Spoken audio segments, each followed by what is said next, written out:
Once you do that, then they can hear you talk. So now just hit it again.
Oh, I was looking at that.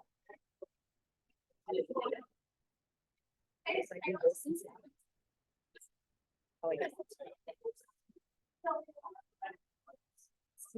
He's showing over there. Show him how to do it.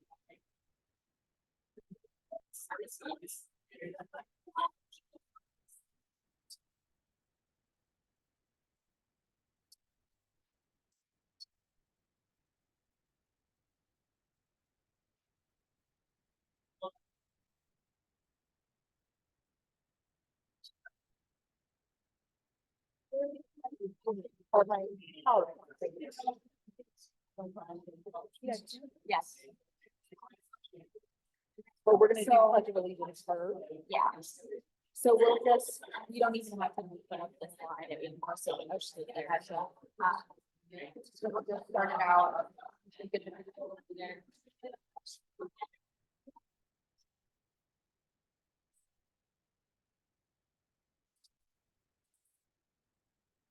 All right, good morning, everybody.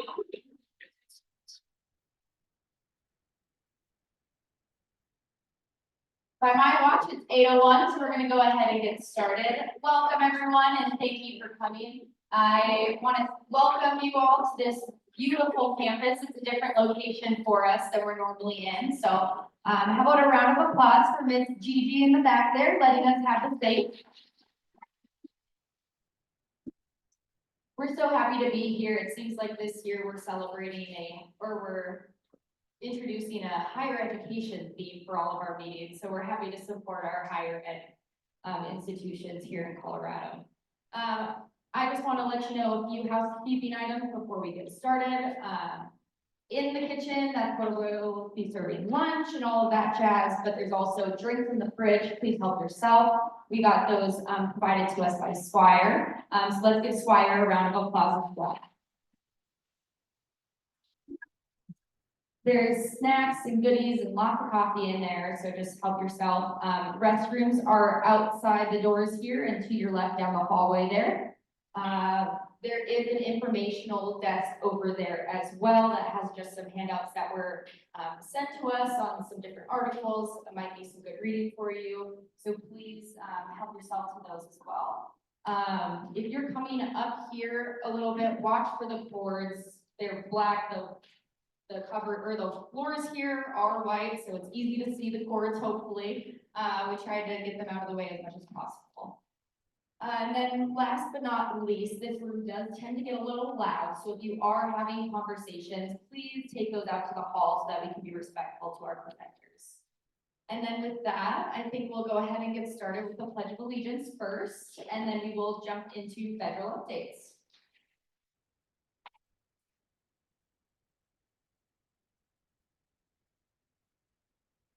I pledge allegiance to the flag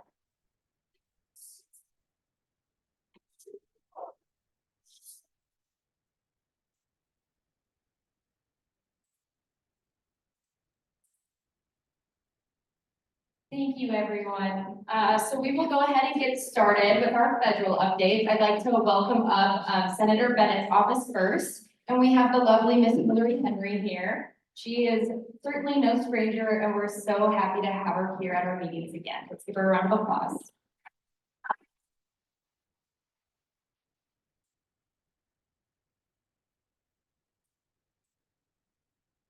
Morning, everyone. As Brittany said, my name is Hillary Henry. I'm the Northwest Regional Director for Senator Bennett. I'm based here in Grand Junction, cover 6 counties on the west side. So really glad to see everyone here this morning and some familiar faces. I have just a couple of updates this morning, but I really sort of wanted to spend some time this morning and talk about sort of grants and funding opportunities we're seeing. It's been a couple of years since bipartisan infrastructure law and infrastructure reduction, the Inflation Reduction Act were passed. And that's given the agencies enough time to put together their grant programs and really start working on those funds. So I think it's pretty exciting. We're seeing a lot of funding hit the ground in Colorado. And our office is closely tracking all of that. So some of the provisions that Senator Bennett championed in those laws that we're now seeing funded in Colorado are $826 million for broadband in the BEAD program space jobs, which is Bennett's Bridge Act. The Colorado Broadband is right now putting together their guidelines for their subsidy process. And local governments and private enterprises will be able to apply to this fund, likely late this year or early in 2020. We've actually seen the Forest Service also invest over $170 million in forestry projects to reduce wildfire risk and help protect our natural resources, the drying climate we're seeing based off of Senator Bennett's Restoration Partnership Act. And then finally, the other sort of big pot of funding that we're seeing funding to ground right now is $22 million in grants to Colorado agriculture producers and small businesses to purchase and install renewable energy systems. So those are 3 provisions that Senator Bennett worked on. We're seeing funds fit off the ground in Colorado and excited to see those investments come to the state. We are actively very focused on helping you all get those funds. We are putting out a monthly newsletter with upcoming grant opportunities.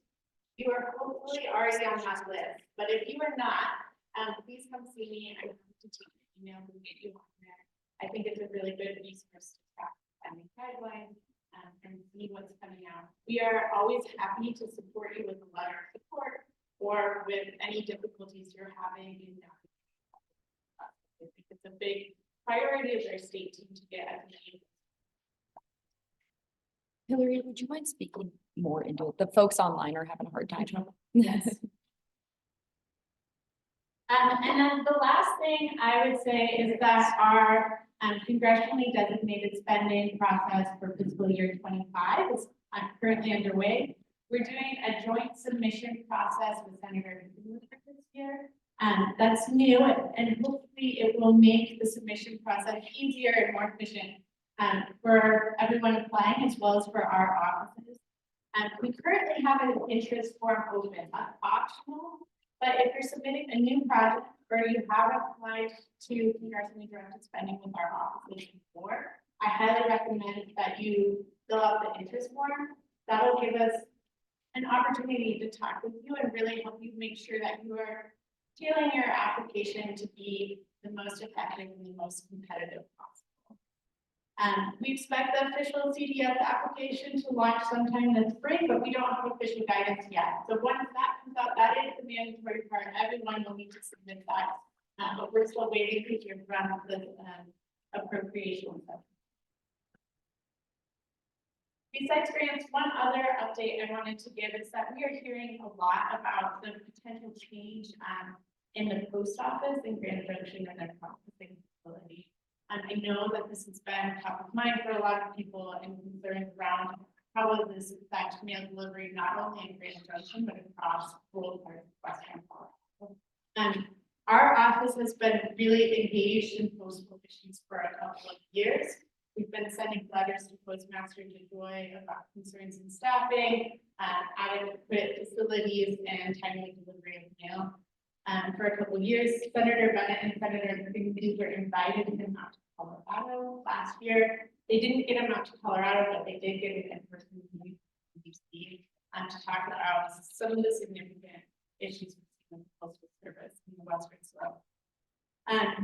We are tracking the issue with the Grand Junction facility closely. We've been in touch with USPS, and we are very focused on making sure that there's no reduction in service or closure of that facility. And so I just wanted everyone to know that that's something we're working on, and I'm happy to talk. Yeah, more about it. Yes. Is the senator considering pushing back against that? Especially for the residents in this area, it's such a big concern, but we didn't have to jump into it. But would the senator actually consider opposing that change? We've been in touch with staff about concerns we're hearing in the ground. We haven't put that in writing yet. We have done that for communities in the past, for Parachute and Basalt and Crestview, other places. So I think we're still in the phase of sort of learning about what's going on. But I think if that becomes necessary, Did you get an official request from several people? Yeah, I was just gonna say, in Grand Junction City Council.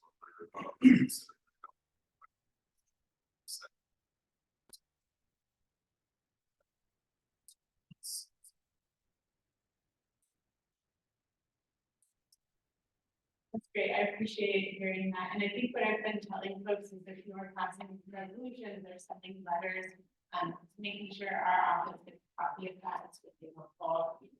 One is whether we know where communities in Colorado are, but two, also that gives us an opportunity to reach out to folks.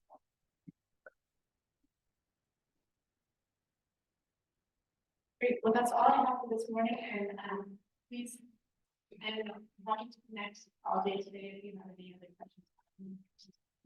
questions. Let's give Hillary a round of applause.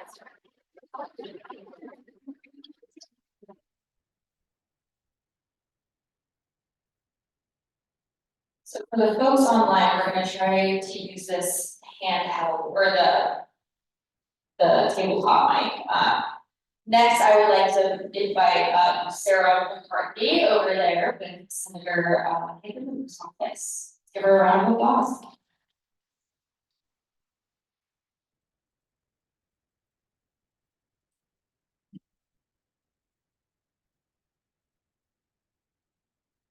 All right, can you all hear me online? How's sound online?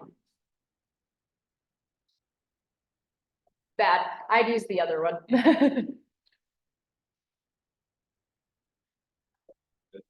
Just push the button. Oh, there you go. How's that? Great. All right, good morning, everybody. Sarah McCarthy with Senator Hagan's office, based here in Grand Junction. Glad to see you all and glad to be here in this circumstance.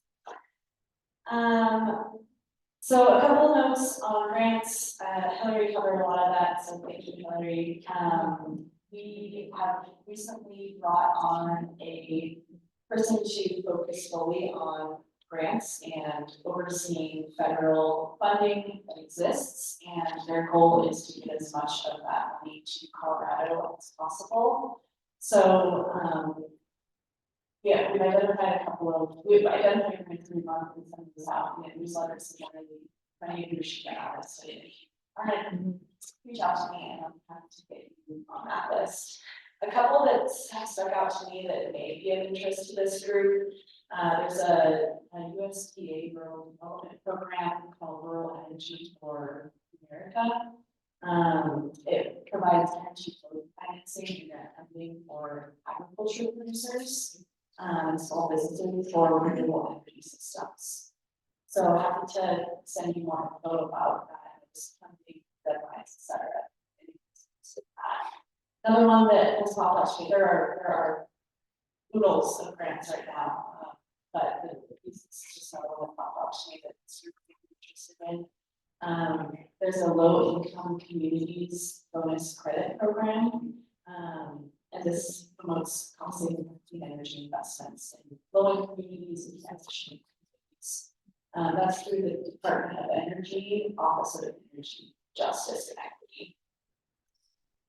But again, there's many more, there's a lot of federal funding out there right now, and I think that the goal there is to just make sure that Colorado communities are aware of those opportunities and connecting those to the ground. So if you are in a municipality or know folks, please reach out to our offices or help connect those.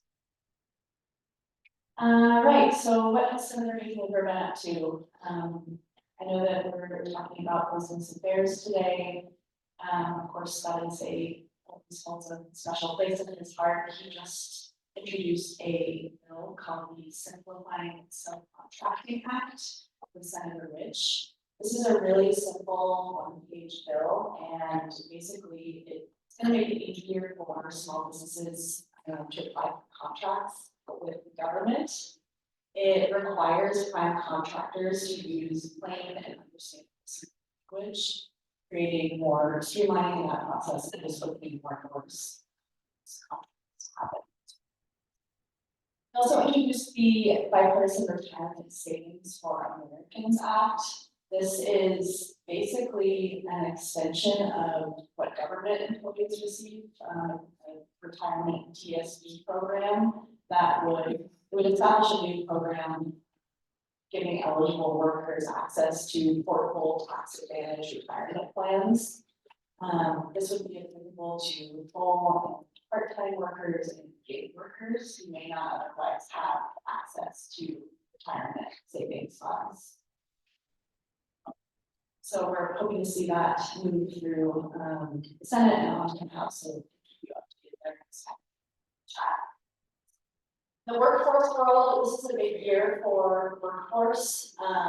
The Workforce Innovation and Opportunity Act is reauthorized every few years, and that's happening again. This is the biggest federal funding pot that exists for providing workforce opportunities. We see those dollars come straight to our counties in Western Colorado. And so Senator Gilbert, he is on the workforce subcommittee, and he's playing a front and center role in ensuring that Colorado needs are really prioritized in that bill. So our policy staff this week has been hosting virtual meetings that maybe we're invited to. Really, if you have any ideas on input on that process, please reach out to me. We're taking information right now to make sure that Colorado needs are met in that process. Senator Hickelberg is also working on a youth apprenticeship bill. This is streamlining, preparing on to for the 21st century workforce. This is basically a grant program that would be through the Department of Labor in accordance with the Department of Education to prepare youth K-12 for the workforce. And I know we're talking about education today. Recently, Senator Hickelberg signed on to a letter with 35 other colleagues encouraging the FAFSA process to move forward without delays. We've been seeing a lot of delays from a lot of community colleges that their students are running up against barriers in that process. So we're working to really push the department to make sure that those delays are no longer so students can receive the funding that they depend on for support going to the community college or college or two-year programs. All right, skip a couple things so that I keep it a little bit shorter here. I think last week there was a cybersecurity attack on a major healthcare billing company that's a subsidiary of Optum. A lot of our Western Colorado healthcare organizations and hospitals have done this company for billing purposes. That's going to affect payroll. So we're taking the issue really closely as an office. reached out to us. They're also on the site, we're on the Commerce Committee, which deals with cybersecurity, so we're trying to kind of track that and ensure that people are being communicated with, around how to approach that. Just wanted to talk on that. And yeah, I think last thing I'll chat through is the affordable connectivity program. I was talking about telehealth right now. This program was established in the bipartisan infrastructure law. Senator Hickenlooper was in the room and really pushed for that program to emerge in that bill. And to date, that program has impacted 250,000 households. And when I say impacted, I mean they have signed up that it's on this program. This is eligible for people who are have an income at or below 2% of the federal poverty line. Basically, it is bringing connectivity and internet to low-income households across the nation, and Colorado has seen some really great benefits from this. That program right now, Senator Hoover is fighting for that to be extended, so we can use those benefits. So yeah, a couple of staffing things. Our typical Western Slope staff, Jeanette and Lisa, are both out on maternity leave. So if you haven't commuted anything, please feel free to reach out to me. There are a lot of people who really coming on board. Exciting. And so feel free to reach out to me if you need anything. Let me know there. Again,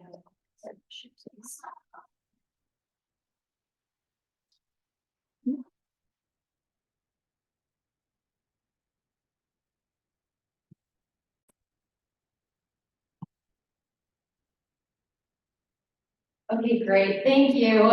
Next, we are going to hear some remarks from Congresswoman Boebert, which we have online.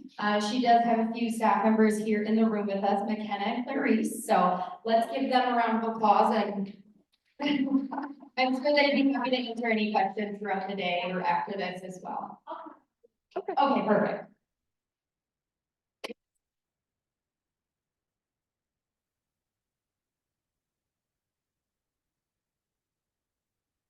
Hello, everyone at Club 20. Congresswoman Lauren Boebert here, and I wish I could be there with you all today and tomorrow, but things are heating up here in Washington, D.C. I did want to make sure you all knew that my team and I have been aggressively working for you this Congress and have been getting a lot accomplished for the district and for Colorado. There's a lot I want to update you on, so let's jump right to it.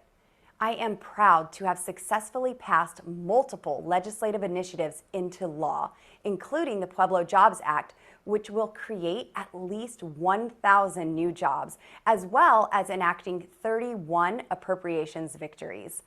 I have also passed 7 bills, 65 amendments, and 69 appropriations requests through the House. On top of all of that, I've helped secure nearly $70 million for critical water and infrastructure projects in the district, including $50 million for the South Bridge project in Glenwood Springs. Unfortunately, when it comes to energy, the Biden administration has waged a war on American energy production. We have felt the consequences of these actions at the gas pumps, at grocery stores, and on the first of every month when bills are due. New federal regulations and anti-energy policies have contributed to inflation skyrocketing and have made us reliant on countries like Russia, Iran, Venezuela, and Saudi Arabia for oil and gas, despite having the world's cleanest energy right here at home. The repeated attacks on American energy production especially hurts Colorado. Colorado's 3rd District accounts for nearly 44% of Colorado's natural gas production, and Colorado is the 7th largest natural gas producing state.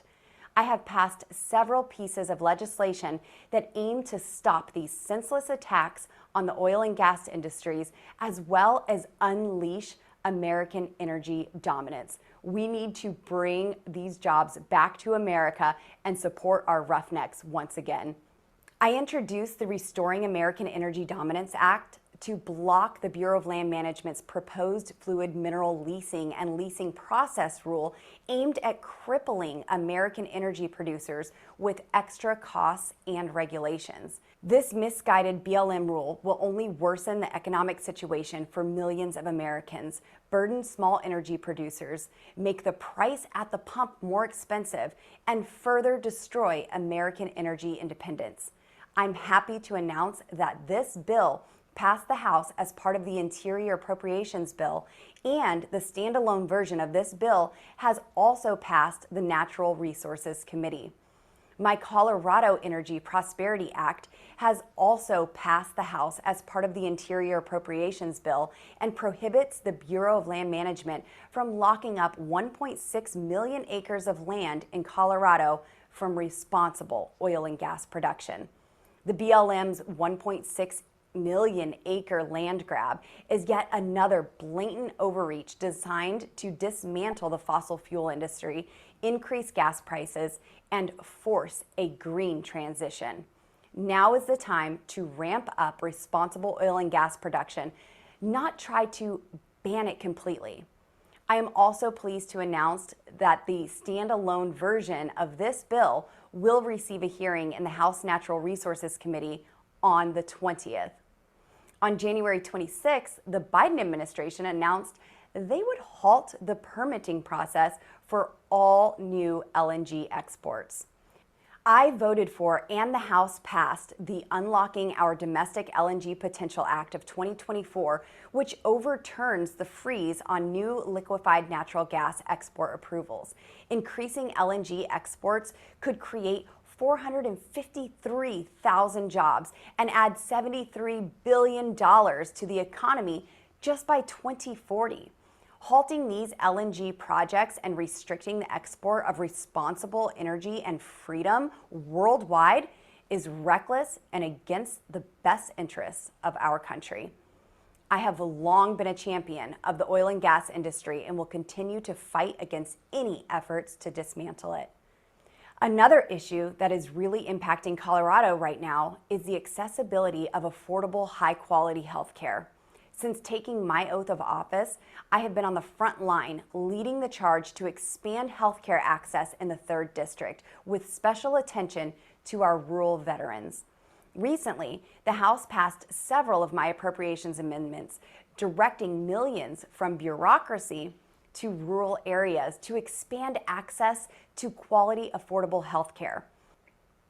My amendments will improve health care for rural veterans by strengthening coordination between rural providers and the Department of Veterans Affairs. Our nation's heroes should never have to live in fear of not getting the health care they earned and need to survive. Lastly, let's talk about the looming government shutdown. This week, we will be faced with another choice: either pass a responsible spending bill that cuts wasteful government spending, or resort to yet another reckless continuing resolution, or, of course, a government shutdown. We are nearly halfway through fiscal 2024 and the federal government hasn't been funded yet. This insanity has got to stop. Our national debt is approaching $35 trillion. The annual deficit is nearly $2 trillion, and credit card debt is over $1.1 trillion. Inflation is still at record highs. It's time for fiscal responsibility. It is immoral and unsustainable to continue this path of spending. We need to pass 12 individual appropriations bills that cut wasteful spending and actually address our country's challenges. And hey, what if Congress actually passed a budget? That would be something, wouldn't it? My team and I have several other bills in the pipeline that we will be rolling out in the near future, and I can't wait to tell you about them. I will also be providing another legislative update for you all tomorrow morning. Until then, feel free to chat with members of my team who are in attendance to see how we can work together on the issues that concern you the most. Club 20, you guys are always wonderful. It's a great time to gather and talk about the issues facing Coloradans, the West, and America. You all are on the front lines at protecting what God has given us, and being good stewards of our land. I hope you all enjoy the rest of today's policy meetings. May God bless you, and may God continue to bless America.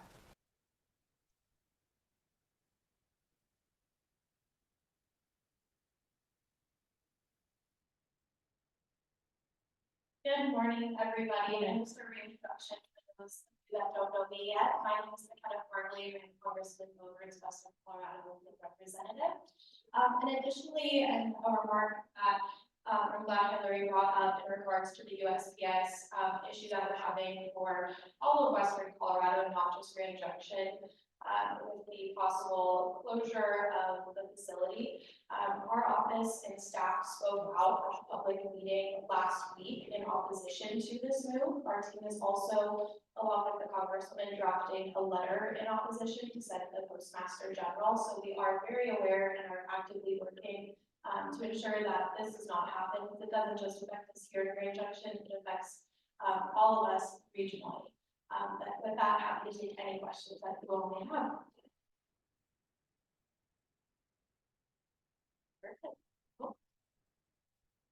Okay. Awesome. Well, thank you so much.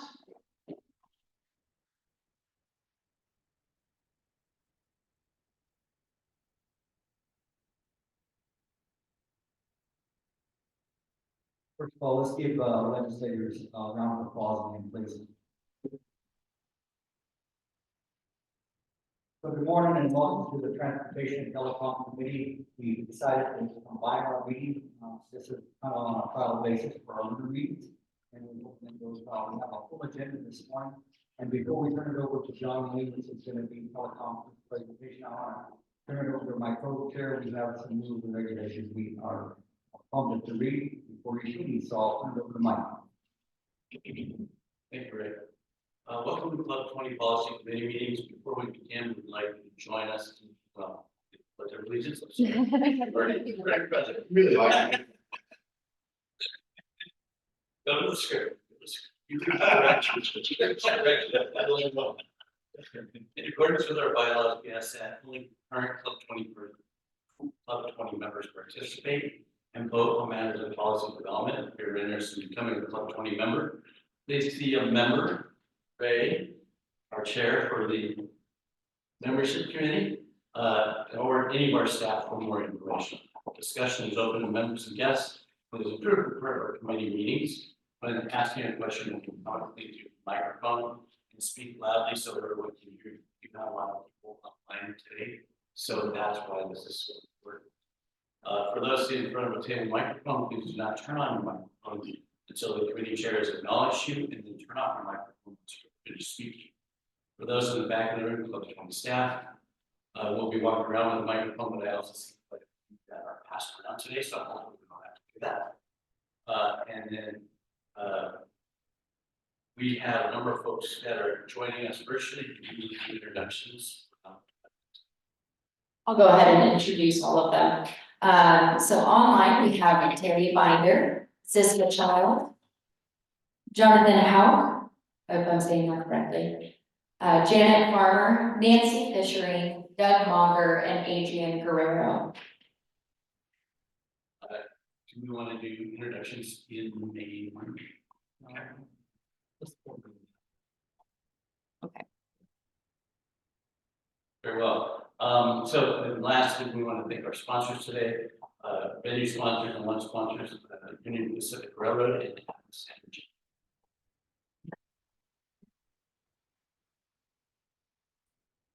Any other announcements? So, with all due respect, we just have a full agenda. We want to make sure that we get through it and that we get done on time so we don't impact next. So with that being said, again, thank you for those that are attending the meeting on Zoom. And I also want to reach out and say a special thanks to Andrea and Brittany for setting this all up. You guys are phenomenal. You do a great job. So let's give them a round. That being said, John, I'm going to just do the thing and then we're going to turn it over to you. So benefits of a member of being a Club 20 membership. Receive up-to-date information on key issues affecting Western Colorado in the form of monthly email updates and newsletters. Participating in policy committees that guide local and state elected leaders on the Western slope through annual trips to Denver and biannual trips to Washington DC, which we've done in the past. Voting on county caucus meetings at county caucus meetings to decide who will represent you at the Club 20 Board of Directors every 2 years. And in having problems solved or questions answered as a courtesy of our Club 20 staff. And networking opportunities and a diverse group of individuals, elected officials, business folks from all across Colorado. So with that being said, I turn it over to John Lee. Thank you. Thank you very much. To introduce our first guest this morning. With a career spanning more than 2 decades, Jonas Durham brings a diverse skill set and a proven track record of success, most recently as the fiber development manager for the Colorado Department of Transportation's fiber program. He oversaw CDOT program demonstrating excellence in managing consistent fiber agreements, establishing new partnerships, and driving this process improvements and program growth. Prior to being CDOT, Jonas served as the national fiber manager of Dish Wireless. I think he brings that combination of public sector and private sector is invaluable in his role now in Colorado Broadband Office. We appreciate this partnership and all the a myriad of programs, whether it's the ongoing state grant program, which is in the application review process, the CPF program that is, I guess, still going through the review process, the challenge process, and finalizing those awards. And of course, as was mentioned earlier, by Senator the staff, the program review process. So, latest on all things CPO is Jonas Durham.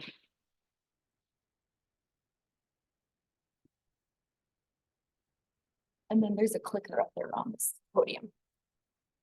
And if you speak loudly into the microphone.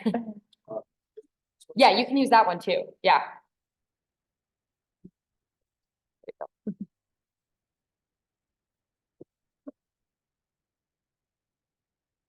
Good morning, everyone. Good morning. Thank you, Sean, for that fine introduction. It's really good to be here in Grand Junction. Thank you all for having me. It's been a while since I've been here. So thank you. It's good to be here.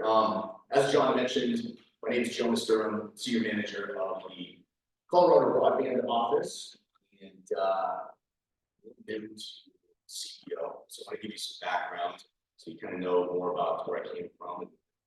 John touched on it, but my telecom background started in the late 90s, working for US West, which became West Communications, CenturyLink, now Lumen, and or Quantum Fiber. From there, I moved on to, after a number of years at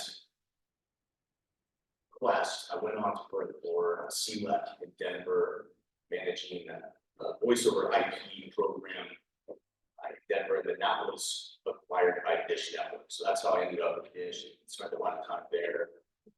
Moved over to their wireless division and led their fiber team that was responsible for connecting fiber to what is now 25,000 cell sites across the nation with a budget of $1.6 billion. So I bring a lot of experience to the table. When I was finished with Dish and that project, I wanted to get into something new. I wanted to try out the public sector and see what this is all about. So I went over to CDOT, helped them launch their, or not launch, but manage their fiber development team. And in doing so, I worked very closely with the Colorado Broadband Office. I was able to meet Brandy Ryder, get to know her team, and worked very closely for about a year. While working with CBO and collaborating on broadband initiatives, I was really impressed with Brandy's vision, the team that she was building at the broadband office. Really incredible team of talent, and the objectives and challenges that they have in front of them were really inspiring to me. And I admired their efforts and wanted to be a part of that team. So I jumped ship and I joined the CBO in November last year. So new to the CBO, I'm learning a lot. And today I want to kind of give you a high level overview of what's going on in the broadband office, what I've learned over the last few months, tell you about the different programs that we're managing to support broadband deployment and what to expect as we move through 2024. And we'll have some time at the end to open it up for discussion. Answer any questions. Okay. So for anyone unfamiliar with the broadband office, it's an arm of the Governor's Office of Information Technology focused on ensuring that Colorado has a robust and scalable broadband network. That by leveraging funding opportunities, collaborating with our community and industry stakeholders, promoting the partnerships needed to help bridge digital divide.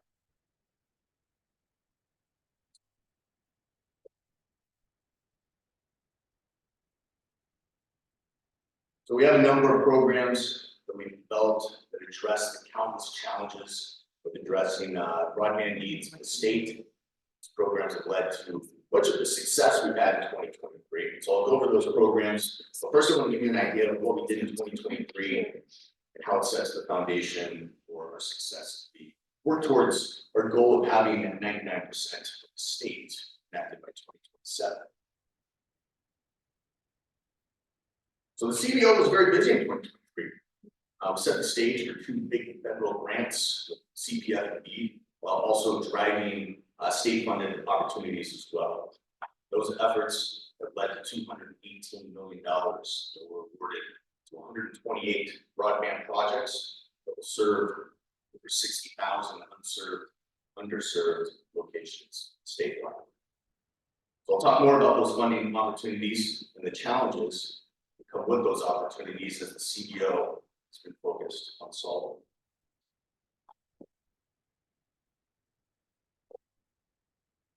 Currently have 3 funding pools available for broadband. First one is our state-funded broadband deployment board, which has awarded over $100 million. We've got our capital projects fund, which is our most recent federal grant, just awarded $113 million. 27 projects across 20 counties.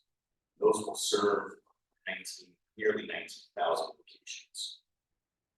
Then we have the granddaddy of them all. Everyone's talking about BEAD. It's also federally funded and has $826 million available to the state.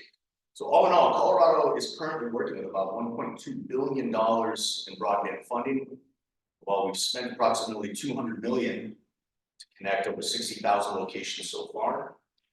We have still 150,000 plus locations still need to be served. It's going to take every penny of that $826 million to make it. All right, so great. We've got a lot of money to work with. But you know the saying, with more money comes more problems. And one of the challenges we've identified is that there are a lot of communities who, once they have the funds, they have no idea how to spend it. All they know is they need internet, right? They don't always have the technical resources available to make it happen. Building a network is very complicated. Requires a team of experts to make it happen, and not every small community has the funding to hire the teams required. So to address this, developed the technical assistance program. And the purpose of the technical assistance program, first off, it was developed just last spring, about a year ago in 2023, to create a more equitable opportunity for all communities to pursue and participate these once in a generation grant funding opportunities. So the program allocates CPF and BEAD funds to support many of the underserved communities that are eligible for this funding and might not have the resources available to plan, to prepare and apply, administer federal grants that are required to obtain this funding. So what we did was we selected a group of qualified and trusted vendors to assist and guide these communities with their planning so that they can help prepare and collect the data needed and resources needed for writing these grants.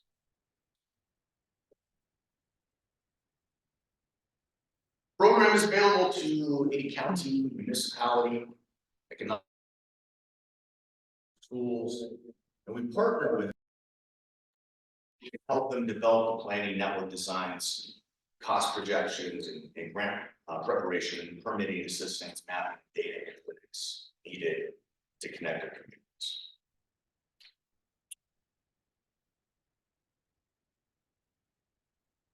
So the way the process works is we develop this pool of vendors that can provide these services, and then we created an online application for entities to apply for the services. Then our team reviews those applications, and we select the awardees based on the vendor's skill and the community's need. 2023 technical assistance program awarded a total of $315,000 of funding to support 7 local communities that lacked the staff or the resources to apply broadband agreements, to apply for broadband. All right, so now we have. Uh-oh, got a broken clicker. That's what we have. Well, we can advance it for you. Thank you.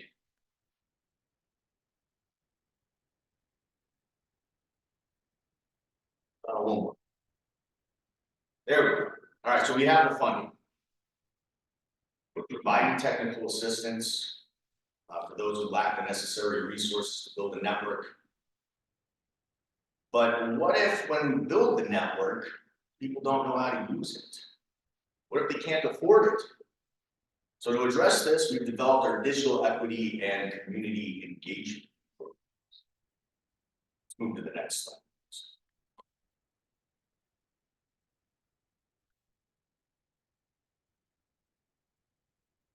Okay, so through our community engagement efforts, we found that 49% of Colorado residents indicated home internet was not affordable. We found that 31% indicated that even if they could afford internet service, they wouldn't know how to use it. 15% that even if they could afford the internet and they knew how to use it, they don't have a device to connect the internet to. So to solve these challenges, we launched a campaign to promote participation in the digital access planning process. Colorado's digital equity team, which is a collaboration between the Office of Future Work, the Office of eHealth Innovation, and Colorado's Broadband Office, came together and started promoting solutions to these challenges. Next slide, please. So to get the word out, it requires face-to-face engagement. Just keep in mind, folks don't have access to the internet. Can't send out emails, can't set up webinars and tell them about anything. We've got to go out to these communities and talk to them face to face. In 2023, the CEO went hard traveling to all 14 regions. Yes, ma'am. Am I allowed to ask a question in the middle? Can you go back to that previous slide? Is there further breakdown on those numbers as to how they were distributed? 31% of Colorado residents do not have digital skills. How does that break out? So yes, that data is available. I can get that to you. I think you probably have it available on our website as well. And I'll go into more detail about where you can find out more about a lot of this information. Go to the Colorado Broadband Office website. There's extensive information on a lot of these programs that I'm speaking about today. But yes, that is accurate information. I'd be happy to sync up with you and get you. Yes, sir. Yeah, I mean, I guess I'd like to see additional information on that too, because it's great to help people, but people should also have some skin on the team to be responsible. Yeah, great. Okay, so as I was saying, to get the word out, we traveled over 14 regions of the state to promote all things broadband, to help connect these communities in need of the resources required to become connected. From our summer road shows to the broadband summit we hosted in Denver, our collaboration with the tribes, we reached thousands of people in 2023, promoting the services, resources that are available to them. Next slide, please. I think your clicker is synced now. There you go. There we go. Okay, so we have the funding, we have the communities with technical assistance that's needed, build a network. We have affordable service plans. We have subscribers who know how to use it.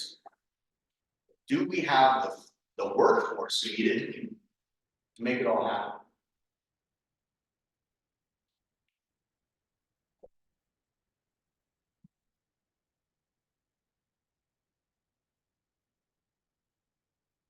So we're projecting that BEAD alone will create more than 3,000 jobs in Colorado.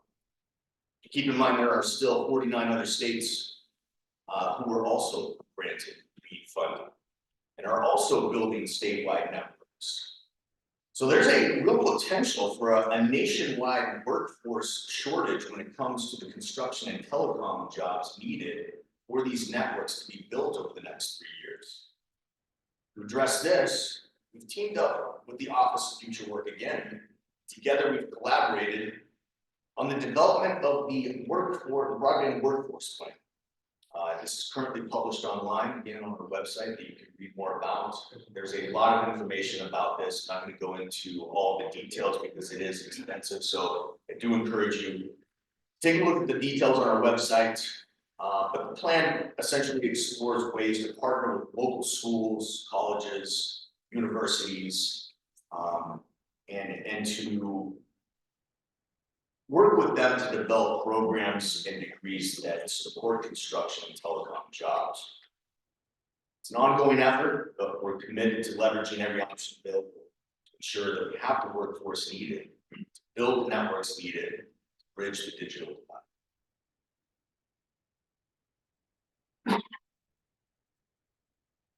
So as you can see, there's a lot more to all of this than just the funding. When it comes to connecting our state with reliable broadband, it requires all of us working together, moving in the same direction, have the momentum needed to get this thing across the finish line. I'm confident that we have the right people in place to make it happen, and I'm proud of what the team has accomplished so far to address immediate challenges.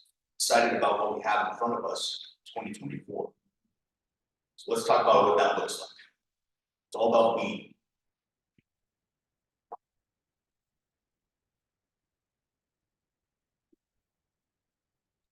What's going on with BEAD? So I just attended an NTIA conference a few weeks ago in Philadelphia.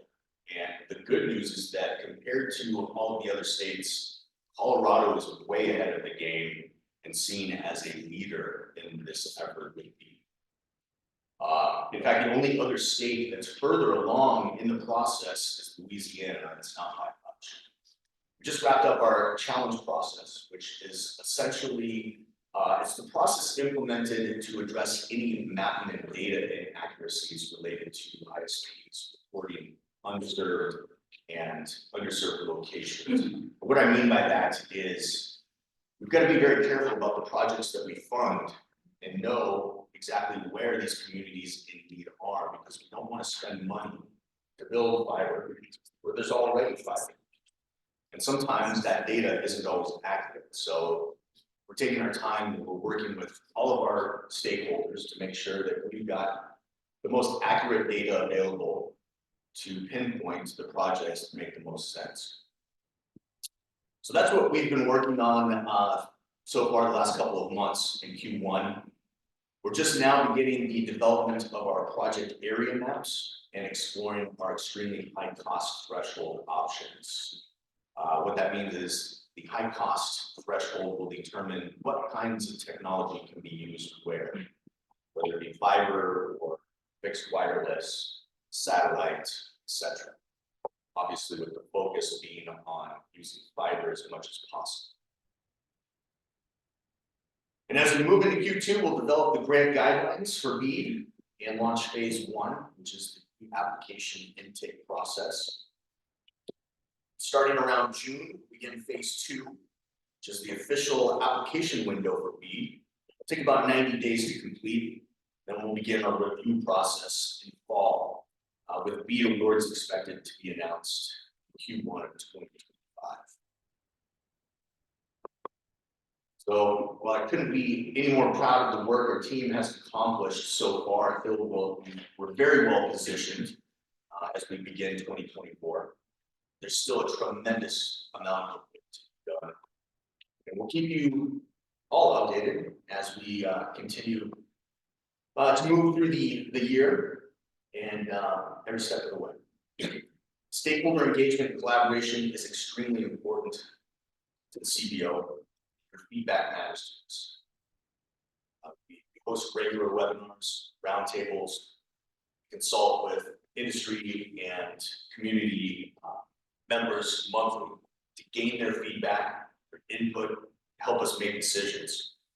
So if any of you are not participating in those opportunities, you'd like to, please reach out to me privately, so we can talk afterwards. I'd be more than happy to get you involved. But that's about all I have for you now. I'd like to open it up for questions, hear from you about what we can do better, what we're doing right, and how we can be more involved with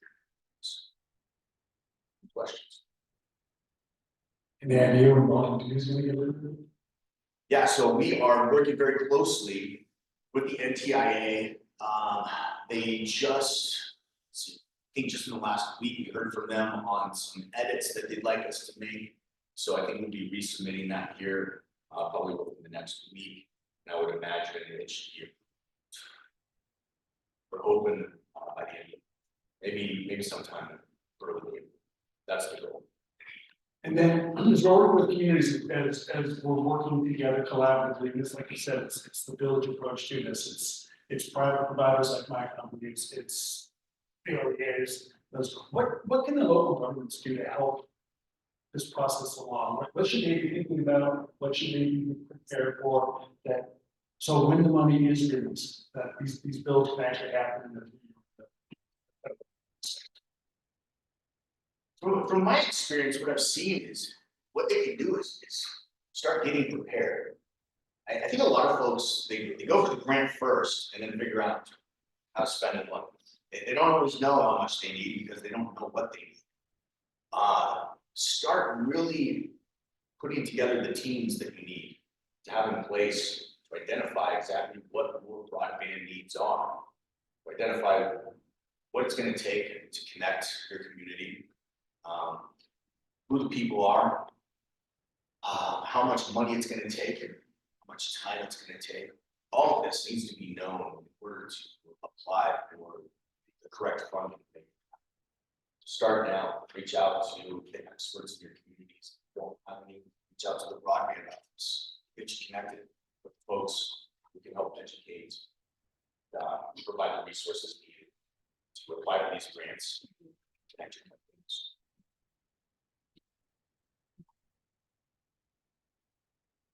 This is a little bit of an off question. The data that you're providing today is very interesting, but as a rural user, one of the things that I don't see data-wise is quality and reliability of the service. So I qualify in that 2100. They say I meet 2100. Guaranteed from this point forward for the next 4 months with wet soil conditions, quality and reliability is very sketchy, if not unreliable. And so I think the data is skewed in that way, particularly in rural Colorado, because some of these companies, like Lumen, have a monopoly, and they're not willing to upgrade their systems because they meet that requirement, but it's not a reliable element that we lean on. So, you know, I want them to try to come up right down there where I live in Ironville, right now. I can't get access to that yet, so I'm stuck with Lumen, and it's unreliable because they won't maintain it. No, that's a very valid point. It's something that we're very aware of. And that's part of the reporting that we're talking about. When I talk about the challenge process, there are service levels that are required to meet eligibility for these projects. And I believe it's, what was it, John? 100 down, 20 up? Yeah, 100 by 20. Yeah, that's the minimum. Look at the preference for the scenario. Correct. In order to do that, you've got to have reliable infrastructure, which is not going to be your DSL. It's not going to be your satellite. Sometimes it's not going to be wireless. It's going to have to be fiber. That's why we're focused on moving as much fiber as possible, because you're not gonna have the intermittent issues with fiber that you have some of this other technology. It either works or it doesn't.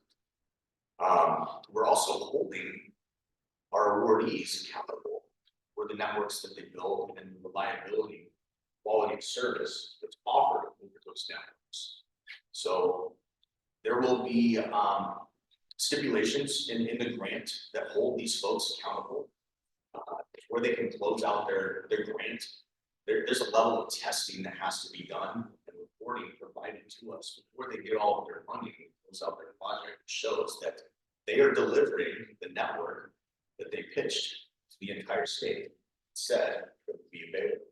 So you have my word, we're gonna be holding these folks accountable. And to your point, there are providers who currently have networks that aren't delivering, and some of those are going to be addressed as underserved communities because they're not meeting the speed requirements, the reliability requirements that the government now requires.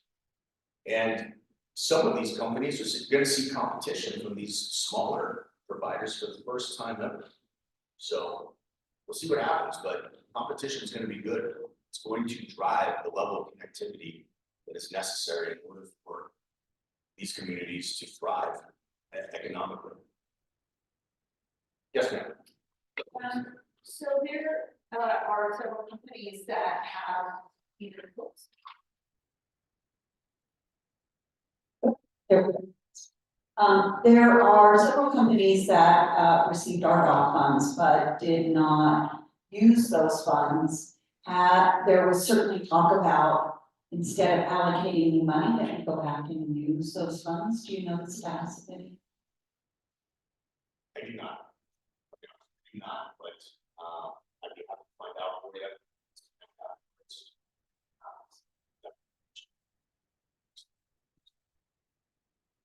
I know some of our legislatures are certainly pushing that. So, keep spending money that things will be out.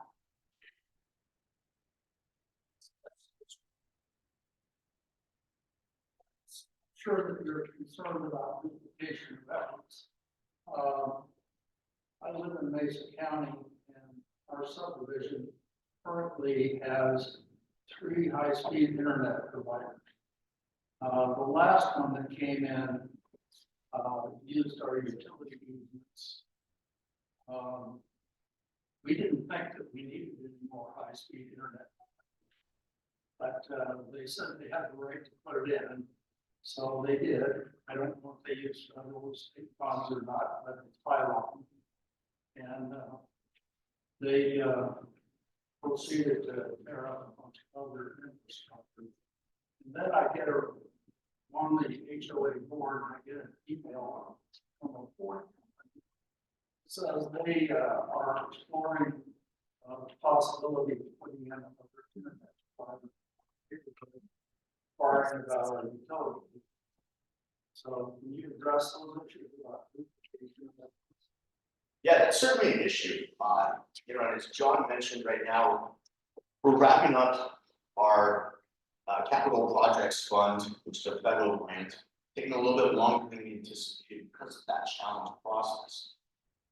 And that challenge process is what identifies those duplicated networks, because we cannot fund a project that is going to build where there's already fiber available or high-speed reliable internet. And so when there were a few projects that we awarded or provided an intent to award last month, and further information was presented to us that showed that some of these projects are in areas where there's already a competitive. Because of that, we had to move those projects. Will not fund projects that are planning to build or compete with networks that are already reliable networks. Did I answer your question? And I think a little further to that, besides public money, right? Because that's the whole point of all the public programs is to make sure it's going to where it needs to go. Yes. Unserved. But private investment is still going to drive competition. And Mesa County is one of the most thriving areas in the western slopes areas in Wisconsin as well, where you have multiple providers putting their own money in. Yeah, and that's a good thing. We want that. It's choice. Keeps the price down. And for folks asking questions, please introduce yourself first so that the people online can know who's talking in the room, please. Thank you. What else? Hey, just before I begin, this is Jonathan Carter. Again, before you leave, thank you very much for the work you and your team do. As somebody who spends time blogging about this weekly and not daily. Especially with this last part of the process with, being the challenge stuff, the work Megan's done. And some of the little glitches we had filing information and their rapid response and their flexibility and creativity to get that information. It's really appreciated. Thank you, John. It's an exciting team to be a part of.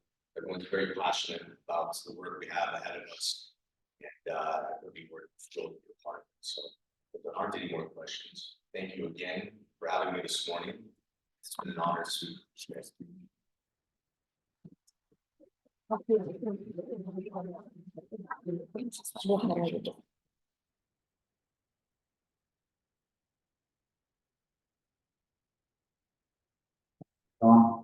And Michael Murphy is the co-chair of Telecom along with John Lee. And Michael and Nick Weiss are on vacation currently and couldn't be here this morning. But nevertheless, we're picking up the slack from Michael. We should be trying to. Brittany, Andrea, do we know if our three panelists are online yet? We have one online, One online. Adrian. Okay, we'll probably got a few minutes here, so we can fill in the gap until they get on. And if you have a way to put in there to make sure that they are on there, or whoever's online to do that, to make sure that they have the information that you know on Zoom. You will. So with that being said, I could probably go ahead and read our policy stuff ahead of time. So we have a very interesting panel for you this morning, and unfortunately they couldn't be here in person, and they all wanted to be online instead. So with that being said, to give you a little bit of background on the Montreal panel. This is a topic that came up from all of the committee members that were present last summer, because we had a little time on the agenda to ask what are some of your concerns, what would you like to talk about in the future? And it was unanimously decided that we wanted to learn more about the Montreal panel. And so that's how that panel came about. And the three panelists joining us today, which I'll introduce here a little later, are willing to step up and provide as much information as they possibly can. So with that being said, the introduction while we're waiting is that when the tunnel was completed, it started in 1921. When it was built, completed in 1928. Moffat Tunnel was the largest railroad tunnel in the Western Hemisphere at 6.2 miles. It is named in honor of David Moffat, a local railroad pioneer who attempted to raise enough funds for the tunnel's construction before his death in 1911. It replaced the need for the earlier rail line over the Rawlins Pass. With that being said, we do have policy on the books that support the Moffat Tunnel. And that is currently transportation policy number 23-1. Just a few bullet points I wanted to read to the audience. We support efforts to maintain, operate, and utilize the Moffat Tunnel as part of the East-West Rail system. Sub 20 Western Slope Colorado Railroad corridors are critical to the movement of freight services to markets inside and outside the region. And the maintenance and non-abandonment of rail corridors is crucial to provide flexibility and delivery options for the Western Slope. Those corridors include, but are not limited to, Tennessee Pass Railroad right-of-way or the Moffat Tunnel, and the continued operation and expansion of passenger rail services in Western Colorado. So with that being said, we do have an objective statement that Michael would like to read. How are we doing on the panel? This was one of the things we're concerned about today is making sure we have it. You just have to get closer. Closer. Go a little closer. No.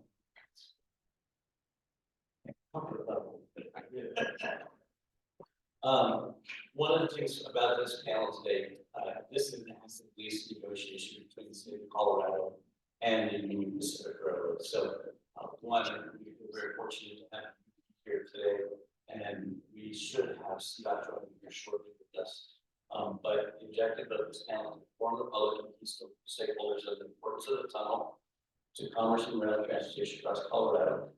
But Tony would like to remind everyone that this is an active lease negotiation process between the union and the state of Colorado.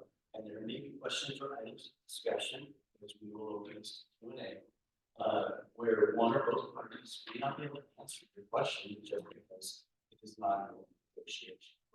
So we want to keep that awareness for everybody, and we would like everyone respecting the party's position if they determine a responsible question they want to compromise their negotiation.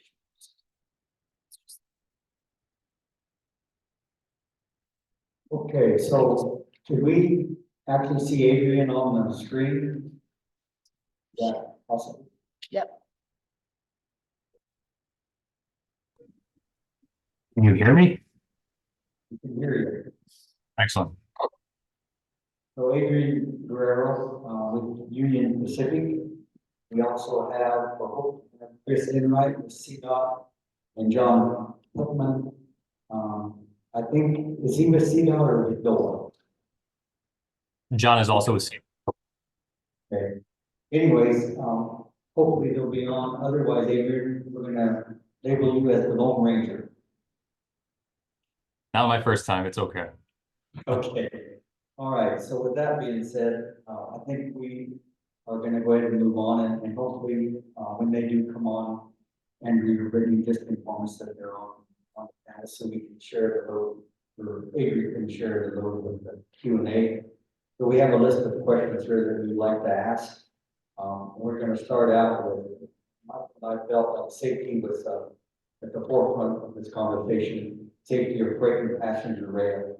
There has been concern about rail safety with some recent events over the last few years. What does the future of railroad safety look like going forward? And so with the help of our panel, they will try to answer that question and many more. Turn it over to Mike.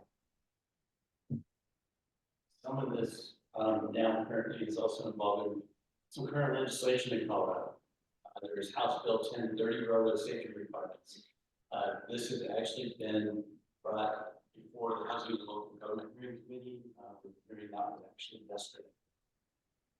Closer. Okay. Looks like it's something. This legislation proposes to limit the maximum length of trains operating in the state and limiting the time a train may obstruct public travel on certain crossings. Some of the questions we're going to ask the panel now. How will this legislation improve rail safety? Would this increase the number of trains operating on Colorado rail lines, resulting in more frequent disruptions in the process? Adrian? All right, is it my turn? Okay, I can kind of hear you. There were a couple other speakers before that were coming in a little clear, and I see in the chat that I'm not the only one that's having those technical difficulties. So if I don't hear a question clearly, if you don't mind just typing it into the chat, I'd be happy to speak to it. And just real quick, by way of introduction, Adrian Guerrero, I'm Assistant Vice President of Public Affairs for Union Pacific, based here out of our Northern California operations in Roseville, California. I manage the community, legislative, and philanthropic affairs for our 10 Western states. And I know a number of you have interfaced with my colleague, Nathan Anderson, on my team, that is our local Senior Director of Public Affairs throughout the state of Colorado.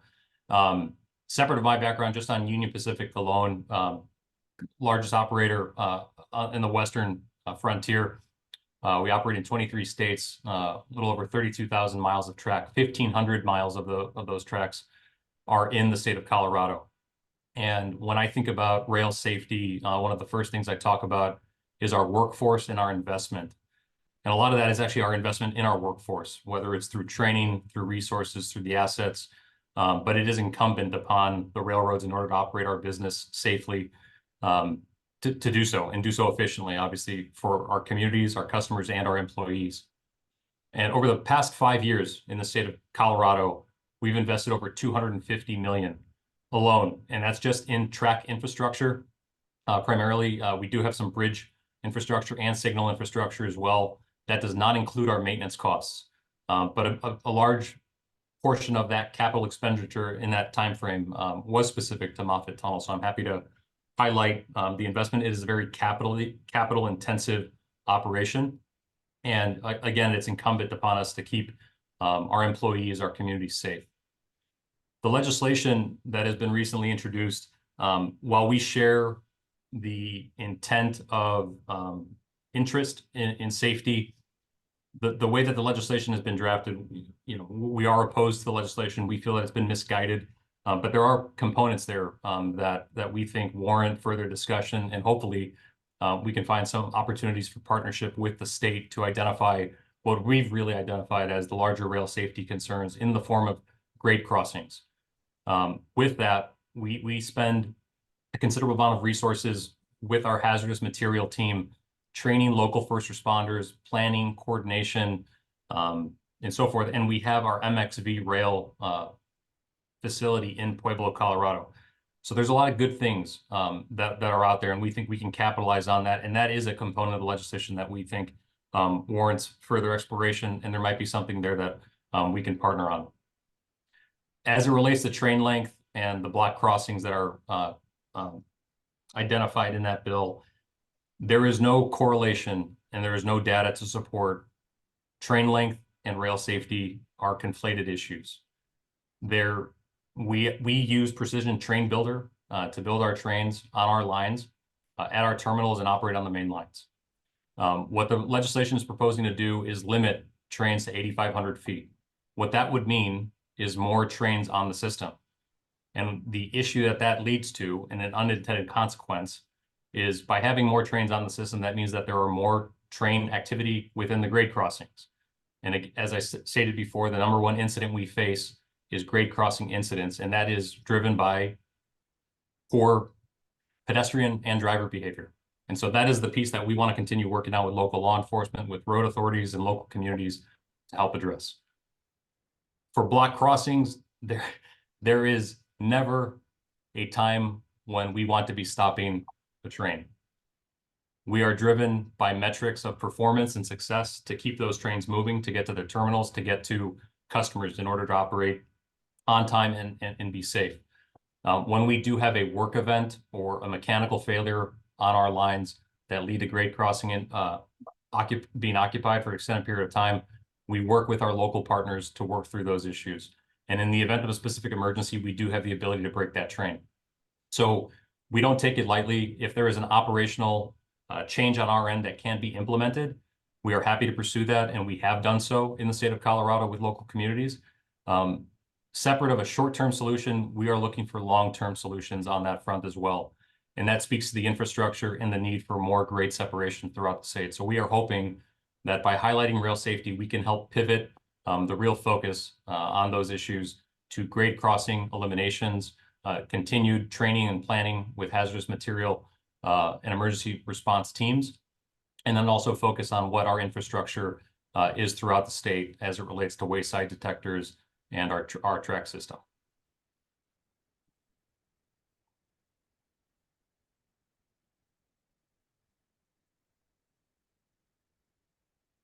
Thank you. Is there any rail crossing statistics that found train length to be a factor in crashes or crossings? No, there is no data to support that train length has ever been a contributing factor to an incident at a crossing. The incidents at crossings, again, are going to be driven, unfortunately, by pedestrian or driver behavior. Going around the gates, not focusing on the infrastructure that's in place, but all of our crossings are safe and built for the reasonably prudent driver.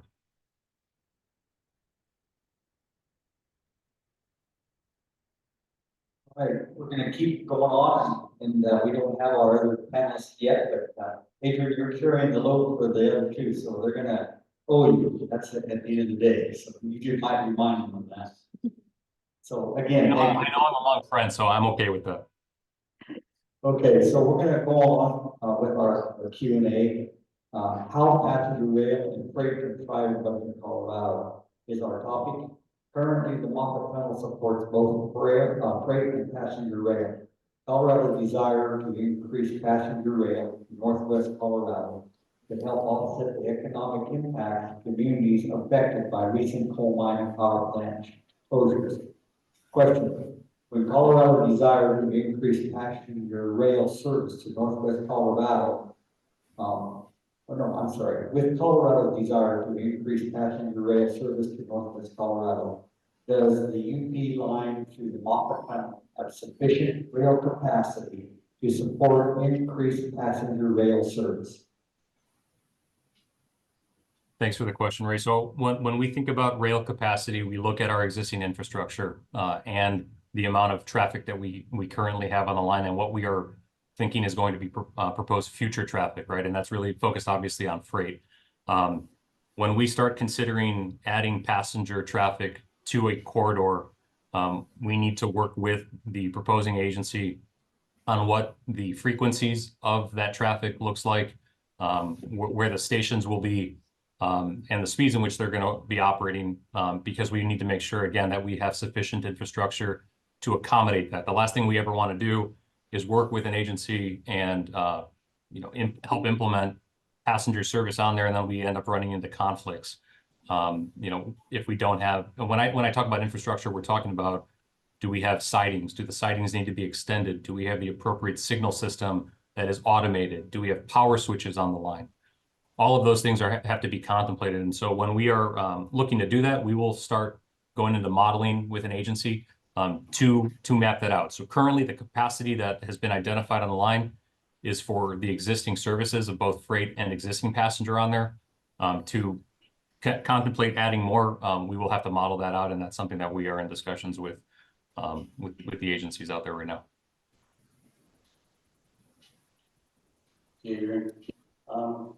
I can add to that. I mean, I know our friends from CDOT aren't on yet, but before coming to the public affairs team, I did manage our network planning operations team for the Western states.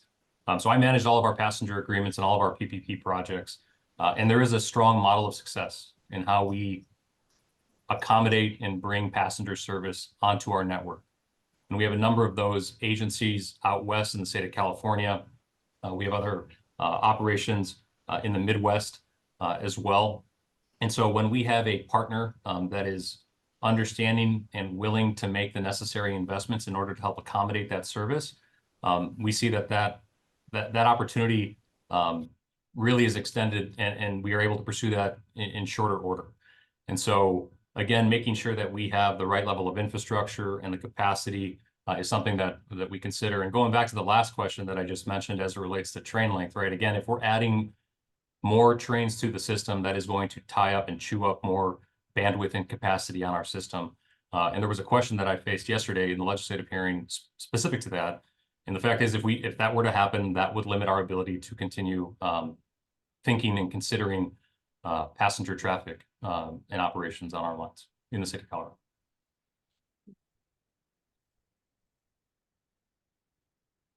Thank you. So we're going to go off subject just for a minute, just because we don't have necessarily this. I'm going to throw you a question that we didn't talk about the other day. What is the importance of the Moffett Tunnel to the UP, and how does that play a critical role for what the UP does and how it serves from east to west? The Moffett Tunnel is critically important to our franchise and to the state of Colorado. There are mutual benefits and mutual interests as it relates to that unique piece of infrastructure. I think I saw a question, is there anything else like this in the UP system? In the UP system, there certainly is not. I think it's incredibly unique that you have a 6.2 mile long tunnel that really connected the West, right? This is the transcontinental franchise corridor line that allows us to connect our eastern terminals, through Chicago, along the Mississippi, and to the West Coast ports. So we see this as a vital freight rail goods movement corridor that is transporting commodities that the state and local economies and communities rely on for their everyday, whether that's intermodal products, right, all the retail goods that come through there. Now, we don't really run intermodal on this line because we have double stack clearance issues. But when we think about all of the industrial commodities, whether it's grain, lumber, building products, energy products, all of that is used to really fuel our daily lives. And so as we think about that, it is vitally important, and it's incumbent upon us to continue working with our partners at CDOT and the state to identify an opportunity to address that in the long term, similar to what we had in the previous long term over the last 100 years. And speaking of our friends at CDOT, I see that they've joined us. Thanks, Adrian, and thanks, everybody. It's great to see folks. I'm John Putnam. I'm Senior Advisor to the Executive Director and Governor here at CDOT, and joined by Chris Enright, who is engineer in our rail program. So thrilled to be here.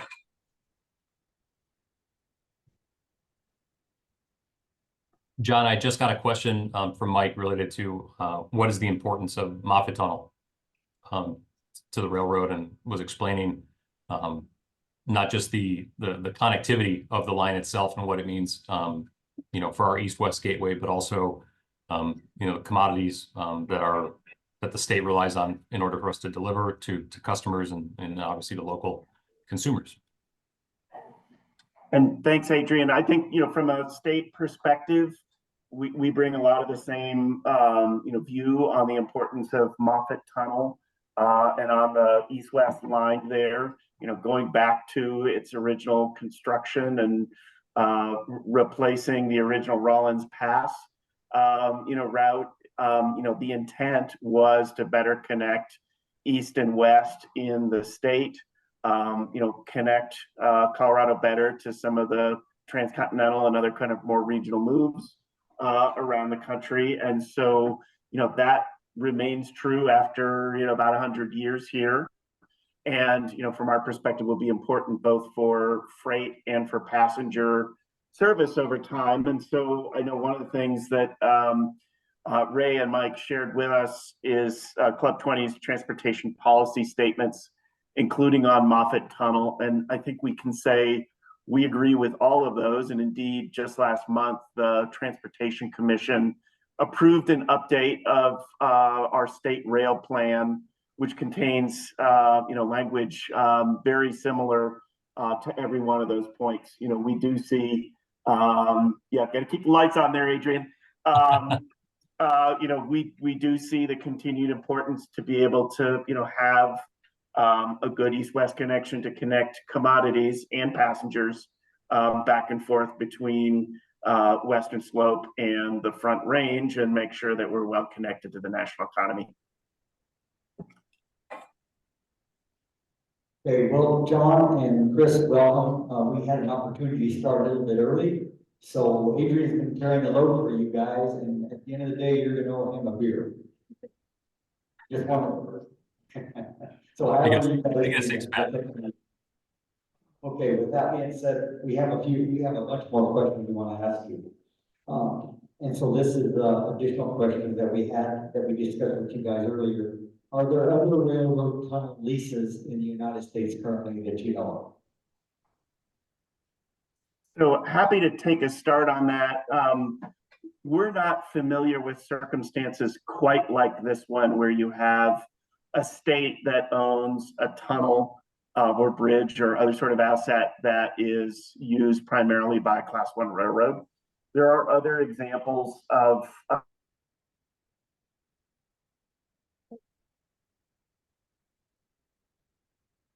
shared access with facilities, track and others. So they're different in a number of ways. This is a unique situation as far as we can tell, and therefore, you know, I think requires some more care and thought in terms of how to make sure it works into the future.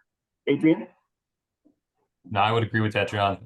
Yeah, as I was explaining, there's nothing else like it in the UP system in the West. And, you know, I think we have a number of tunnels throughout our 32,000 mile network, primarily owned and operated, maintained by UP. But there are a few areas where we operate on I'll say on a foreign asset. And while it is different as it relates to what we call interchange, that's a term of art where, one rail operator operates, their train on another railroad. That's more of like a lease, trackage rights agreement. But as it relates to this type of infrastructure with a state-owned asset, we don't have anything else like it. I might just add just one historic note and I think, point of pride that everybody on this call, should share in. This was the original public-private partnership in Colorado, because it was clear that to kind of get past the obstacle of the Continental Divide, where Moffett Tunnel is today, we needed a kind of a partnership between public investment and private investment. And that's what happened to really make that tunnel happen, to execute David Moffett's vision for the tunnel. And so, here we are 100 years into, a P3. Most of the other ones we have in the state are barely a decade, if that.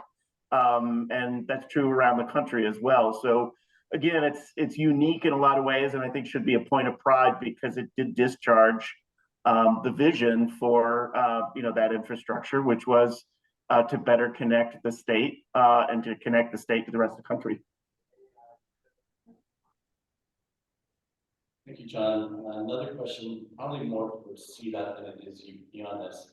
How will the public be kept informed as the lease negotiations progress, and how they can just kind of see how things continue to move forward and how it's evolved? Sure. So first, we'll just note on that front, we are in a negotiation with Union Pacific, and just like any public or private negotiation, we can't really do all of that out in the public. We need to meet and work through a number of unique and interesting issues to go through. That being said, it's incredibly important public asset. So we're trying to find that right balance. And part of that is to have the opportunity to have this sort of session today. On details, we're not going to be able to say that much because we need to, have a frank communication between the state and UP. But we can listen, and I think, Adrian will benefit and we will benefit from hearing, what you all think is important. We are going to be putting up a website to provide kind of background on the issue, and we'll use that as a mechanism to, provide updates.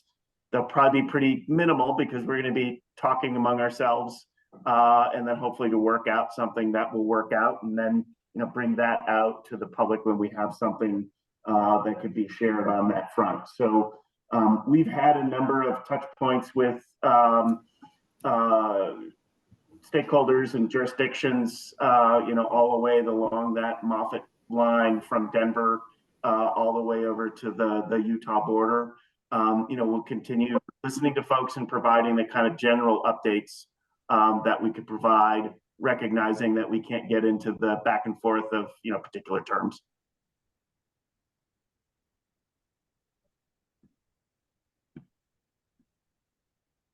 Thank you. Next question, are there federal funding opportunities to help improve the line? So happy to take a first whack at that. The answer is absolutely yes. So in the Infrastructure Improvement and Jobs Act of 2021, the federal government, or Congress awarded, and the president signed really unprecedented investments in rail infrastructure. Some of that goes to Amtrak.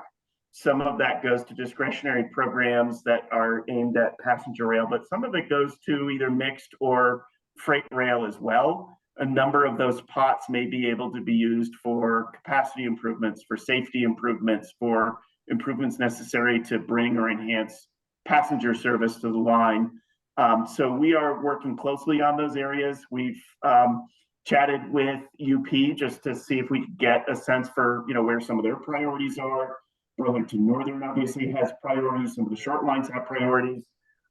There's probably more need than there is money, but there's more money than we've ever had. So we want to take advantage of those opportunities and make sure that Colorado gets its fair share.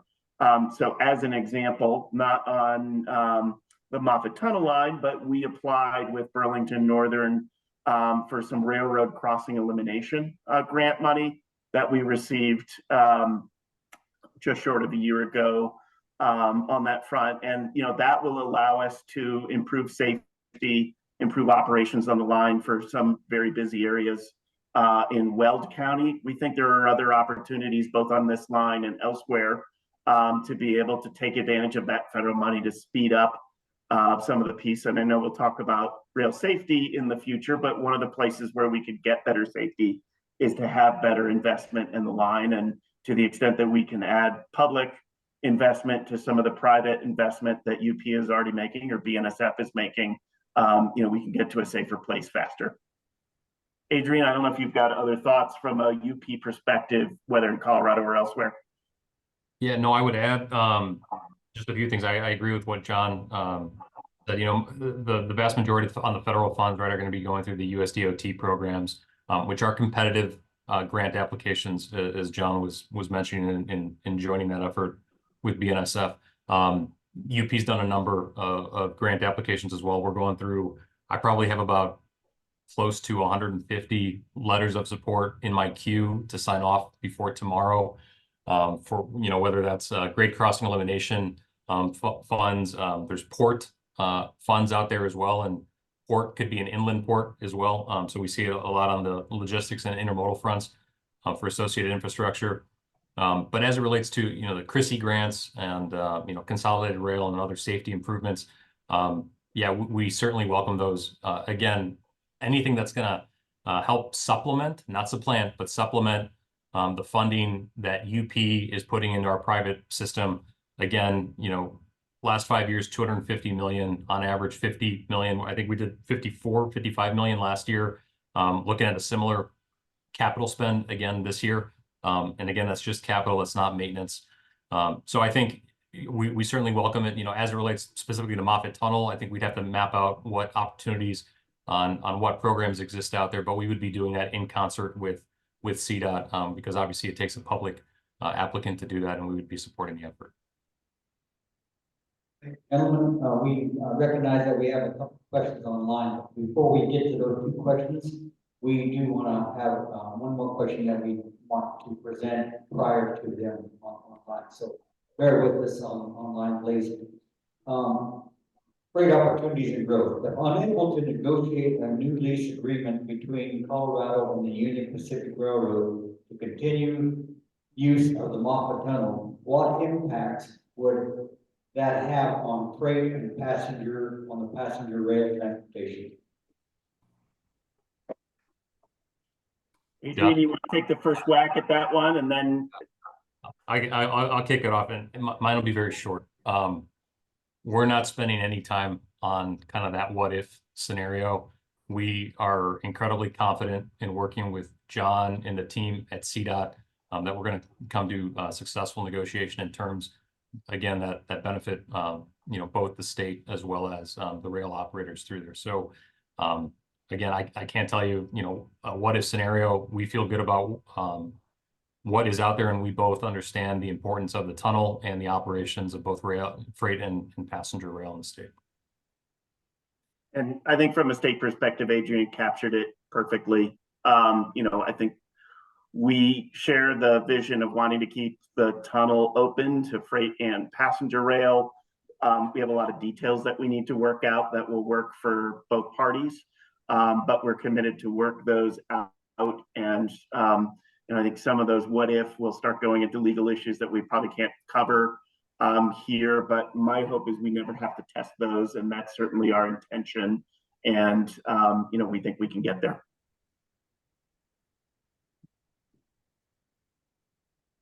Questions from online? I see there's a question. Oh, go ahead. We have two questions online. The first one from Ziska. Will we ever get a car train from West Slope to Denver, a train where you can drive your car onto the train? Ziska, thanks for the question. That sounds very European. I think of like a ferry system, right, where people are pulling their cars on there. I'm not aware of any system in the US, where somebody can drive their car. Now, what I have seen is people driving their car to a nearby, what I'll call a transload facility, and they load it into, think of like a double stacked, you see them on the highway where they have multiple vehicles, you know, automobiles on a double stack chassis. I've seen that happen, and I know we do transport obviously a lot of finished auto vehicles, not just for our automotive customers, but also when I moved from Chicago to California, the journey of my wife and my vehicle making it out this way, 3/4 of it was by rail, but it was inside of an intermodal container with about 10 other vehicles. So I can't speak to your proposed idea happening, but there are other ways of getting vehicles around. Yeah, and there is one model in the US, and that's a Amtrak run service from just south of Washington, DC and Virginia down to Orlando area. And some people will use that to get kind of from the middle East Coast down to Florida or vice versa for vacations. It hasn't gotten a lot of traction elsewhere. I think it's expensive. And so we have not been looking at that, but we will be undertaking a mountain rail study of various alternatives. And that's certainly that, you know, we can, you know, be interested in taking any public thoughts on that and can take a look at. You know, our sense is probably the top priority would be to add some additional passenger capacity.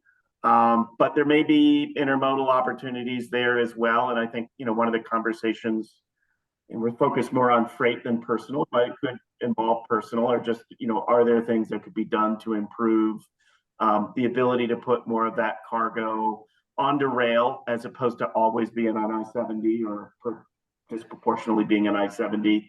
There's barriers, cost and schedule and other sort of things to that. But, you know, that's a conversation that, you know, we think we need to continue, especially as, you know, traffic continues to increase on I-70. I'll note just from the technical side and engineering side, the Moffett Tunnel and the Moffett Tunnel subdivision has a vertical clearance restriction that prohibits the standard automotive carriers today. That said, standard intermodal cars, so what you see is the boxes that go from ship to truck to train to truck or whatever, those would fit on a single stack configuration, though not a double stack configuration. Moffett Tunnel Corridor is a little unique with that shorter vertical clearance profile. A lot of that kind of intermodal traffic we see north through Wyoming or south through New Mexico, for example.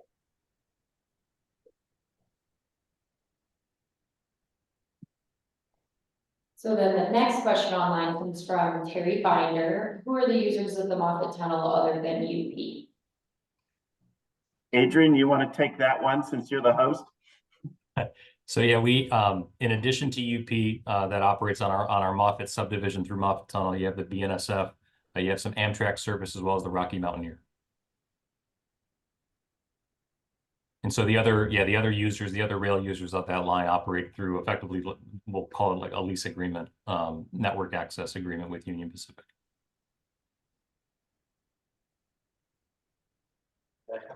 Another question I was actually texting to one of my contacts here. What exactly are the infrastructure improvement needs of the Moffett Tunnel? Do we know what those improvement needs are? Today, we are through this lease negotiation and renewal process. CDOT is engaging a technical consultant to work on performing that detailed analysis to confirm or otherwise validate any questions of what is present today, how does it conform to best operating practices and industry standards? Is there any notable improvement that needs to take place? All of those questions are in scope for this consultant to be figuring out for us as we proceed. So while the answer is we don't know, we caveat that with we are seeking to learn and clarify and be very specific in knowing what may be necessary or what may not be necessary. We'll note Union Pacific has done considerable operation and maintenance upgrade and keeping the facility in a fairly good state of repair from cursory examination so far. But Adrian, anything else to add? I think you hit it right on the head, Chris. Thank you. Yeah, there was recently, I think, some significant investment on water quality on both sides of the tunnel. There had been a dispute between the state and some external parties, as well as UP, on water quality issues coming out of the tunnel. That was resolved with a settlement that led to construction of 2 treatment plants on either side of the tunnel, and those have made a significant difference in terms of reducing pollutant loadings and other sort of pieces, recognizing that was a priority, especially for Grand County and some of the communities there in Grand County. And, you know, by all accounts, appears to have made a significant difference in addressing some of their water quality concerns in the Colorado River, and then obviously similar concerns on the eastern side with South Boulder Creek. Thank you. I'm going to hand this over to Wendell Coons in our audience who has a question. Please make sure you use the microphone. You guys hear me okay? Yes. This is Wendell Coons in Delta County. I've got a couple of questions that are related here. One is, what is the status of the Tennessee Pass line, and is there any plans for returning that to service that would supplement the Moffett Tunnel traffic? Adrian, you want to take a first crack at that one? Yeah, did I hear correctly? What is the status of Tennessee Pass? Correct. And I was so much more informed on this about a year ago, so I don't have the latest and greatest for you. So I'm going to phone a friend if CDOT happens to have any information specific to it. But from what I understand, still kind of an open conversation as we continue to go through what are the economic commodity prospects of opening that operation, utilizing short line operations through their separate of the UP franchise. But obviously going through, and I think this came out of discussions late last summer, going through kind of a safety analysis on infrastructure related to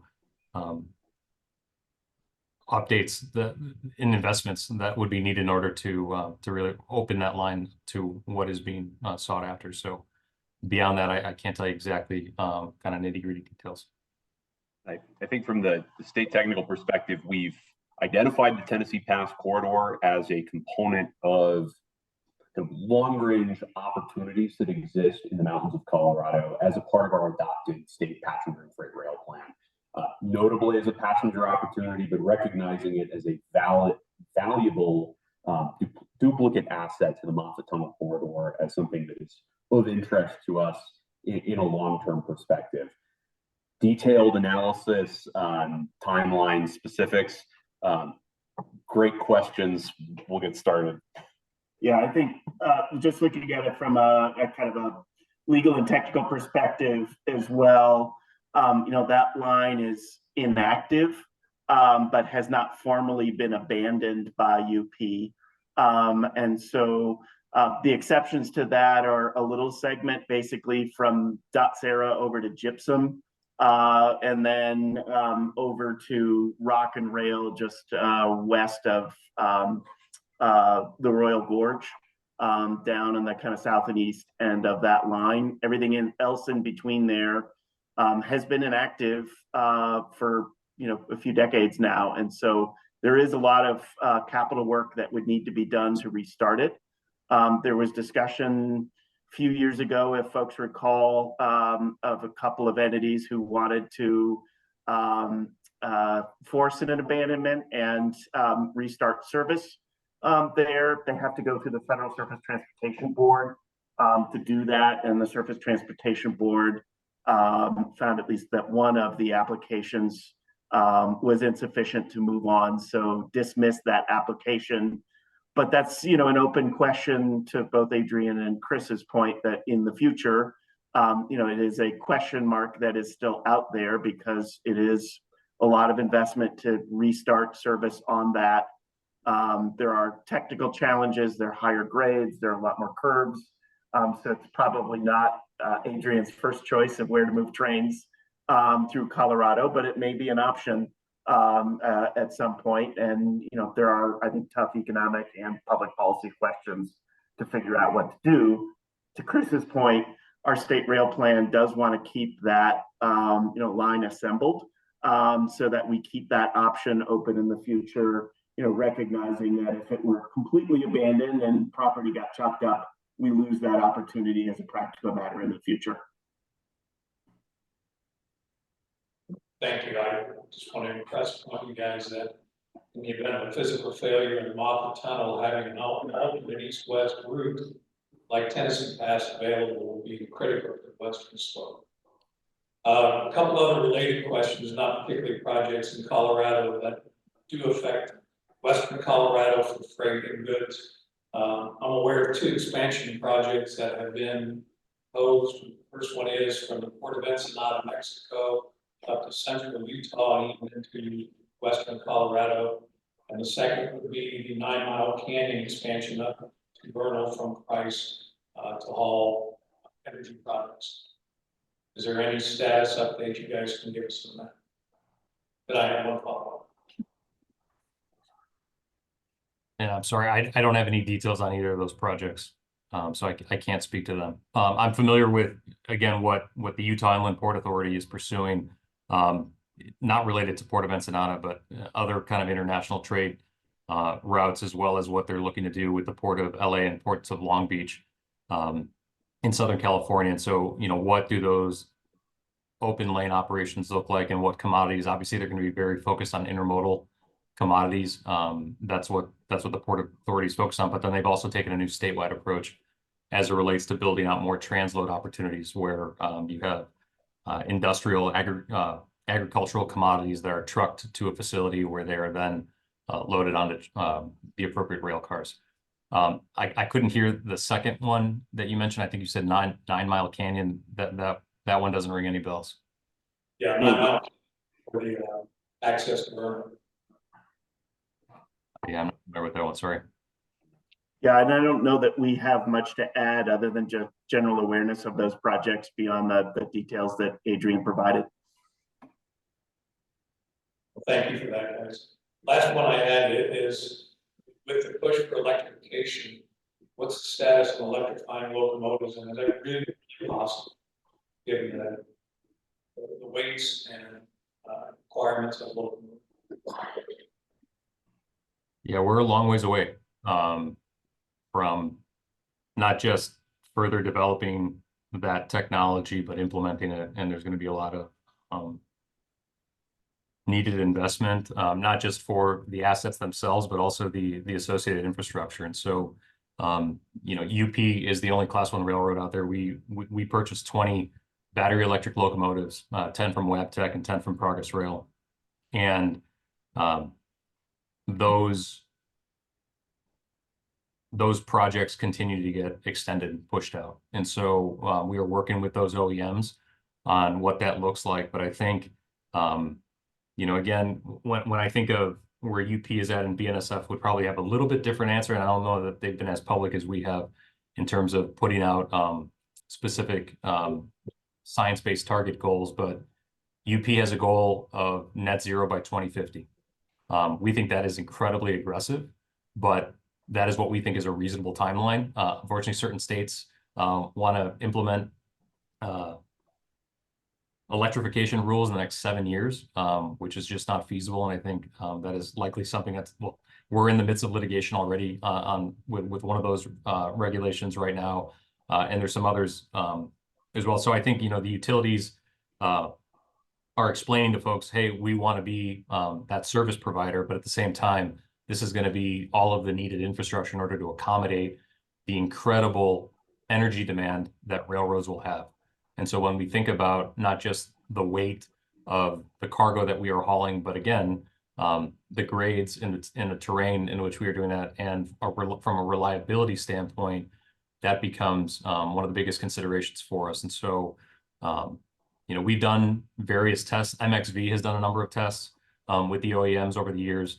None of them have panned out, other than, transporting a very small train over a very short mile of track.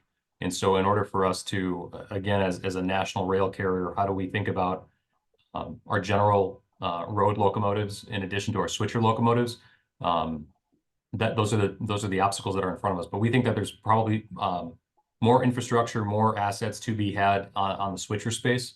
And you know, BNSF is really pushing for hydrogen powered locomotives, testing that out while we pursue the battery electric. And I think we're going to be sharing that data with each other and see kind of the race to zero. But again, that's something that we're having good partnership discussions with a number of states and utilities. But I think in certain areas where they want to pursue a regulation as opposed to an incentive-based program, it's posing very specific and legal challenges for us, in addition to just real obstacles in terms of what ends up being the power source, what's the reliability, and what does that associated infrastructure look like on our right of way. And I'll just note from a state perspective, a few quick things. First, obviously the state does have legal targets to hit on greenhouse gases. We have substantial non-attainment issues, mostly on the Front Range. And, you know, at some point we will need to, you know, address some of those sources, but we're really trying to do it in a way that starts with the lower hanging fruit and use some of those incentive-based approaches to move things along. So, you know, Adrian, one of those opportunities, we do have funding in a couple of our enterprises that could be used for switcher, especially, you know, opportunities. And we think that there are, you know, opportunities, especially in the Front Range, where there are kind of localized air pollution and other concerns where you've got areas as a way to kind of test that on the freight side. So, you know, we'll be interested in supporting that.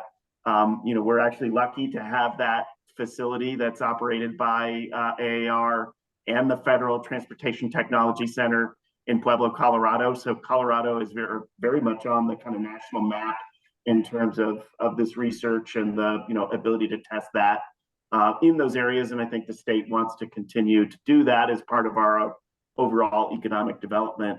On the passenger side, you know, we are taking a look at some of those alternative technologies because the trains are lighter, don't have quite the same service needs that a you know, heavily laden freight train might have. So whether it's mountain rail or the Front Range passenger rail service, we are looking into those options. We issued a request for information in December, yes, I believe. And so we're taking a look at some information that we received on that. I think similar to UP and BNSF, I think different ideas out there on electric versus hydrogen and what will be the kind of better technology in the future. You know, we're taking a look at those questions, and you know, other areas, often in California, you know, are starting to take a look at you know, putting more of that on the line, but it's still early in the process, and will be, you know, part of the assessment that we'll need to make during our mountain rail study and also our Front Range passenger rail studies. John, I would, and just to highlight, our passenger partners have pursued similar types of assets, and you know, we've been supportive of that, working through the various testing and identifying the right routes and how they do that. And we've seen that both in Chicago and California. So, and I know Stadler out of Utah, out of Salt Lake, is working on a number of those contracts with those agencies. The one thing I haven't heard in Colorado, and I hope it stays this way, but I'm gonna address it now in case anybody has the idea. We are not supportive of catenary. A lot of people have asked, you know, can we do catenary type systems? For a number of reasons, engineering, safety, right-of-way limitations, that is not something UP would entertain on our network. When you start putting in OCS poles and other issues, one, it could run into conflict with our intermodal service, but in addition to that, it takes up a whole lot of space, which restricts our ability and capacity on the right-of-way. So for those reasons, catenary is not something that we are considering, but we are working on, again, on the actual assets themselves with the OEMs and our passenger partners.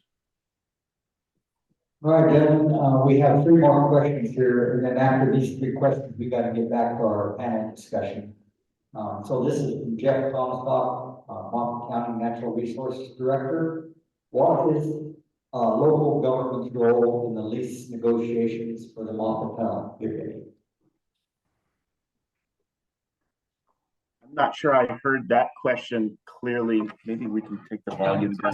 What is local government's role in the lease negotiations? I think I heard that. Yes. Yeah.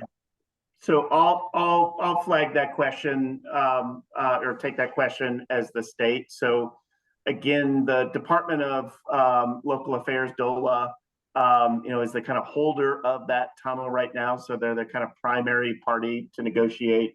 The governor has asked CDOT to assist just because of the transportation nexus. So we're doing that direct negotiation. That being said, as the governor's designated negotiator, I want to hear from local government on that, especially for a number of the governments that are part of the original Moffett Tunnel Improvement District from Moffett County, appropriately enough, all the way to Adams and Denver County, on the east side. So I'll be that kind of point of contact, and always happy to check in.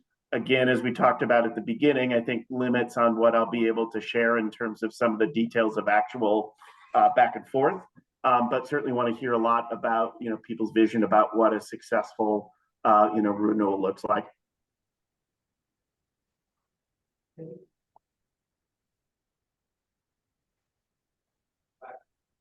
It looks like we've got one other question on the chat from Carla Perez. And that's just, are there ventilation issues in the tunnel? I know, Chris, you've got a sense for, because there's been recent improvements that UP's undertaken, and maybe you want to start and Adrian can follow up. So the tunnel ventilation is all on the east portal. That's where the vast majority of the infrastructure is located today.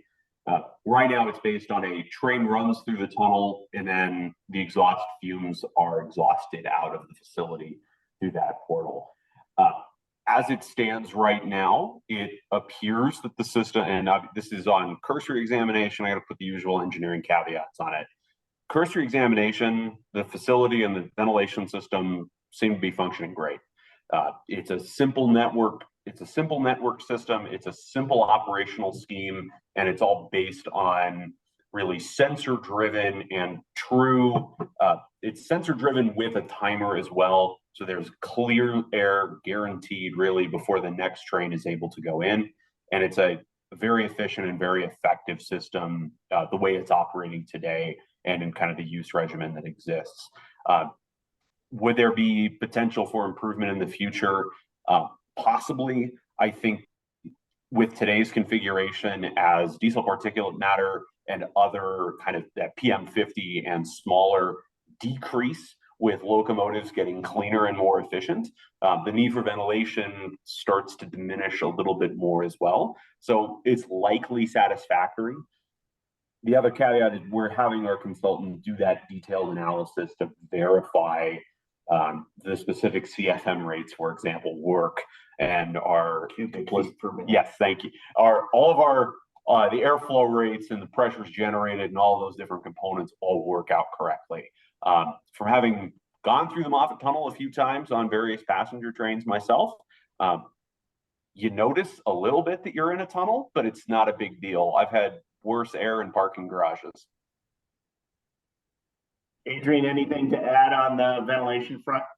I can't. Chris is such a good engineer. There's nothing that this layman could add that's better than that. I would just say again, when I see the word issues, right, I think we're working to address anything that's in there, and we're keeping it properly maintained. So that would be my only thing. And Chris already highlighted that.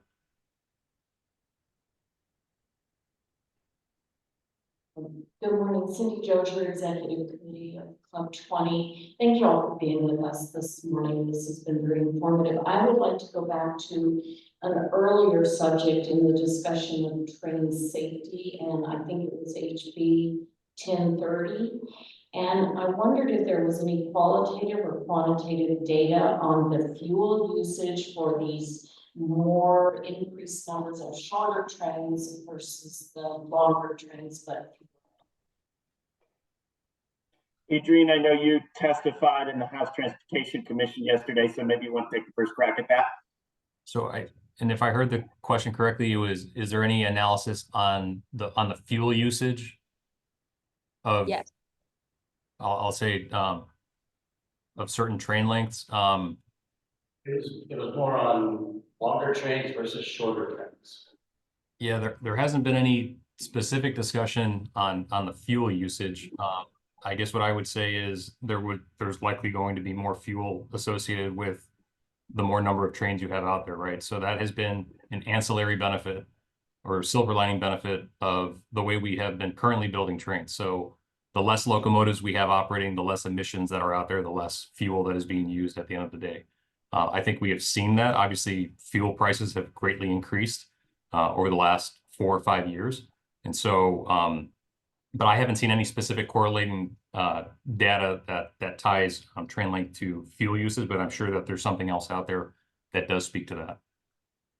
And I'll just add, that's our sense as well. And I think, an area of concern we just have as a state is that, we're talking about a number of these issues and trying to understand safety and environmental and access and capacity and other sort of things.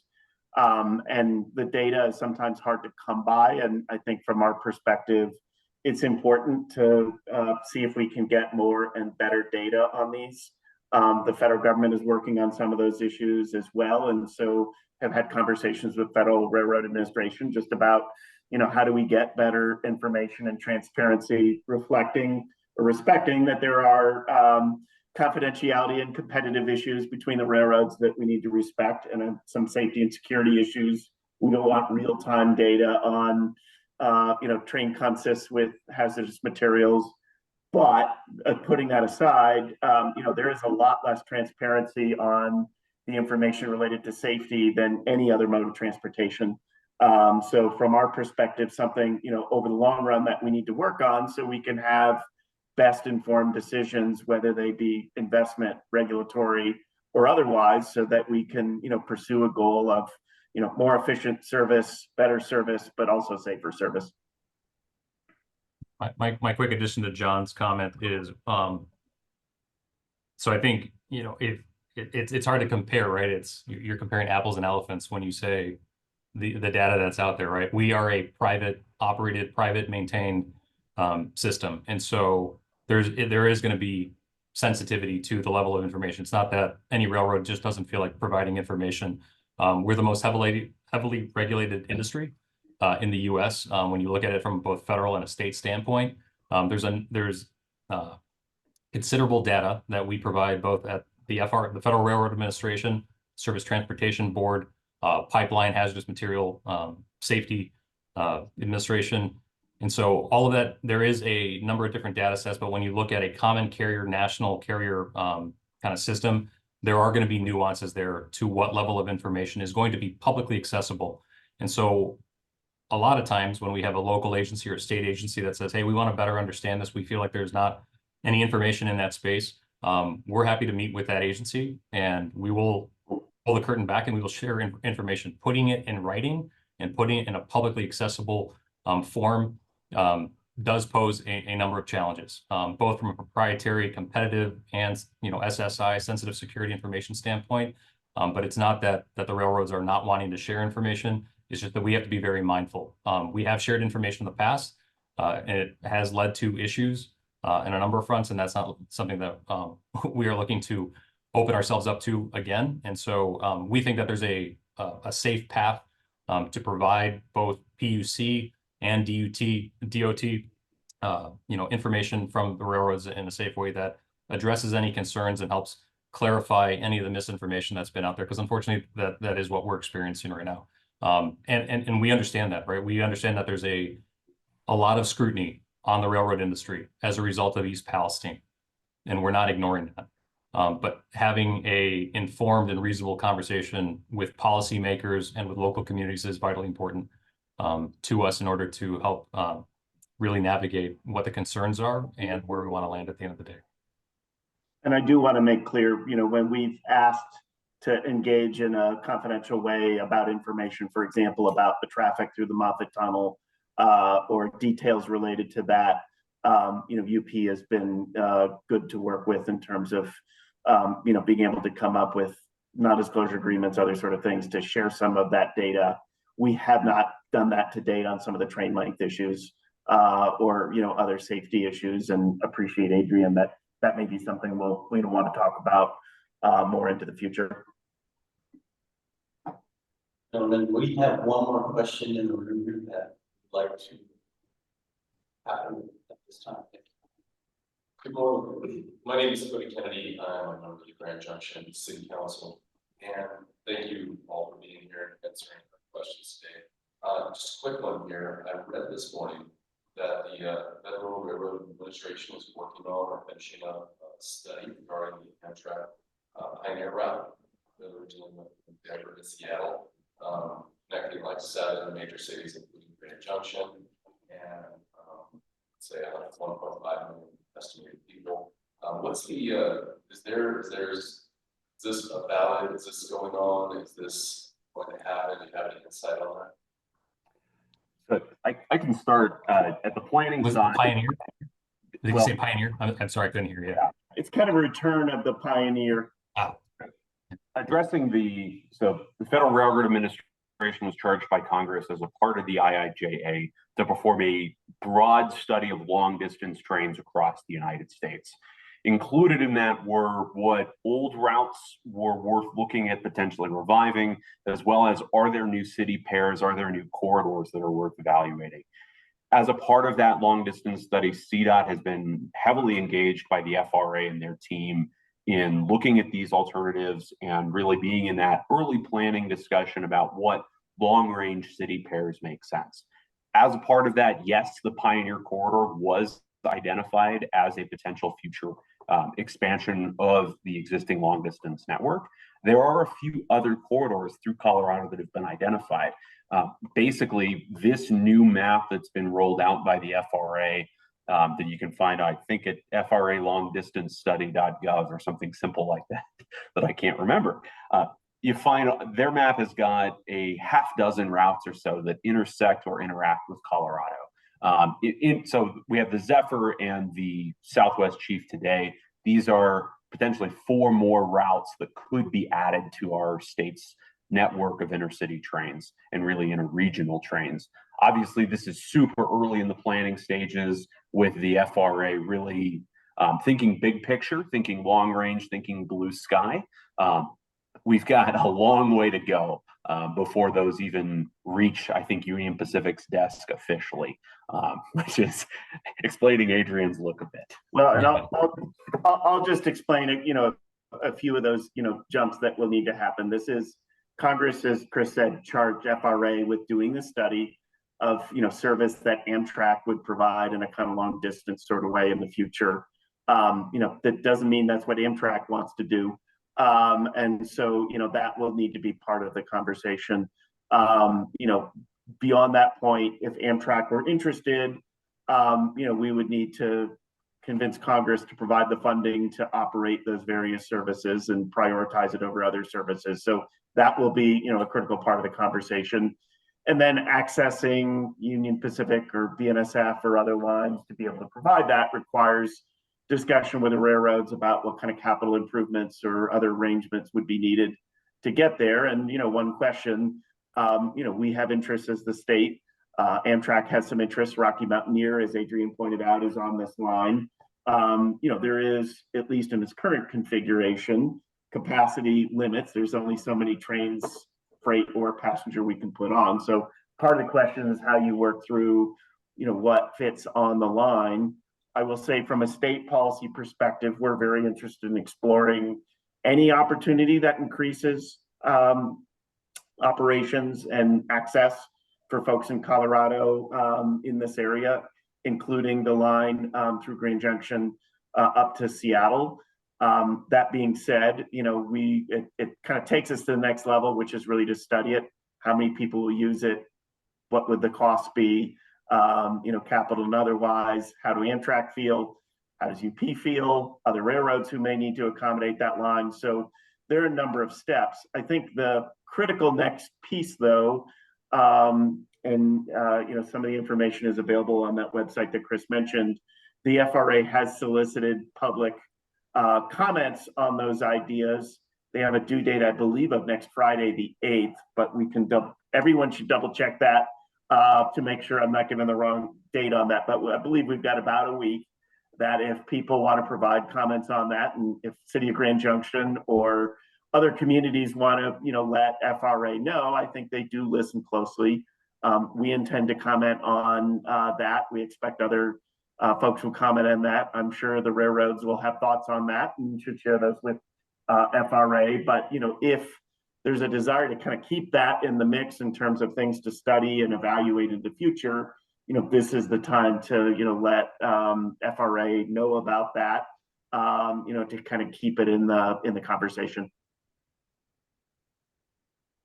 From the UP perspective, as the corridor owner, I think a study is one thing, right? And the corridor ID study program, is kind of helping identify, again, it's really, I think, driving states and local communities to identify what are their passenger priorities. It still appears to be a very competitive program, right, throughout the US. The Pioneer was studied a decade ago on reinstituting that service. It's been out of service, I want to say, for almost 30 years. And there's a reason that service went away, and Amtrak has shared that.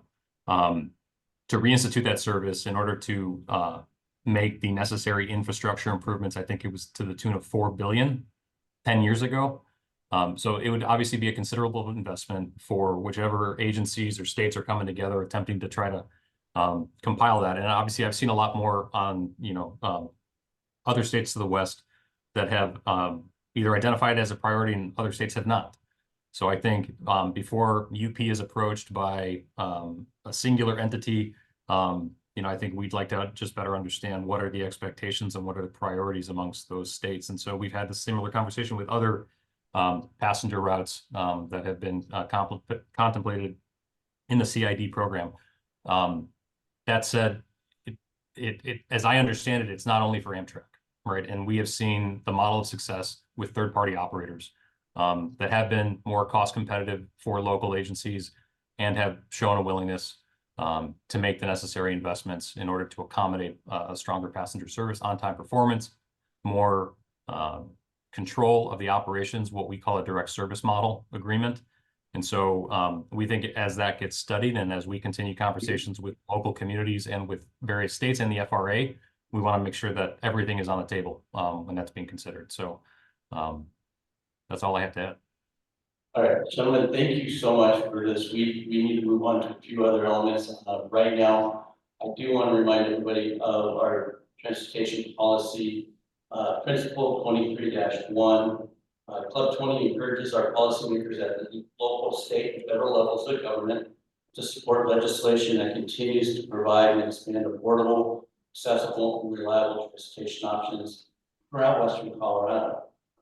Supports efforts to maintain, operate, and utilize the Moffett Rail Tunnel as part of the East-West Rail System. Gentlemen, I want to thank you for your time today. You give us way more information than we were anticipating, which is wonderful. And then, John, like we talked about the other day, our forum is open for updates, particularly for the Western Slope, which is and we would love to have you reach back out to us to give us more updates as this progresses. I'm going to turn it over to Ray now. So let's give them a round of applause.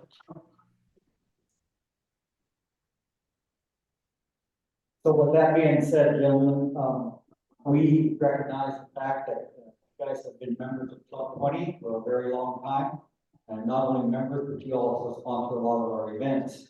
And I don't know if you're still online, but you guys are celebrating over 150 years of being in service. How many years are we celebrating currently? 167. How much?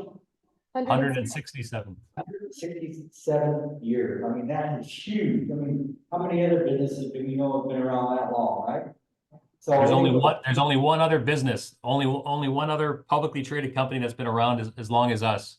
But we are the only ones that are still doing the exact same thing that we did 167 years ago. The only other company that's out there is Wells Fargo, but they've changed up their business model maybe 4 or 5 times since they started. So yeah, no, it's something we're very proud of.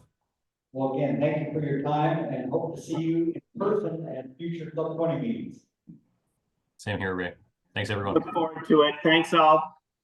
All right, thanks.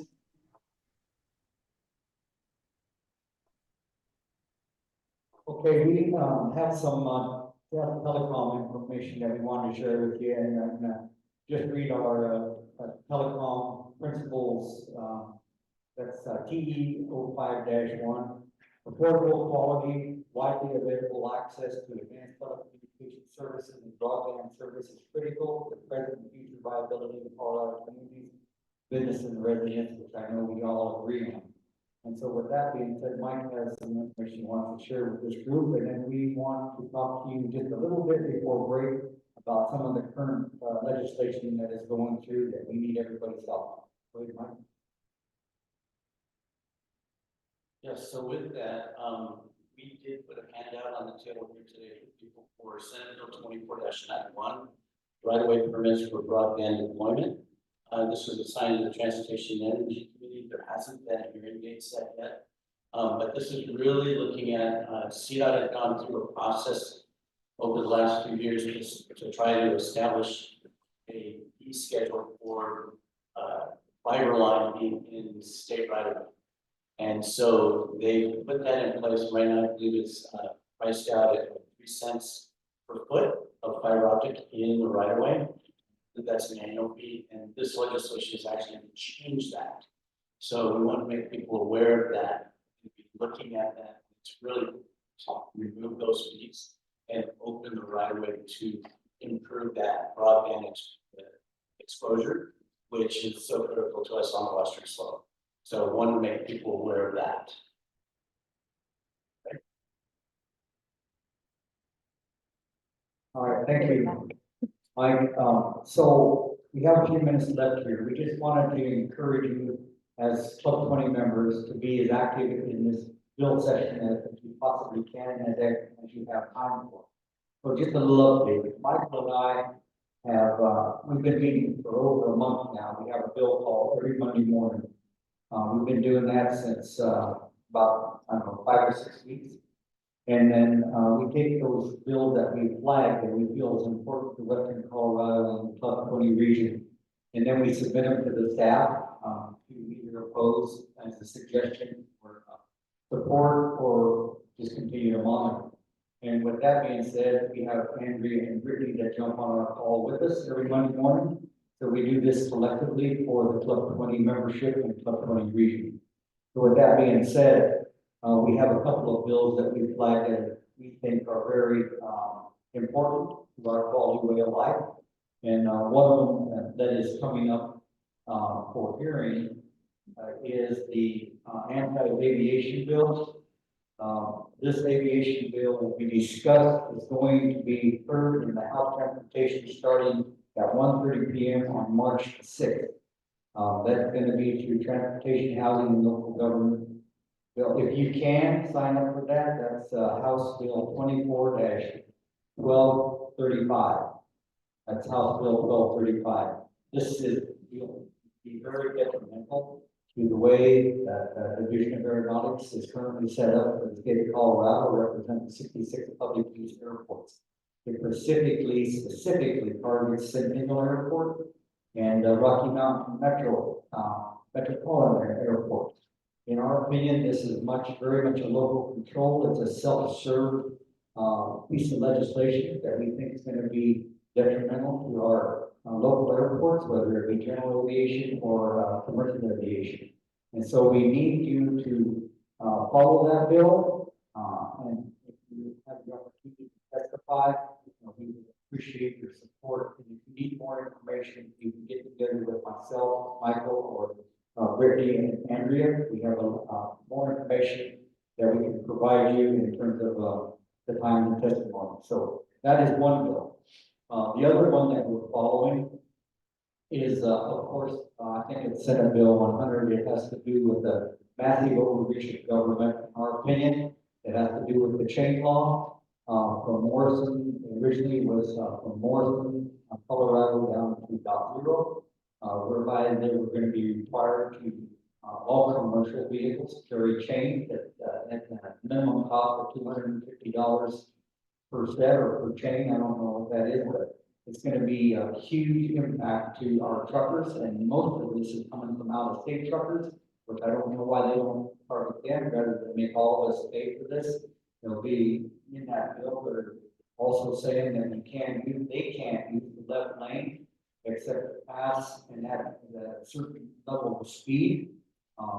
And so I reached out to Bill and Roberts and also Terry Will, and I encouraged them to make this a study bill. So if you have not included the 20, you have not included the stakeholders, I think this needs to be in a public setting and get people's opinions before it ever becomes a bill. And I don't think I got too much agreement on that. I think they're gonna water it down and pass it anyway. So if you have an opportunity to weigh in on that, reach out to our sponsors, that would be beneficial.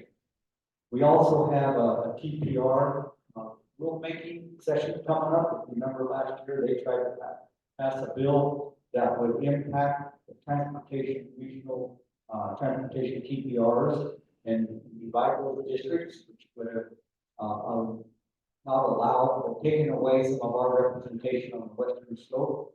I can't remember how many TPRs we have in the state of Colorado. Is it 12, 13? How many? 14 of them. And the system works. We have at least I'm going to speak for myself. If it isn't broken, we don't need to fix it. And so I don't think our system is broke. We don't need to fix it. It works fine. But now that the bill didn't pass last year, there is now an opportunity for us to weigh in on the TPR rulemaking.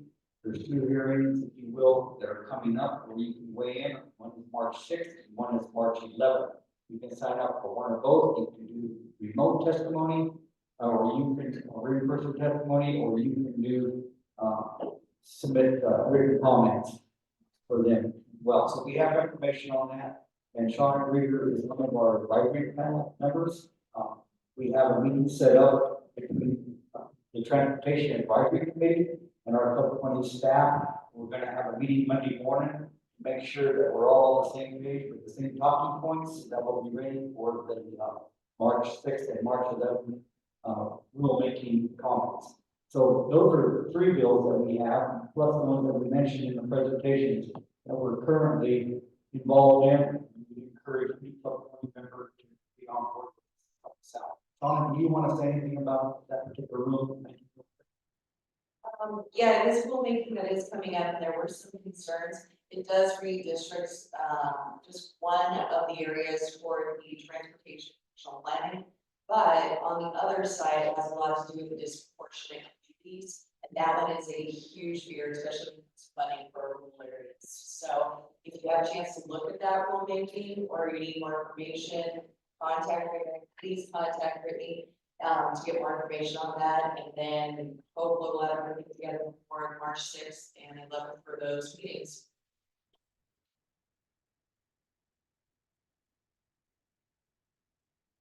Just the one thing I wanted to tell people when we're talking about these bills, you go on to the state legislative website, you look up the condensed version of the bills. As of Monday this week, there was 11 pages of bills. It's enormous. The amount of work that Andrea and Brittany are putting into this to keep you aware, watch and see, it's hugely valuable. So please, look at the email they sent you. They're writing it down on what's important, what you're going to be aware of, and give it some real time to read it, digest it, because if we don't have a voice, we don't have a say. So thank you very much. I'll just add one thing on all of the agendas that you guys will be seeing today. We have the current Club 20 resolutions on there for whatever committee that agenda is on. Up on the screen, you'll see the transportation and the telecom resos. And then in the middle, that is all of the bills that we're currently watching. That's monitor, amend, support and oppose.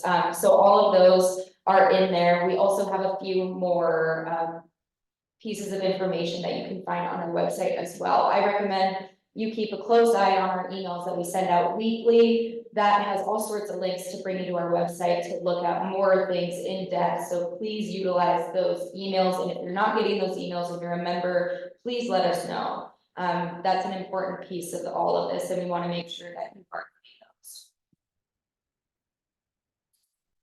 Real quick before we end, and I don't want to cut into your break time, but Mike and I feel it's really important that we recognize our advisory committee members, and that we have some of them with us today.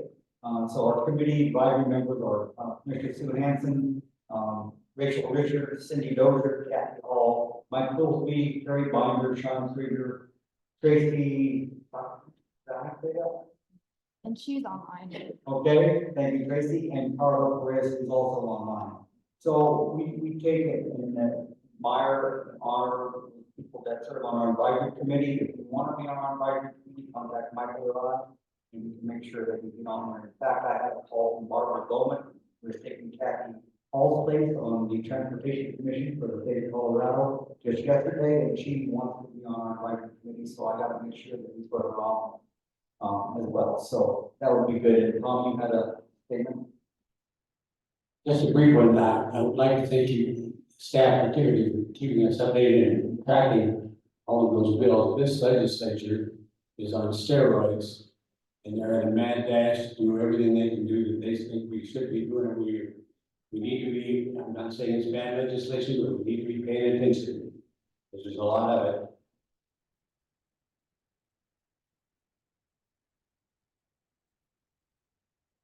Steve Child, Pickens County. Just a heads up, on September 12th, we are having a transportation summit in Frisco. This is for the RTCC as the regional transportation for Northwest. So what we're trying to do is to fill in some of the gaps on transportation in the different areas in our 6-county region there. We're looking for this to be a pretty big discussion, and I think that some people here might be interested in attending that. We'll just now bring together agenda and speakers and that sort of thing. But do us, if you're interested, put save the date on September 12th. She can put it on the email that we all do. With that being said, we're ready to adjourn. Thank you, everybody, for attending. Then I'm gonna do this.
Yes.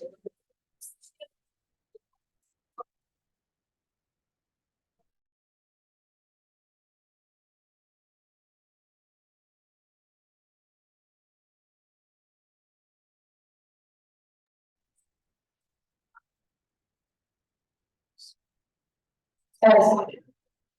Test.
I just, I don't know.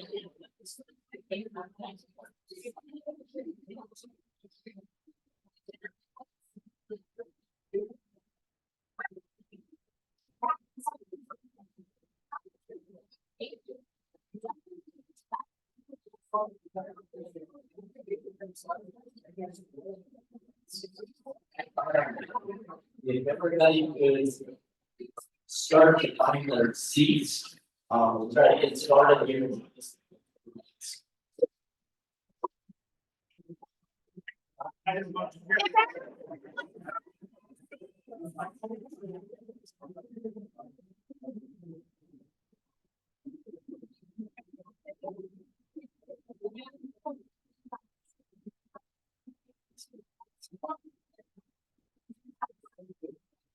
Please begin, take your seats.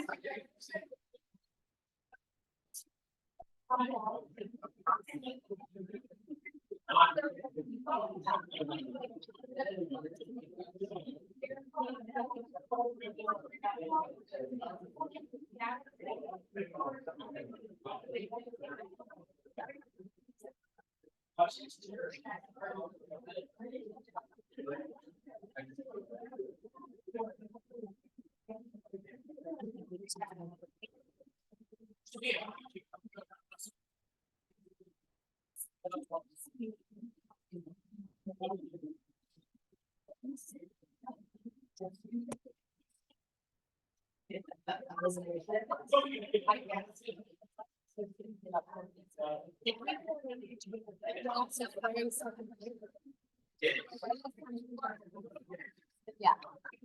Hey, Derek. Let's do introductions. There's people asking. All right, everybody, let's get started. If you can find your seats, I'll begin by reading the requirements that we need to read we start each committee meeting. Yeah, just go ahead and Welcome change it. to the Club 20 You can. Energy Policy Committee meeting. In accordance with our bylaws, we ask that only current Club 20 members participate and vote on matters of policy development.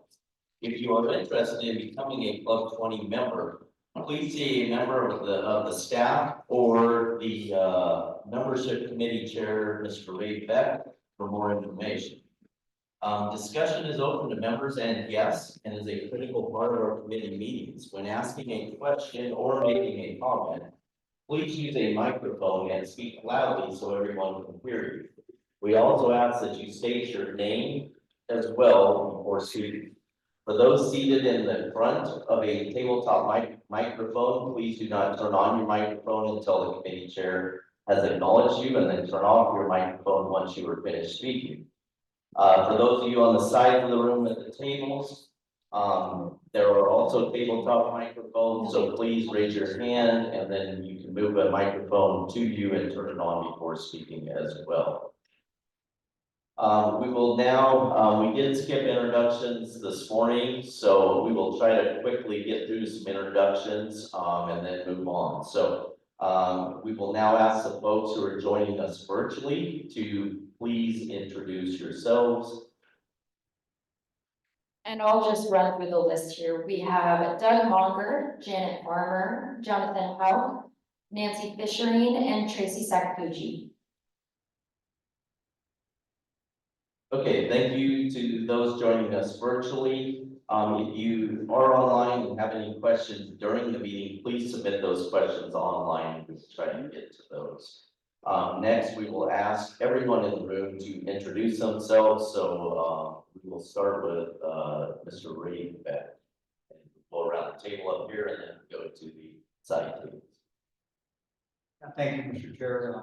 Ray Beck, Club 20 member on the executive committee, co-chair for transportation, and currently the chair for yoga, standing for joint organization leading transition.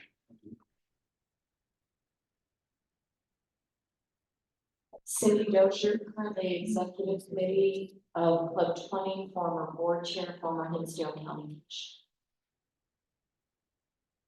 I'm in Eagle County, about 24 years, former chairman. Glad to be here, glad you're all here.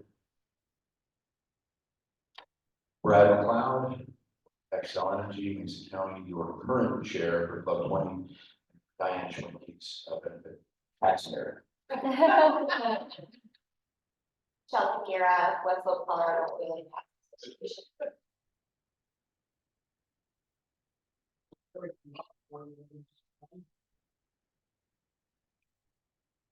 Kathy Thacker, member from Durango. Steve Child, Pickens County Commissioner, and I'm on the Energy Subcommittee, and I'm a second generation Club 20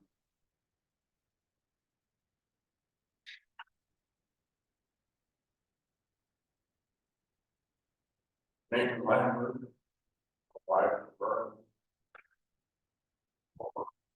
I'm the county commissioner.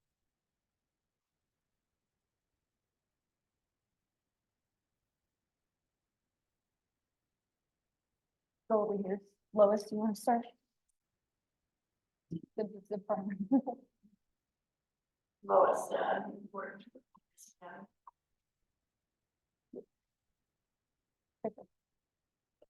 McKenna Farley, Western Colorado, field representative for Congresswoman Lauren. Larry Henry, regional director for Senator Mike Bennett. Arlene Jeffries, Supply County.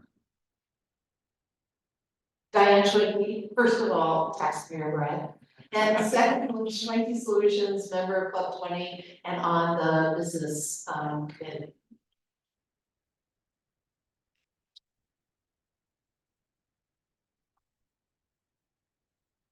Adam Fish, listener and runner. All right, Andrea Fields, clinical public affairs. Mike Woolsey, HDR and transportation policy. Mike McBride, HDR transportation policy. Chairman, co-chair. Clark and Sharon Craig, New Hampshire, Colorado, mayor and candidate for HC 59. Caleb Waller, candidate for Garfield County Commissioner, Republican. And Leanne, Mayor of the Town of North Colorado, and San Diego County Commissioner, Independent. Good morning, Jane Van Winkle, County, and I'm going in and out. I'm also a new position county with a federal fellowship with Agri West at the Business Incubator. So if you wanna just stick that neck back in there, and then I would ask that we don't grab it by the neck because that disconnects it. Ben May, out of Colorado. Ken DeLay, totally retired education. Jan DeLay, also retired, Grand Junction. Chris Lopez, Community Relationship Manager for CHAPA, Colorado Housing Authority, based in Durango. Amy Miller, Montrose County resident. Community Commissioner, Grand County. John Carr, Route County Commissioner. Morning, I'm Mark Rover, ex-county commissioner out of Delaware County.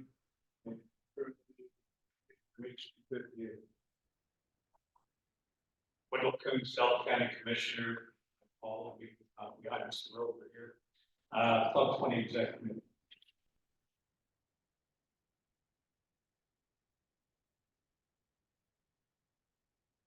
Mayor Linky, Grand County Commissioner, past chair of Club 20, Executive Committee of Club 20, and some other boards. Just a few. Borough here in Rio Blanco County Commissioner.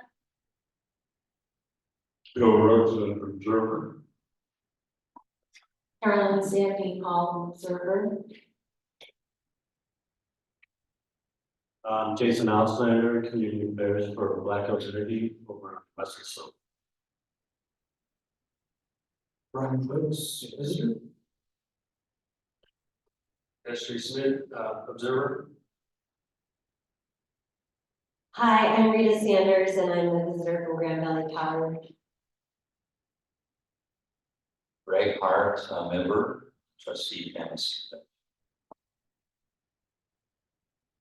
Good morning, Chris Trees, Garfield County Board Member, Water Committee Chairman. Morning, Kent Blackwell, Delta Mountain Terrace Electric Association, one Delta. Hello, Jeff Comstock from Moffett County and the executive.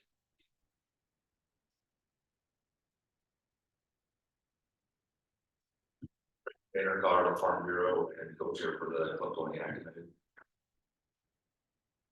Bonnie Brown, Exec Committee and Committee on Natural Resources. Sarah Carlisle, Tri-State. Randy Hooper, Club 20 member, Craig City Council.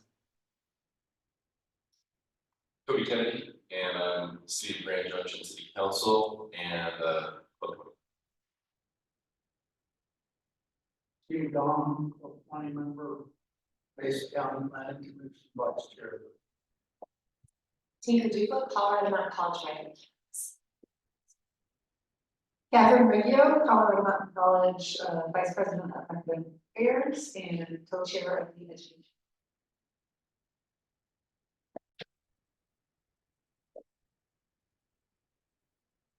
All right, last, I'd like to thank our sponsors, our venue and lunch sponsors are Union Pacific Railroad and Atmos Energy. And then also as well, like to thank the committee sponsors, which are Chevron and Grand Valley Power, the rural electric cooperative provider by choice in Mesa County. So we'll move right into the presentation. I appreciate you all being here today.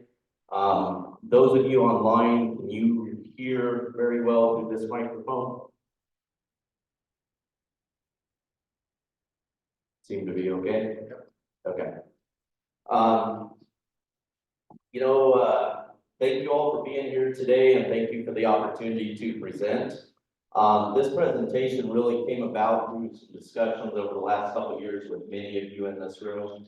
Oftentimes we get to talking about our fields that we work in and we understand it right, but oftentimes it's not something that everybody understands the terminology we use and what's really going on in the field that we work in and live in. So it was brought to my attention that maybe at some point we ought to kind of have a basic understanding of what is electricity, how does the grid work, and how do all these technologies, the renewable energy systems and everything else interact together, and how does this work? So today, what I hope to accomplish with this presentation is just that. We're going to go through some basic terms. I'm going to try to apply through that part because many of you in this room are, you do have some experience in this industry. Then we're going to move on to, what are electrons? Are they all created equal? And then we're going to talk about some of the challenges that lie ahead as well as opportunities. So with that, just a quick about me. I have been in the electric utility industry for almost 30 years. I began as a meter reader and then worked my way up through several positions where I'm now in the office. I spent about 12 years as a lineman out in the field, climbing poles, responding to outages, building lines. So I've got a good understanding of how the system really works out in the field. Over the last 15 years, I've also had opportunities to get a couple other certifications, one being a home energy rater certification. And that's really helpful for our members as we try to help them conserve energy, right? Most of the cheapest and most efficient kilowatt hour is the one that's never delivered or generated. So if we can help them reduce their consumption, that's a savings to them, savings to us. I also was able to receive my photovoltaic design and installation certification. This is really important because, as I said, I understood the distribution system from the construction side. But, about 15 years ago, we were looking ahead and we understood there was going to be a lot of distributed generation systems on the grid. And we wanted to understand how those work and how those interact with the system as well, so that we understand both sides of the equation. A little bit about Grand Valley Power, right? I do work for Grand Valley Power. We are an electric cooperative here in Grand Junction. We are Colorado's oldest rural electric cooperative. We were incorporated in 1936. We built, line, and energized to the first 400 members in 1937 around Fruita, Colorado.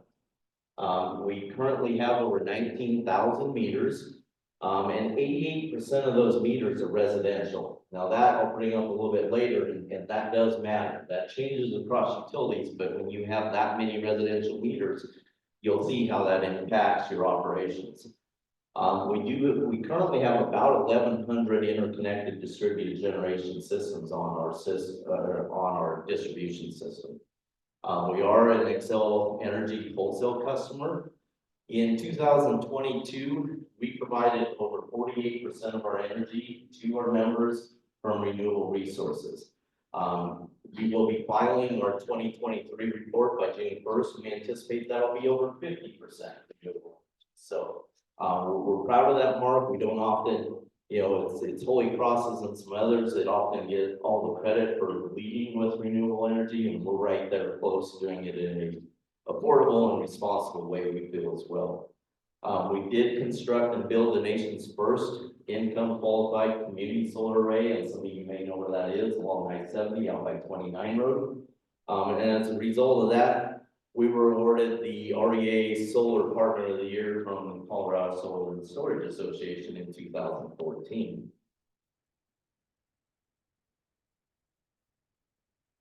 So let's dive into some basics, right? What is electricity? And the easiest way to talk about electricity is really compare it to water flowing through a hose. I mean, when we're talking about electricity, you don't see the electrons flowing out the end of the conductor. You don't see them moving across the conductor. What you do see, though, is when you think about water flowing through a hose, that makes sense. Well, electricity and water act very similar in that sense. So basic terminology, voltage is nothing more than the pressure of the electron moving. We increase voltage to basically pressurize that electron, transport it over longer distances using transmission line. When we're talking current and capacity, that is basically the flow of the electrons, and that can be restricted by the size of the conductor, much like if you have a water hose, you're trying to fill a bucket, you're using a 1/2 inch water hose, it's gonna take longer than if you have a 1 inch water hose. If you have a larger conductor for electricity, you get more current flowing through that line. Resistance in water lines is sand, corrosion, things like that. With electricity, it's the size of the conductor, heat, a lot of other things affect resistance as well. So, two other terms, and then we'll get into some better stuff, but two other terms that are very important to talk about is the difference between power and energy. These two terms are used interchangeably a lot today, but they're like comparing apples and oranges. They're very different. Power is basically watts, right? So that's how much electricity is needed just to turn that device on for that moment. That's instantaneous. That's right now. And when we're talking watts or kilowatts, it's like going to Home Depot and buying a 1,000-watt heater. That is the power that it needs just to turn that device on. When we're talking about energy, now we're taking power and measuring that over time. So instead of a watt or a kilowatt, we're talking kilowatt hours. Most people are familiar with kilowatt hours because from the electric utility, that is how you're usually billed, is based on kilowatt hours. So that's your instantaneous energy, watts converted to a time component, so kilowatt hours as well. So now let's talk about a little bit of the history of the grid. Of course, Thomas Edison is given credit for building the first central generating station and distributing power to customers in New York City. You know, in the early 20th century, what the United States saw was a lot of cities were starting to get electricity, right? It made sense for investors to invest in these central generating stations, build lines where they could build a mile of line and serve 400, 500 customers in a city. What didn't make sense to them was to build that same mile of line to serve one person out in rural America. And so what was happening in the early 20th century, rural America was getting left behind, literally left in the dark. And so under President Roosevelt, he signed the Rural Electrification Act, which basically provided federal funding so that rural communities could band together, receive rural funding to build basically rural electric associations, co-ops, and then electricity would make its way to rural America as well. So this model has worked well for many, many years. You know, so well that in the 70s, there was an abundance of electricity. There were a lot of central generating plants being built in the 70s, coal-fired power plants. And so the idea at that time was, hey, we've got a lot of product to sell, a lot of electrons to move. And so REAs really got behind in the 70s, the idea that if we're going to continue to promote electrons, we want to sell more electrons. And so much so that I've been to a couple places here around Grand Junction that they actually showed me, and they still like to show me, they've got their doorbell little placard that says they are a gold star medallion for the REA. And basically what that means is they went all electric at that time. What was good for them in the 70s might not be so good for them now, unfortunately. The markets have changed. The ability to have that much electricity, the cost of electricity, their bills are a little bit higher now than if they maybe had natural gas for home heating. But that's I'll touch on that, why that's important a little bit later as well. But as the markets change, we see that there's a time that it is good to promote additional sales, and there are times that we shouldn't be promoting those additional sales. So the basic power grid, right? We're talking, there's a generating station. Again, voltage is pressure. We're going to step the voltage up, put it on transmission lines, transport it long distances, get into the neighborhoods. Then we're going to run through a substation, through another transformer, decrease the voltage down so it goes through the neighborhood at a lower voltage. It's a little bit safer, right? Before it gets to your house, goes through one more transformer, and it's converted to 120, 240 volts, where it can be used in the house for lighting or appliances. It was designed and built for one-way flow, right? From the generating station to the house, worked really well, still continues to work well that way. So that's an individual grid. What does a grid look like across the United States? There's basically 3 interconnects in the grid across the United States. There's the eastern interconnect, the western interconnect, and Texas always likes to be a little independent. So they have what's known as the ERCOT interconnect. I call it the Texas interconnect. It's basically the state of Texas is an island on their own. Within these interconnects, there are balancing authorities, and what do balancing authorities do within these interconnects? They're the operators of the system, right? They make sure there's power coming from different resources, that the power is available when consumers want to use that power. They're predicting, they're maintaining reliable and secure operation of the grid, and then they're continuously monitoring the grid, right? They have to understand that in this area, this is what the load profile looks like. So we know we have to deliver more electricity at this time for this area, but over here, it's a different time frame. So do we have the right power lined up with the right consumption patterns to make sure that the electrons are there, that when you flip the light switch, that light comes on for you? You know, other things that come into play there is weather patterns.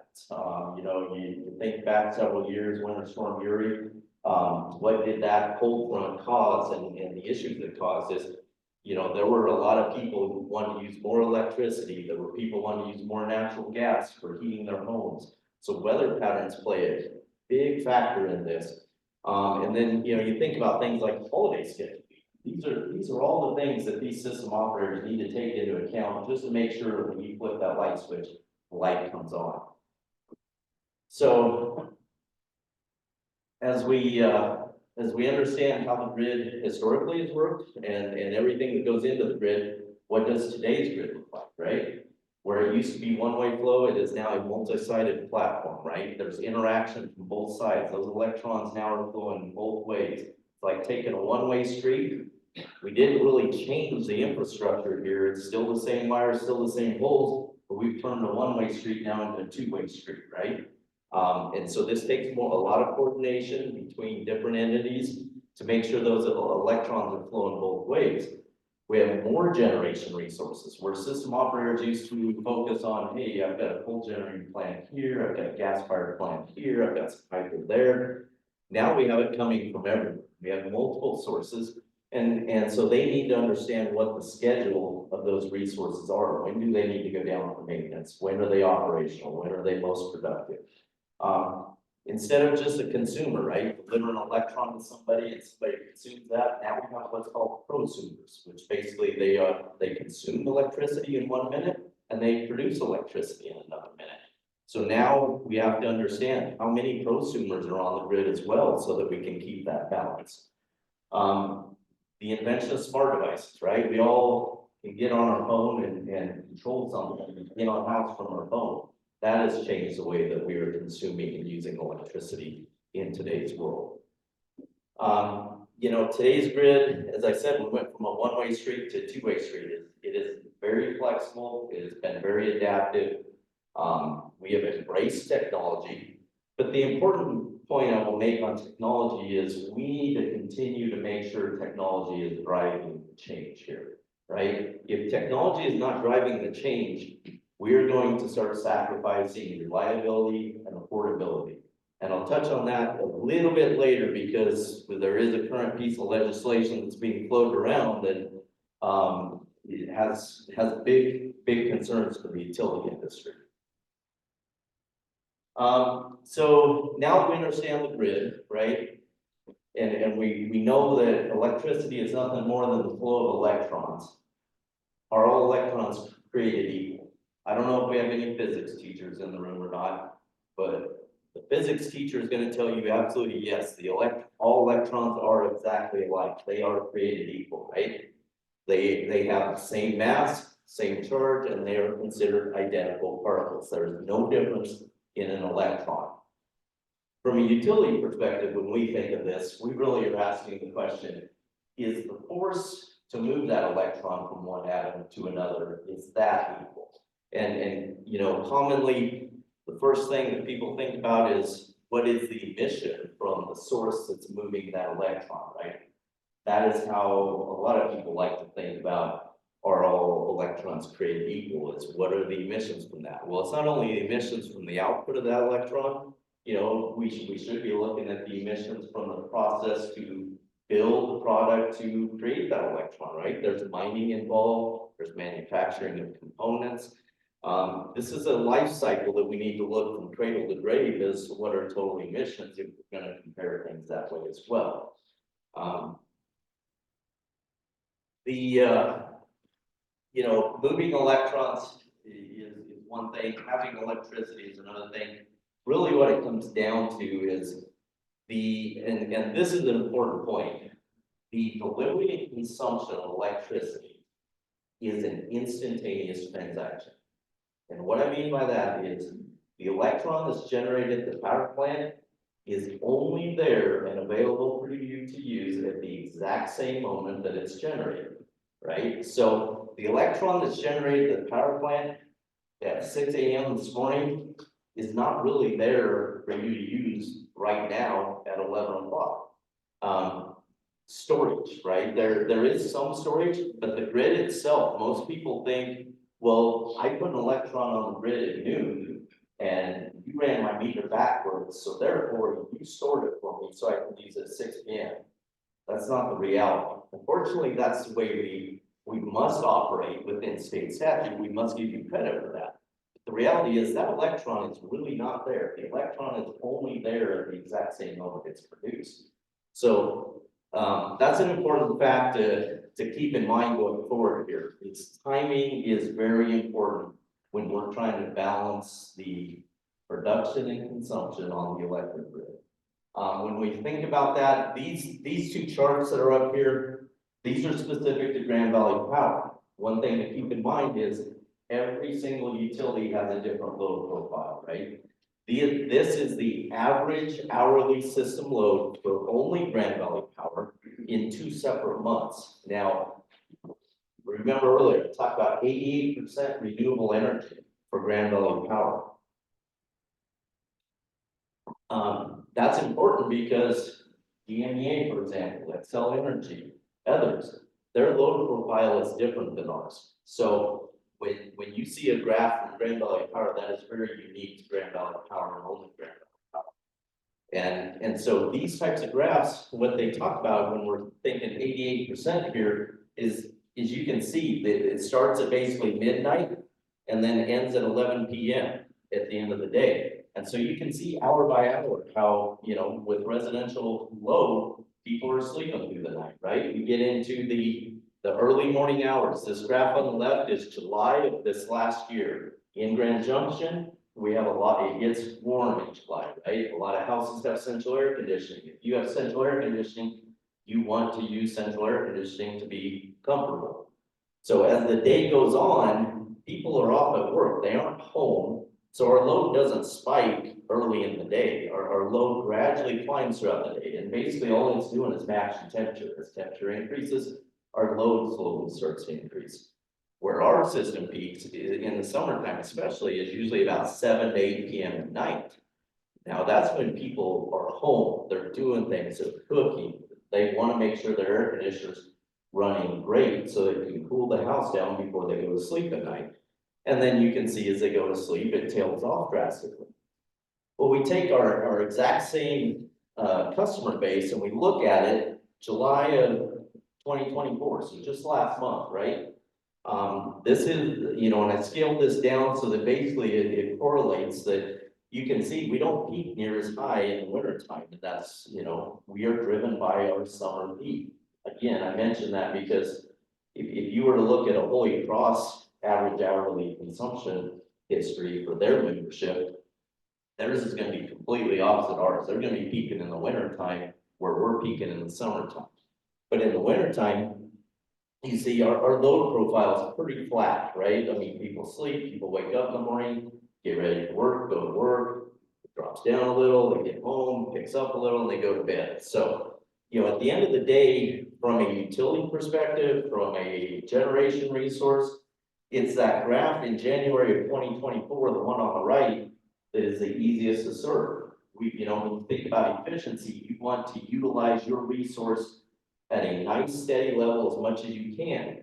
The more you get peaks and valleys in your system, the less efficient it is, right? You're sending a lot of electricity through your system in one moment and then hardly any through in another moment. If you're gonna build this system, you wanna utilize it to the best efficiency that you can. And that's why the one on the right is more predictable. If you're a generating plant, you know what that load profile is gonna look like, and you can fire up your generator and you can run it. You know what you're gonna get with it. The one on the left in July, you know, I'm not gonna run at full capacity, I'm gonna go up later. It's a little more difficult to serve. Now, the next graph, and this is what I'm gonna talk about here in the next few slides, is mostly how does solar interact with Grand Valley Power specifically? How does solar interact with our system? The reason I'm talking solar is that is the most abundant resource that people utilize on our system. Of the 1,100 interconnected systems we have, only 4 are not solar at Grand Valley Power. Solar across western Colorado is kind of the most abundant, the most utilized resource that people like to use to help offset their bills. So when we take our load profiles and we overlay what typical solar production curves look like, we're using this to assume every residential member at Grand Valley Power is going to put solar on the rooftop, right?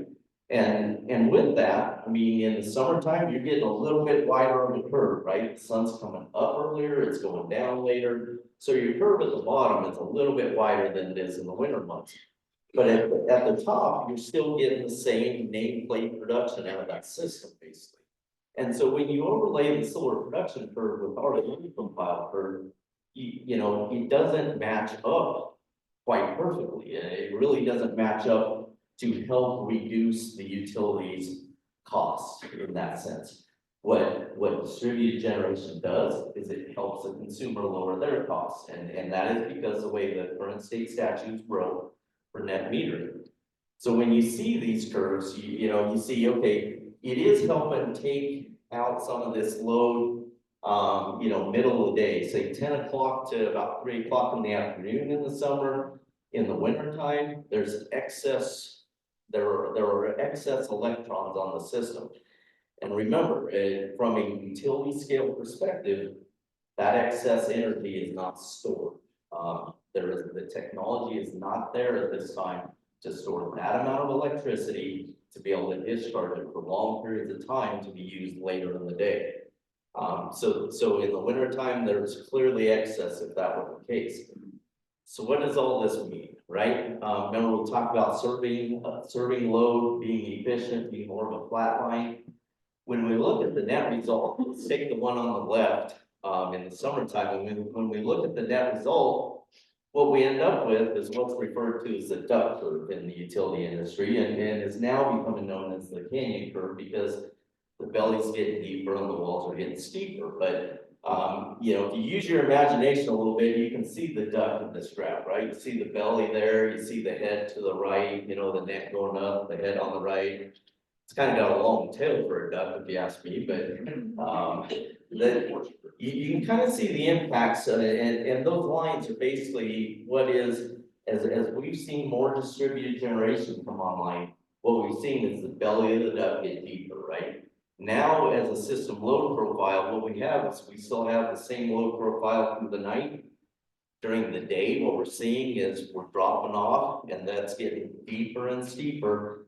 But what we still have is on the right-hand side into the evening hours when we're needing more electricity for our members. That is very steep and it ramps up quickly, and we still have our peak amount of electricity. So from a system operator standpoint, when a system operator is looking at how much electricity do I need to make sure it's on the system for Grand Valley Power, they're still looking at that top right mark.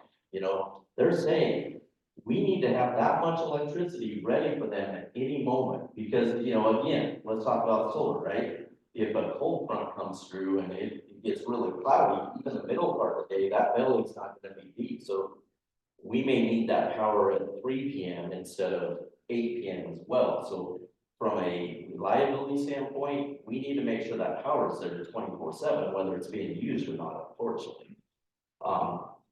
So, you know, the duck curve is something that we've understood, we've seen coming, we continue to adapt, but it continues to provide challenges for us. What we need with this, you know, when we're talking solar, the important factor is, what is a complementary resource, right? We need to continue to put resources together that are complementary of each other so that we don't have the peaks and valleys. If we go 100% solar, we've got drastic peaks and valleys. So we have to find the technologies that are going to be complementary to that so that we can utilize all resources. And which leads me right into, coincidentally, my first talking point on the next slide. You know, so if solar has its challenges, now you know, we could put same graphs together if we want to talk about wind. Western Colorado isn't a great wind resource, so I chose not to use that one. But wind has its best production middle of the night. You saw in our graphs, our consumption is not high in the middle of the night, so we'd have very similar challenges middle of the night. But when we're talking about this, you know, you ask, okay, so what is the best resource? And this is where I appreciate Club 20's stance, and I think Club 20 has it right. It's an all of the above approach, right? We do not want to pick winners and losers. We do not need to be taking resources off the table at this time. We need to continue to keep all resources on the table so that we make sure we maintain reliability and affordability. You know, understand when you ask that question, which generation source, it's important to understand too, what are the load characteristics you're trying to serve? Again, as I mentioned, Holy Cross Energy's load profile is completely different than Grand Valley Power's. Are those two complementary? If you looked at those two together, could a load serving entity say those two are complementary? So if I look at those two together, I know in the wintertime I'm going to provide more electricity to Holy Cross, but in the summertime I'm going to provide the excess to Grand Valley Power. Yeah, let's look at those as cumulative and let's combine those and take that into account. Location matters, obviously. You know, how close are you to the generation resource? What are your transmission assets to move that resource, right, across regional barriers? Be flexible, you know, continue to take an all the above approach. And again, I mentioned a little bit ago, develop complementary resources, right? Don't pick winners and losers. Don't put all your eggs in one basket. Keep them all on the table and identify which ones work well together. You know, with solar and with that ramping up, the steep neck on the duck curve, natural gas fired generation, peaking generation, these are great complementary resources. Solar, small modular nuclear that can meet these peaking times. That's a great complementary resource. You know, we touched a little bit on energy storage systems. You know, these are some of the past technologies, some of them still being used, but really energy storage, that is going to be the key going forward. When I hear our senators, representatives this morning talk about, man, we're trying to get some of this money from rural electricity or, you know, renewable energy programs into our communities. That's great, you're trying to get money in the communities, but I think we need to refocus on this, and we need to understand, is it about just putting another electron on the system? I don't think so, because again, timing is important. Let's put the money into developing storage, right? Let's do R&D for storage. Let's identify what is the best technology to do that, because I don't care where that electron comes from. If we can develop storage utility scale, it doesn't matter anymore. Everything becomes efficient. So instead of just throwing money at one source, one technology and picking winners and losers, let's do R&D. Let's get storage caught up. The minute storage is developed, it's a win-win. Then we have affordability, we have reliability. So what is the outlook, right? We now understand how the grid works and this, and you know what electrons are. We know two big things right now, specifically in Colorado. We are seeing increasing demand across the state. Why are we seeing increased demand in the state of Colorado?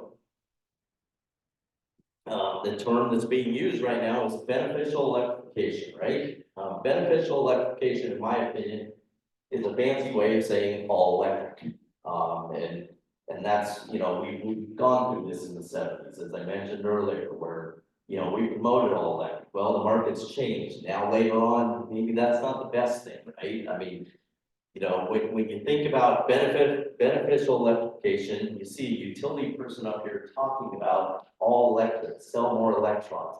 You're thinking, that's your product. Don't you want to sell more? And my answer to that is no, I don't, because I don't want to sell more if it's going to sacrifice reliability and affordability. And I realize right now that just selling more is not the right thing to do. We need to sell more at the right time. We need to sell less at the right time. We need to understand the market dynamics there. The other thing that's going to increase demand on the system are electric vehicles. I know that, I saw many of them pull up out here this morning. I know there are quite a few. Electric vehicles have their place. What I'm going to share with you is when Grand Valley Power is looking at our distribution system and we're trying to model what the future looks like on our system.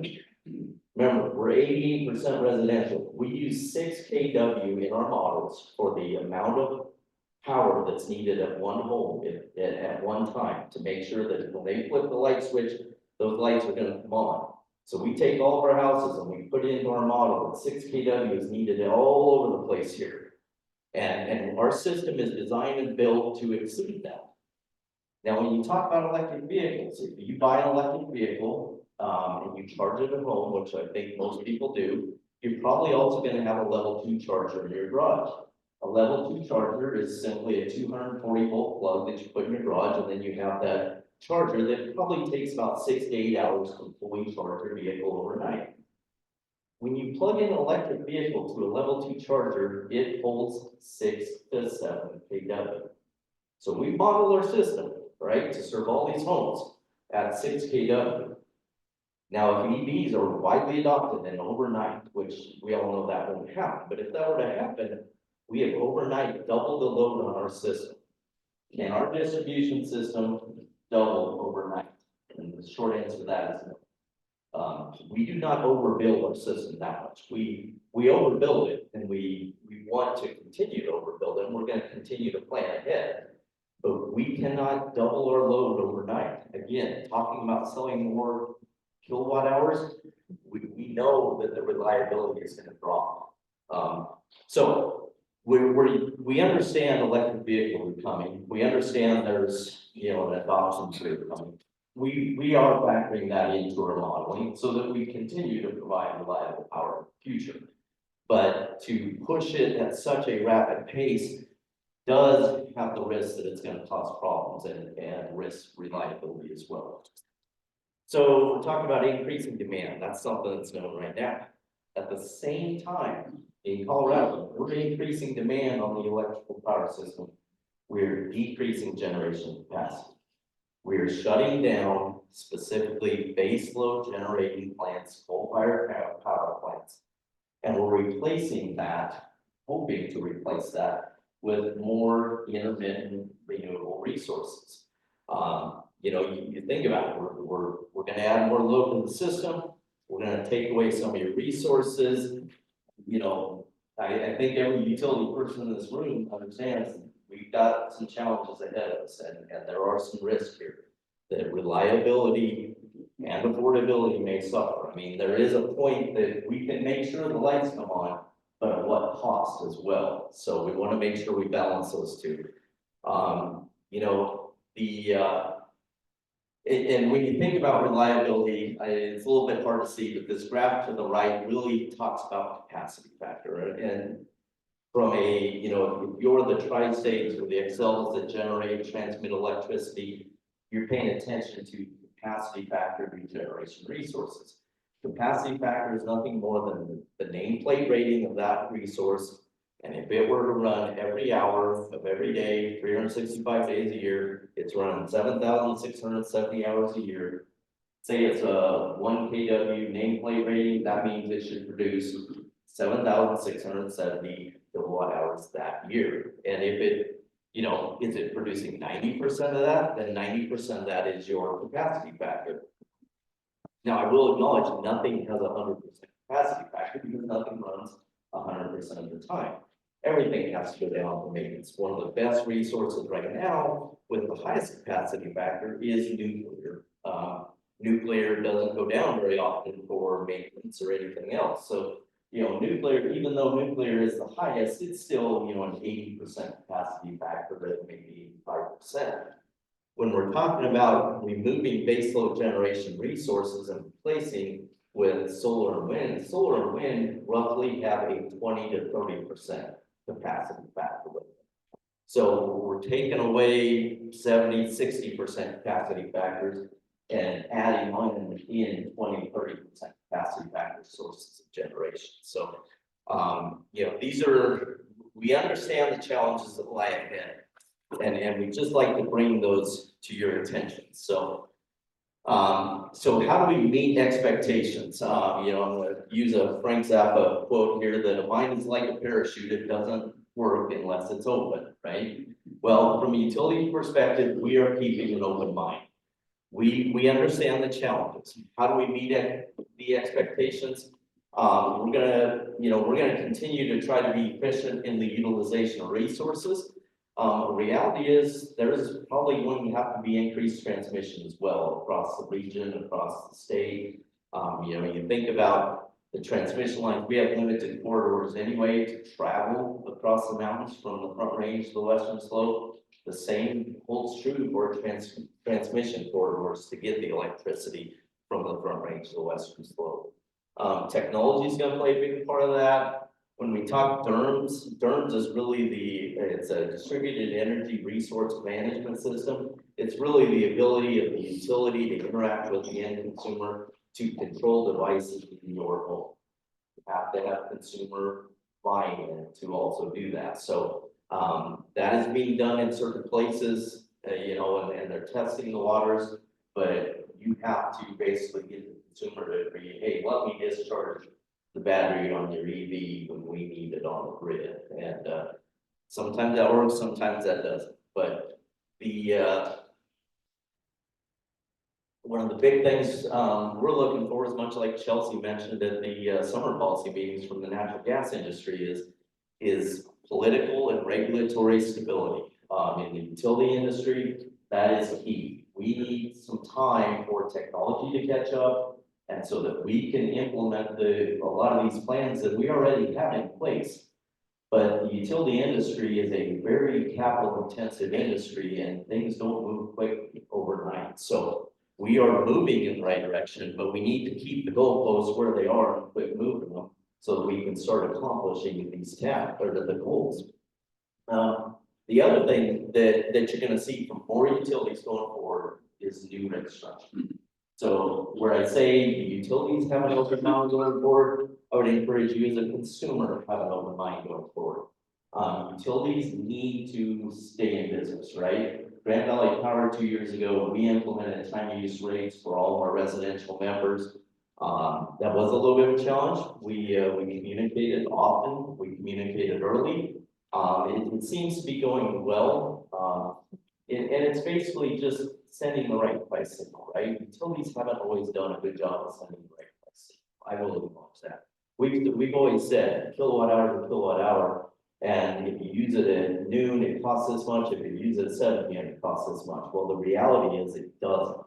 So by using time use rates, we're sending a price signal that says you can still use as much as you want, but if you're going to use it when it costs us more, you should pay more. It's only fair, right? And if you use it when it doesn't cost as much, you can pay less. So be open to new rate structures as well, and you know, we're going to constantly evaluate this. And try to continue to find solutions, continue to find those complementary resources so that we make sure the lights stay on, and at the end of the day, it's also affordable so that everyone can pay their bill. So if anybody has questions, I'll take a couple questions, but we also a little limited on time, so we'll move into our guiding principles as well. Yes, sir, Mr. Childs. Thank you, Steve Child, Pickens County Commissioner. Your your curve showing your electric demand down in this area. And I know Holy Cross is kind of the opposite of that, where the peak demand is 7 p.m. and on a winter evening. It opens up the possibilities of trading electricity between the two electric grids, just locally, and that would make a lot of sense, that eliminate the need for a lot of storage. Yeah, you're absolutely correct, and that's what the balancing authorities do is they're looking at us as complementary serving entities, right? So they're saying, hey, now it makes sense that I can run these generators at this time because I know they're gonna use it here and they're gonna use it there, I can keep it flat, it does make it more efficient. That's where, the grid operating as a regional grid is more efficient than many small grids operating independent of each other. Yes, sir.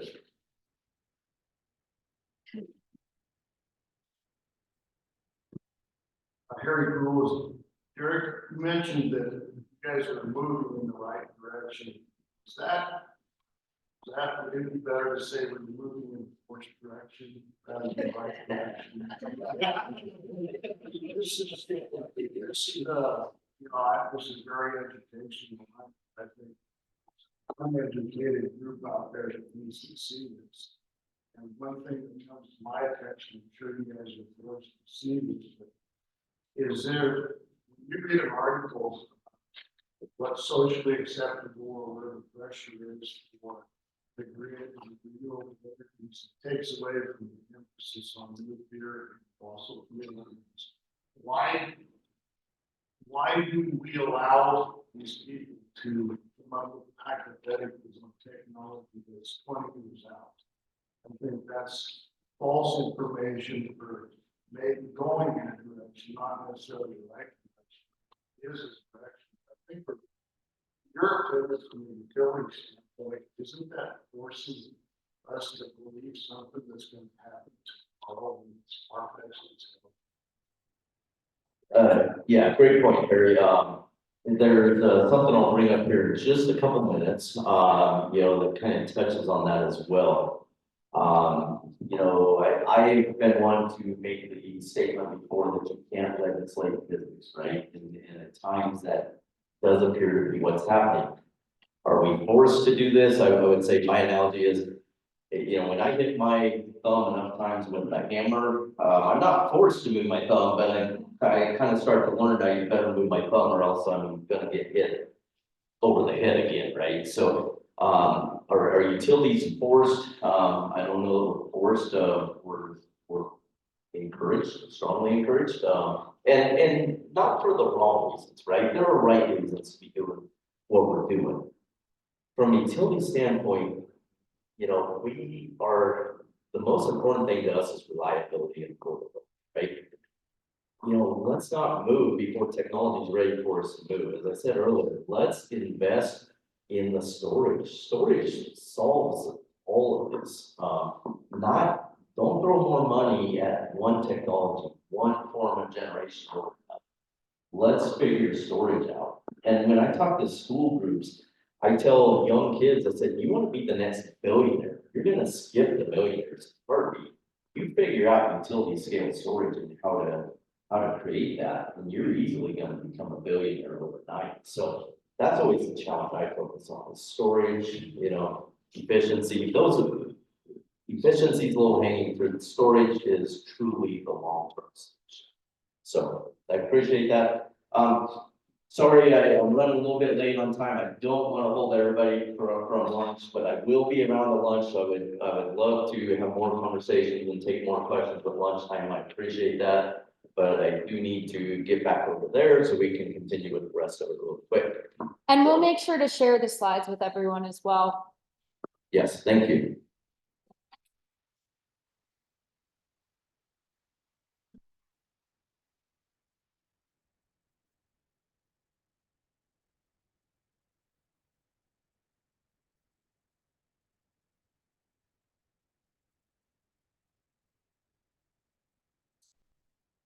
All right, thank you for that presentation, Derek.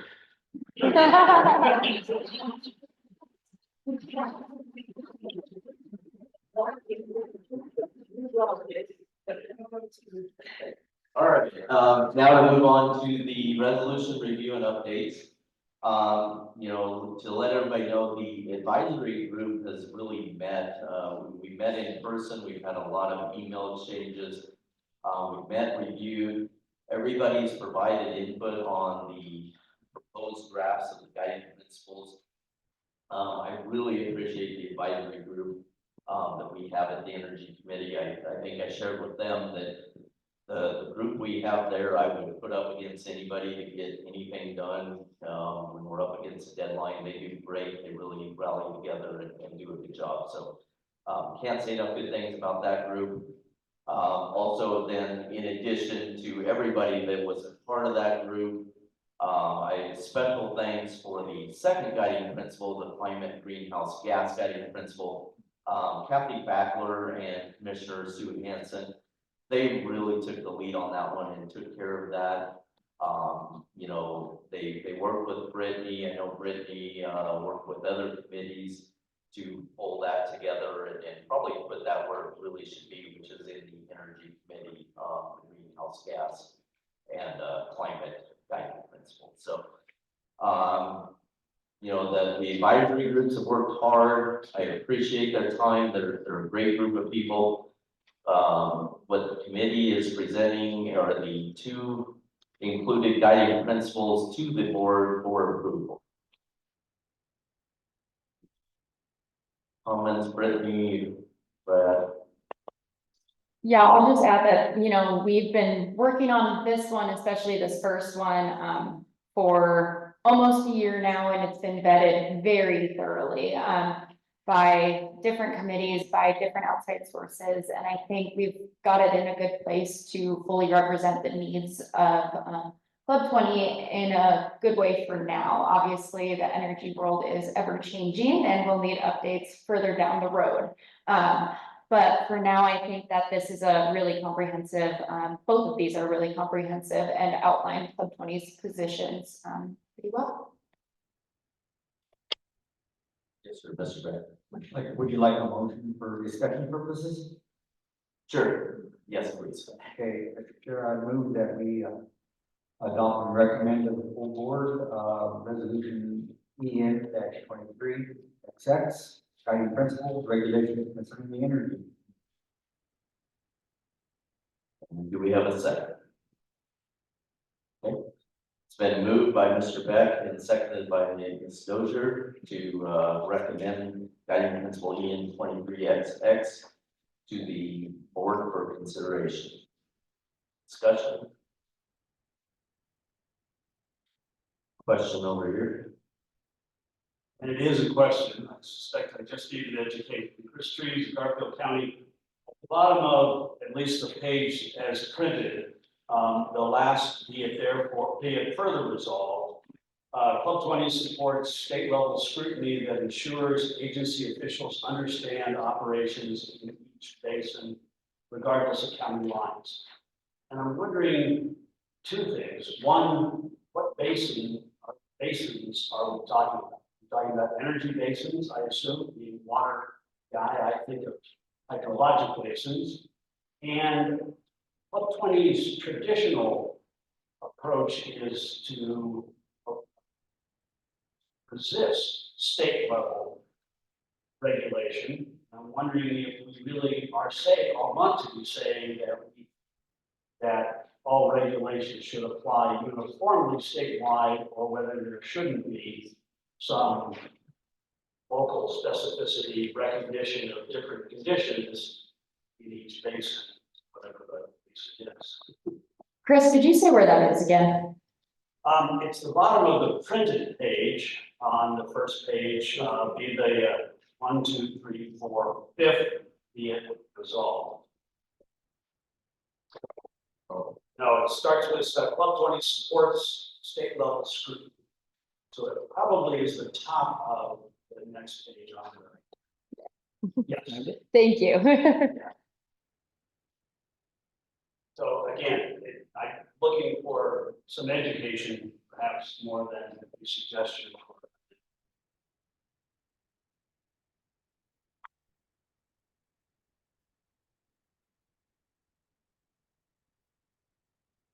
Yeah, I mean, that's a good point. I appreciate that, Chris, because in a lot of things we do, we want, local, but right, not coming down to us from the state level. Trying to think the discussion that took place, is there anybody on the advisory group that can recall what we were discussing there? I believe that refers to, if you think of Peon's Basin, that's one basin of gas reserves. That, I think, is what the basin refers to, is the basin of oil and gas reserves underground. So it crosses state lines, county lines. So I think from a basin standpoint, I don't think we wanted to identify one single basin. I think, that part of it, we would want to kind of leave that a little flexible for interpretation, right? If another basin was discovered, we could easily pull that in without having to rewrite the guiding principle. I think probably your big question though goes back to the state scrutiny statement in that guiding principle. And I'll add to that, it's asking for state understanding. It's not saying that they're in it, and doing an overall reach there. It's stating that they have the full understanding of those basins. I might also point out, and I remember. I think it's actually, it's not all. It sounds really stupid because I hate eyes, eyes and crossing. Or this is almost a span, except this one. You can see where the back was previously, and where the back was moved to. And that actually changes the definition of that sentence. I think that's what. Possibly, Chris, you're at.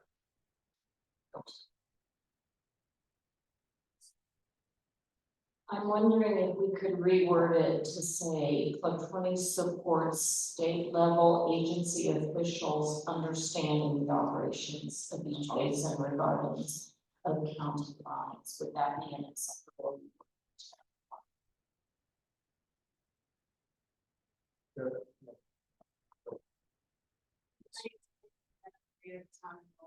now, my small little town is actually, the pros of large energy companies coming in and utilizing state landfill property for their developments. However, in our case, it directly impacts all of our positive water sources. It is less than half a mile from our only water sources. And I have these concerns stating that this group basically, agrees with state oversight foresight. I believe that we're losing our anonymity with some statements, and that autonomy might have been about to the local statutes. And that's a good point, Candy, I appreciate that. I think, so let me reread that to see if it makes sense. So if we were to amend this and say, be it further resolved that Club 20 supports that state level officials understand the operations in each basin, regardless of county lines, and then go on. We aren't really asking for them to scrutinize or to approve anything. We're basically asking them to engage with us and understand what's going on in our region. Does that help your concern? I think he's, to Chris and Candy's point, if we go to the next, be it further resolved, that's where I think we see, that piece of that state level oversight and enforcement consistency in the regulation of Colorado's energy sector. So are we contradicting ourselves from one to the other with that? A little bit. Yeah. Was that what you were trying to get to, Chris? Okay.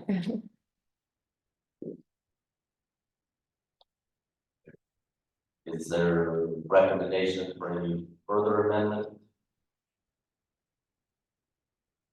Lois?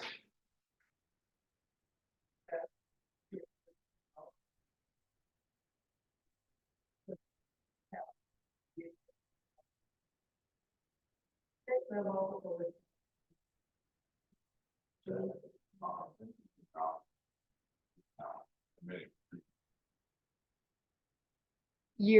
Lois, if you wanna delete the second one where we're asking for state oversight and enforcement, Yeah, the second one. okay. Wonderful. Second.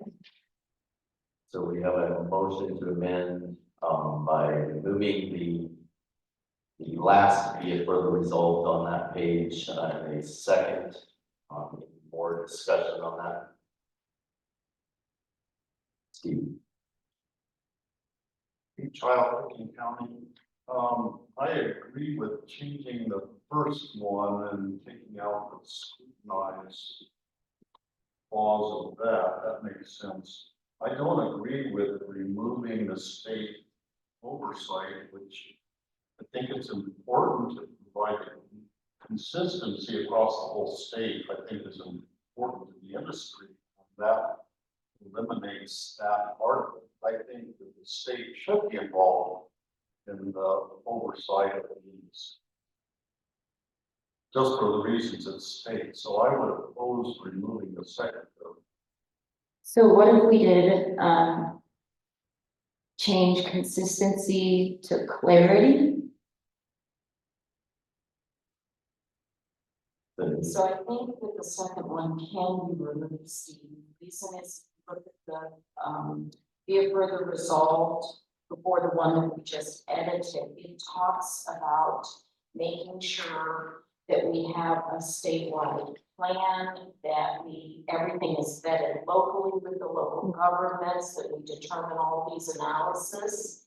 And it seems like to me that that will take care of any scrutiny kind of statewide. Do you agree with that?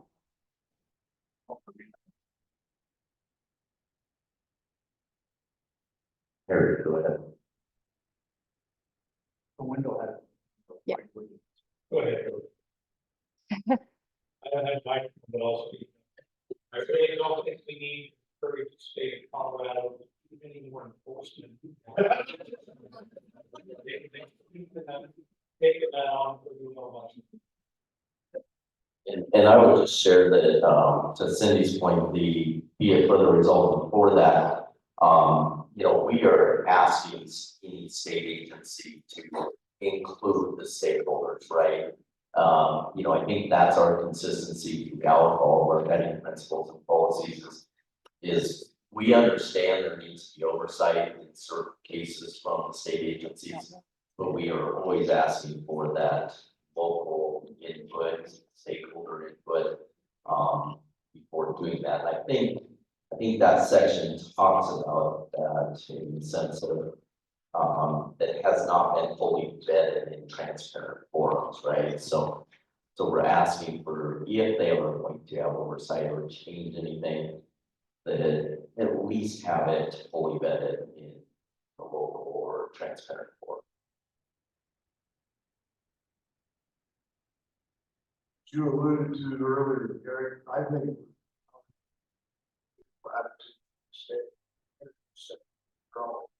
so if the state oversight on the energy sector, if you find this energy sector and all the entities like their oversight. That being said, I don't know the question was. Point one. We can't call a question when he's just spoken. Can't call a question when he's just spoken on the issue. Okay, fair enough. So did you have a point taken? So Steve, I'll go back to you. Do you agree that the be it further resolved before doesn't exclude state oversight? It kind of reinforces that we're asking for input from stakeholders. So therefore, removing the last be it further resolved, we aren't saying we don't want state oversight, but we're saying in that one that if they are involved, we want it to be vetted publicly or in a public forum. I think that's a good compromise. I'm not totally in agreement with it, but I know it's a compromise. And Okay. All right, so we had a motion to amend and a second to amend. Any further comments? Okay. Mr. Beck. You probably already know this. Vote on the amendment first, and then we'll vote on the order. Yes, sir. Thank you for the reminder. So we are voting first on the amendment by Lois and the second by Harry to edit, the last be it further resolved, to delete that be it further resolved. Any further discussion on that motion? Saying none, all in favor, say aye. Aye. All opposed, same sign. Okay, that motion passes. Now we have the original motion, still on the floor to, recommend for approval to the entire board. EN 23XX guiding principle regulations concerning the energy industry with the amendment. Ray, I would ask for a friendly amendment to that motion. So you want us to accept that? I accept it as voted on. Okay. The original motion accepts the friendly amendment, both the motion and the second. So any further discussion on this motion? Okay, seeing none, all in favor of this motion signify by saying aye. All opposed, same sign. Okay, that motion passes. One more guiding principle, we have a motion to recommend EN 24 for recommendation before the board. So moved, Mr. Chair, for the discussion.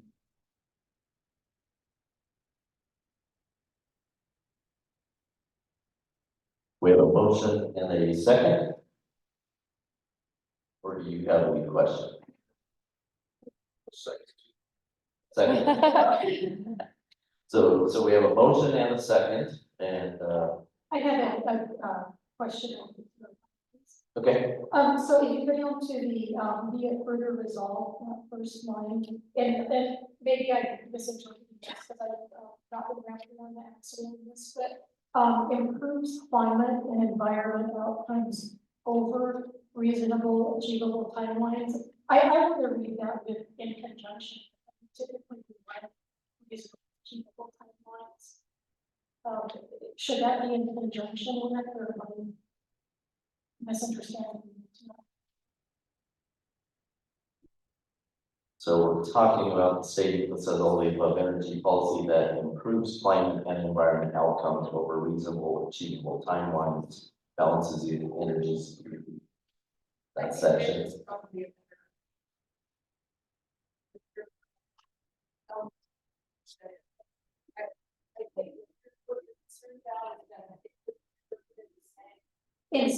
Instead of,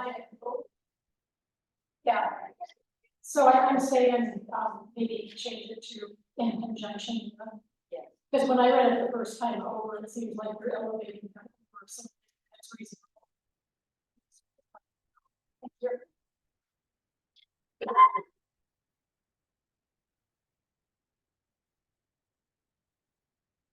Get that, but. Yeah. So, recommendation that a friendly motion and Technically, we still need a second on the floor to go into further discussion.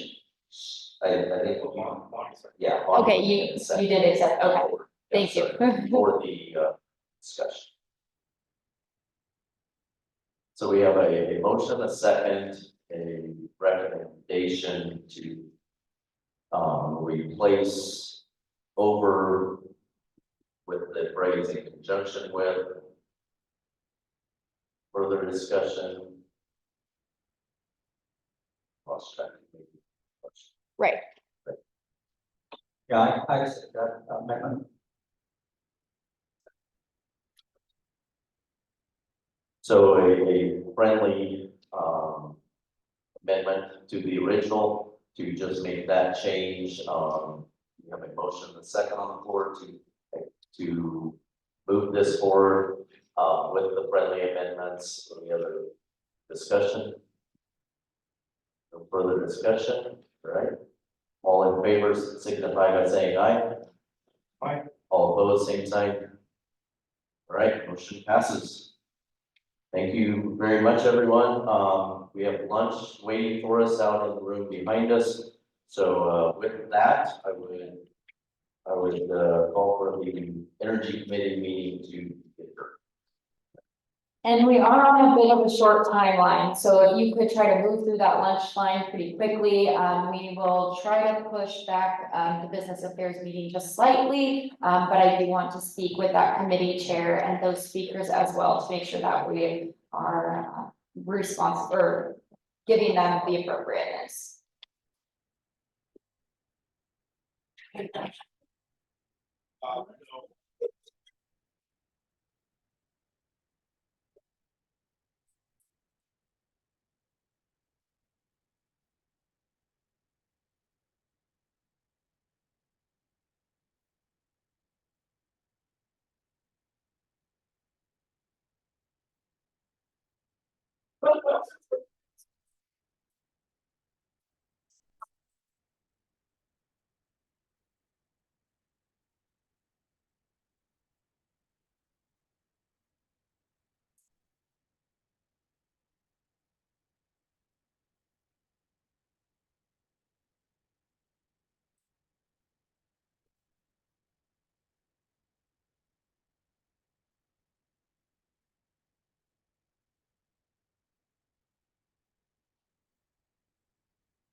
Just so everybody knows, we are on a tight timeline, so if you can move through the lunch line as quickly as possible. We will stick with the 12:15 start, which only gives us about 13 minutes, so grab your food and we'll get going.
Well, no, okay. If I can find it.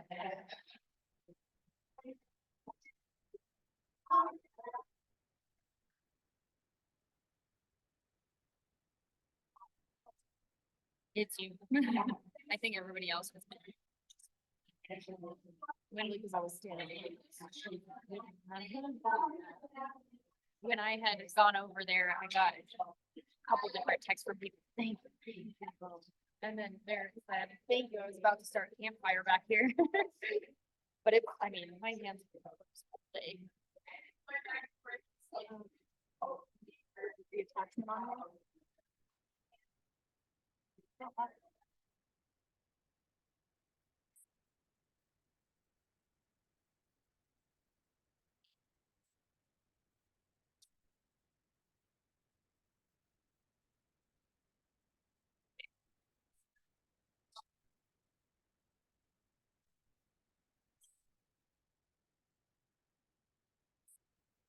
Out.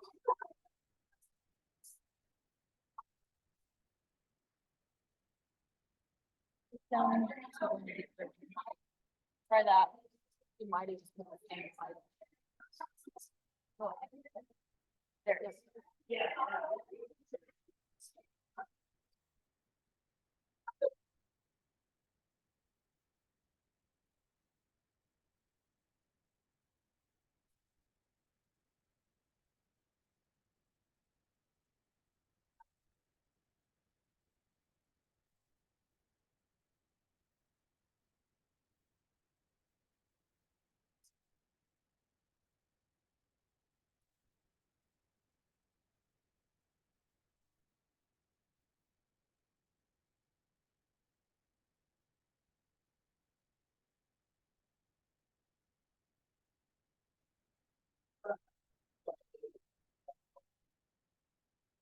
Is there one that was over there? What? Sign? Okay. That one, okay.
Good afternoon, everyone. We're going to get started here in just a couple minutes. We'll start up with this affairs committee.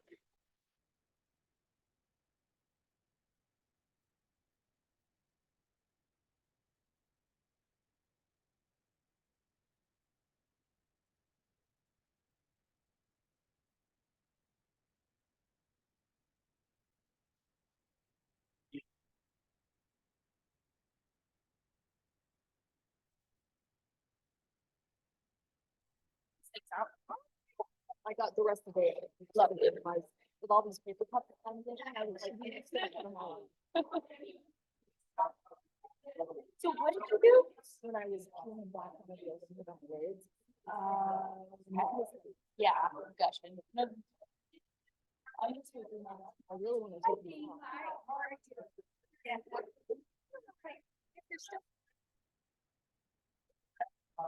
Okay, Derek was thinking. Oh, he did. And I thought he did. So I need to take that. Okay.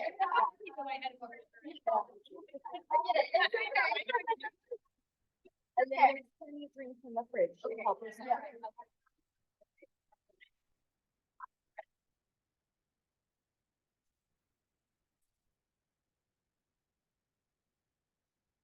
Yeah, I think so. I haven't checked.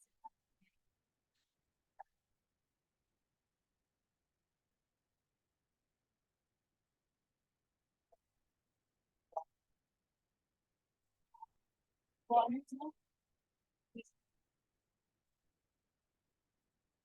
was just not surprised. Oh my goodness. Can't ask her. I thought about asking.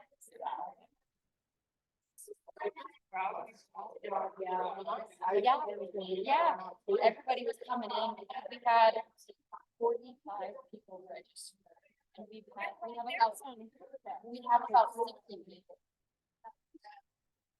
So we're at 60, which is not great, but yeah. This is such a great spot. It is. So I don't know. I'm just like so impressed with this many people. Second, yeah. So you better watch out. I know. Yeah, and that's when we have less people registered. We have about 30. But there's no way. So is anybody coming from the GMAC? Jason Longhorn or not registered, yeah. Because I know Chad usually.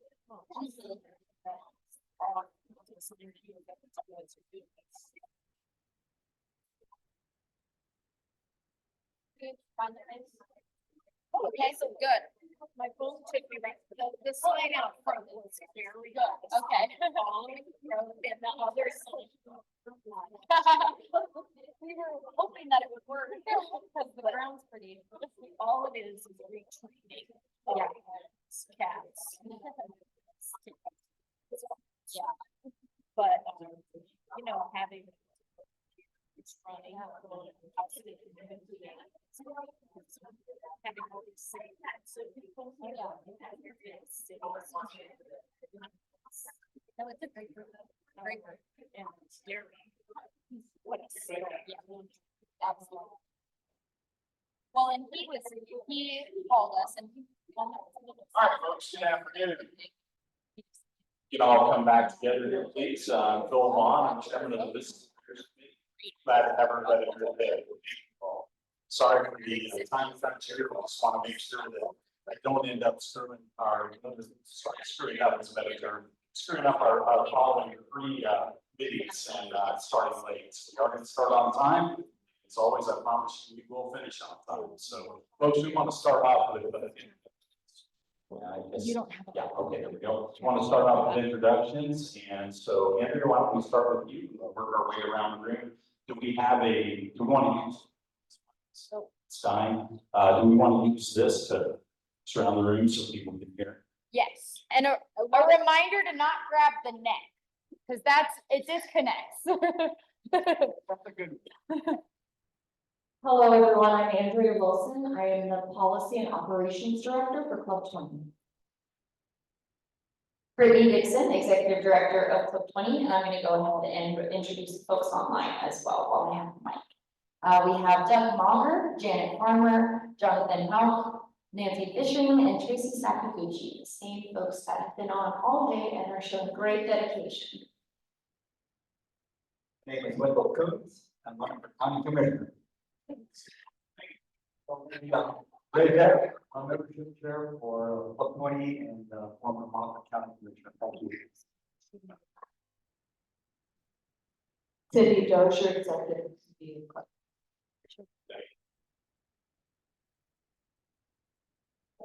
Whoop, here we go. Diane Schwenke Solutions, and a member of the business policy. Lois Dunn, I'm chairman of government affairs and realtors and board member. Brad Robotics, Energy, East County.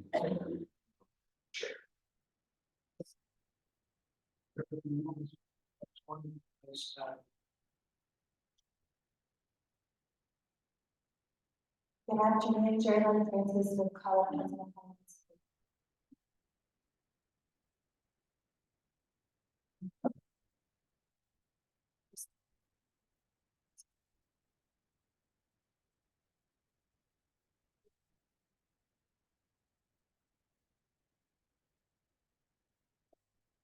Go back over to you guys.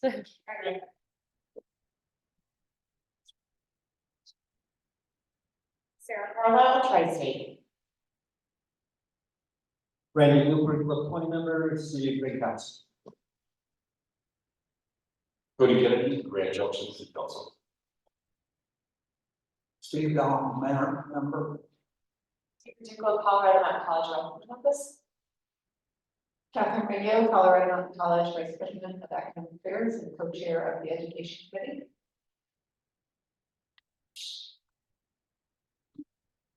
Backler, member from Durango. Hi, Jeff Comstock from Moffett County and the executive committee of Buck County.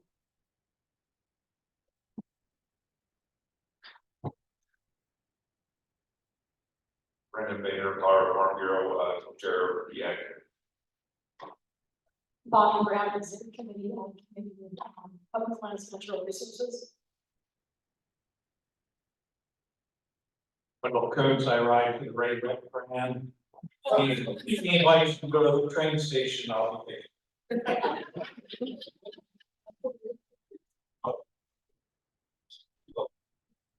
Mark Rover, Bob, it's the path currently running through House District 15. Merritt Linky, Grand County Commissioner, past president of, past chair of Buck County, current board member of Buck County executive. Jennifer O'Hara, Rio Blanco County Commissioner.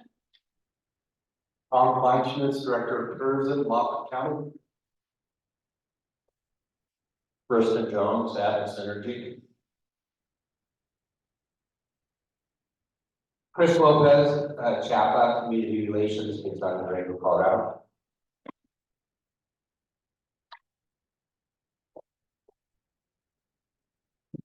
Mary Jo Houlihan, board member, Archuleta County, business affairs member, and chair of the tourism subcommittee. Jim Schmida, Commissioner, Grand County. Tim Carter, County Commissioner. January Grand Junction, retired educator. And what, Grand Junction member. He's fine, so. And Meehan, mayor of the town of Norwood, and San Diego County Commissioner. Caleb Waller, Garfield County Commissioner candidate. Mike Ritter from the Chamber of Commerce. Mike McLeod, Isha. Michael's VHDR. Great. Hey, Clark Gregg, Mayor of the Next Show, and we're in British. None. Sure, right, so.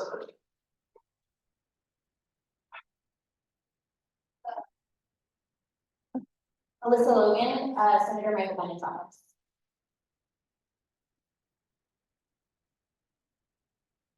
Clarissa Navarro, District Director for Congresswoman Hilbert. Thank you everyone for coming together today, greatly appreciate it. I want to thank as well, just start off thanking our Club 20 staff for setting up the event today and organizing and coordinating. It's having it for our staff. Thank you. Today, folks, I want to thank our venue and lunch sponsors, Union Pacific Railroad and Atmos Energy. Thank you all very much. Appreciate that. Our committee sponsor today, we want to thank CHAPA and Jerry Lynn Francis. Thank you, Jerry Lynn. Greatly appreciate it. Folks, we always start off the Business Affairs Committee with a conversation about, yes, our friend Grayback. And we always start off with membership discussion. Without membership, there is no lifeblood at Club 20. This is critically important. So I appreciate everybody's hard work. Number one, thank you for your continuing membership. Number two, thank you for bringing in other folks to become members as well. This is of a critical nature for us to continue our organization. Since 1953, I know a lot of you have been here for a length of time as well. When I look around the room, and I greatly appreciate that commitment and dedication. We're going to start off today with Ray Beck to talk about membership. Ray, thank you. Thank you, Mr. Chair, and appreciate your support and always at your business affairs policy. And so, just a little reminder, if you ever have an opportunity to go to the Club 20 website, not only is our policies on there and our events, but you can look down and see some testimonies from some long-standing Club 20 members. And I was asked to provide one of those years ago, and so I'm just going to read it. I think there's a lot of value in it. So you can just go something like this. Anytime you make an investment, you do it because you expect to see a return on that investment. You support an organization or an individual because you see value in doing so. One of the most satisfying returns or value I get in Club 20 is developing relationships, because at the end of the day, it's not what you know, but who you know that really matters. If you want to make a difference in the lives of others, if you want to be part of the most influential organization in Colorado, if you want to shape policy and make a difference, if you want to be a voice for Western Colorado, then this is your opportunity to make that difference. There's a saying, you can win the lottery. If you can't win the lottery if you don't buy a ticket. The same applies to Club 20. You can't expect to make a difference by sitting on the sideline or sitting on the couch and have a voice. If you don't make that investment and commitment, won't you join me and many others? With your help, we will continue to be the voice of the Western Slope. Thank you.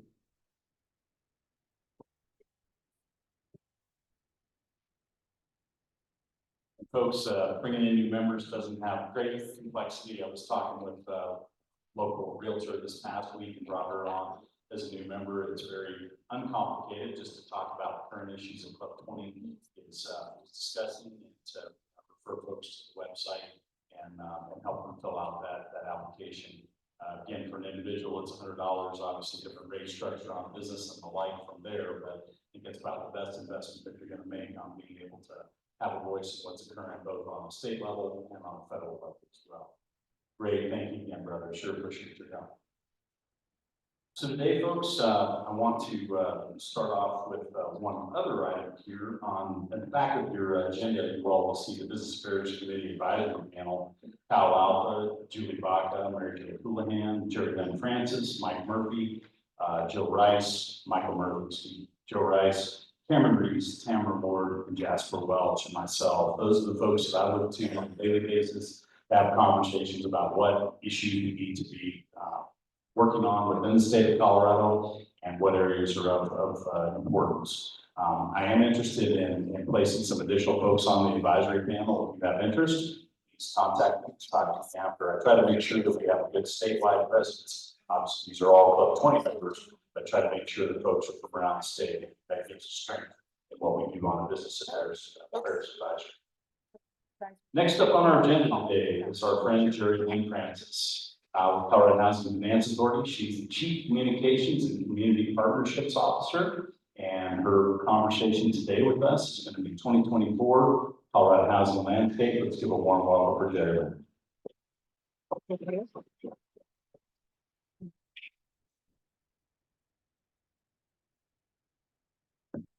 Thank you, Phil, and what a pleasure to be with you. I really appreciate the opportunity to speak with you today about an issue that is near and dear to my heart, an issue that I've been engaged in professionally for, 25 years now, and one that I know is top of mind for everyone across Colorado, and that is housing and economic development.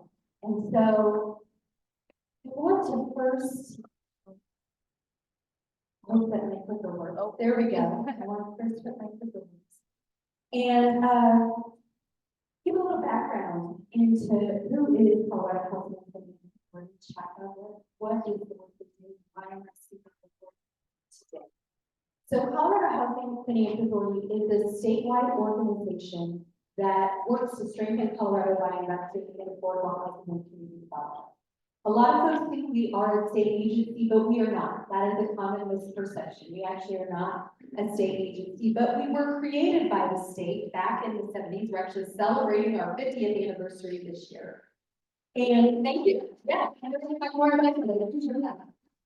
We're celebrating our 50th anniversary this year, but we were created by the state with the intentionality that we go out and raise money in the capital markets to bring back into Colorado and invest that into the state's affordable housing needs and economic development needs.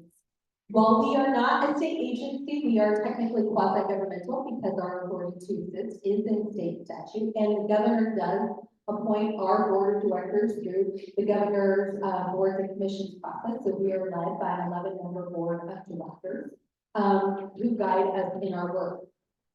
To date, in that 50-year history, CHAPA has raised and deployed over $35 billion, bringing that back to all of Colorado's 64 counties. And I want to just note, we talked here about our 50th anniversary, a little bit about what that means across all of our areas of investment. So you can see here since 1973, that has been reflected in $29 billion in investment in homeownership statewide, helping folks achieve their dreams of homeownership. $4.4 billion in helping to develop and preserve affordable rental housing statewide, and $1.9 billion supporting businesses. A lot of people don't know that we also have a whole lot of work that we do supporting businesses, and that is very important work to us. In the Western Slope Club 20 region in particular, just since 2011, so just since the past 12, 13 years, that investment looks like $1.9 billion in homeownership here in Club 20 counties, supporting over 9,000 homeowners.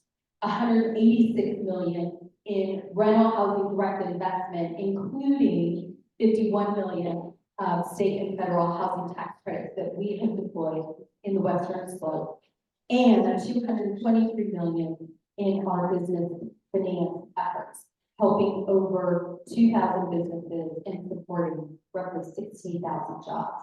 So we really want to just take a minute before I dive into all the work that we're doing to say thank you, because this work cannot be done without all of you. You are the one making the partnerships. All of the resources that we deploy are deployed through the private sector lending community and partnership. I have realtors here. You all are key partners of ours, and we really appreciate that effort and that work, and with all the local developers and contractors who are building the units and the housing that is coming to fruition.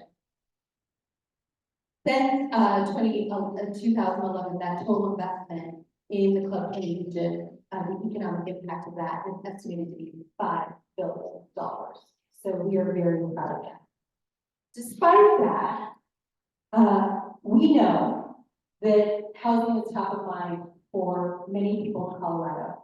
The Colorado Health Foundation does a regular pulse survey, and that indicates that housing affordability and rising costs are one of the top issues facing Coloradans. We hear when we are out in the community, not just from housing professionals, but also from economic development professionals, that lack of housing that is affordable for their workforce is top of mind for them. We know the healthcare sector is looking at how they continue to lean into housing, because affordable housing access is a predeterminant of good health. We know that schools are looking at housing because they don't have enough resources for their workforce in their area. It is spanning all aspects of the state. And part of what is contributing to this are things that we are swimming upstream to tackle as a community, right? Rising interest rate, overall lack of inventory, and all contributing factors for that. Inflation, rising development costs, staffing shortages, labor chain shortages, supply shortages, entitlement processing and delays, and then just an overall lack of resources that we use, that Chapter and others rely upon, like our low-income housing tax credit program, like the private activity bonds, like the resources that our Colorado Division of Housing has. All those resources are over capacity, they are overtaxed. And we are facing this across our communities. What's the result of that?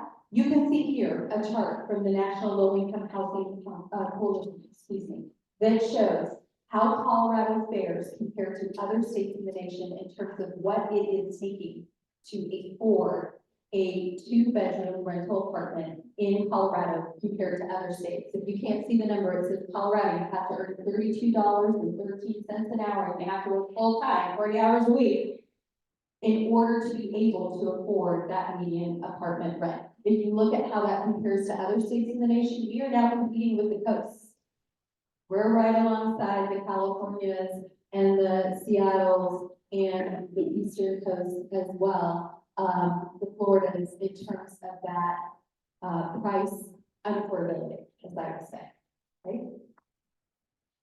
We know that in Colorado, nearly half of all of our renter households are cost burdened. What does that mean? That means they are paying more than 30% of their gross income, not net income, gross income on their housing. We know that nearly a quarter are paying 50% of their gross income on their housing. What does that mean for food and medical and kids' fees and savings for the future? Not much. These folks are one hardship, broken car, medical expense, away from being a really tough spot, right?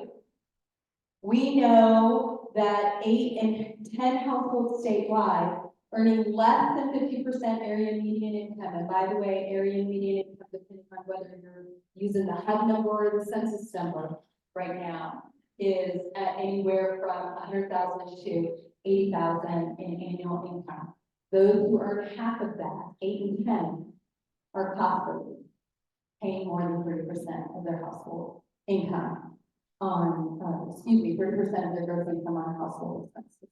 What does this mean regionally? What does this look like across the different counties of our state? This map, what this map shows is that a 1-person household working full-time at a minimum wage job, okay, so this is a full-time working household, 40 hours a week. These counties, the yellow shows those that are classified as that age, positioning them at earning between 30 to 40% of the statewide area median income.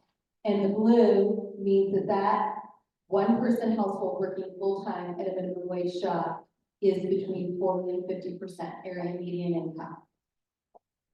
Okay.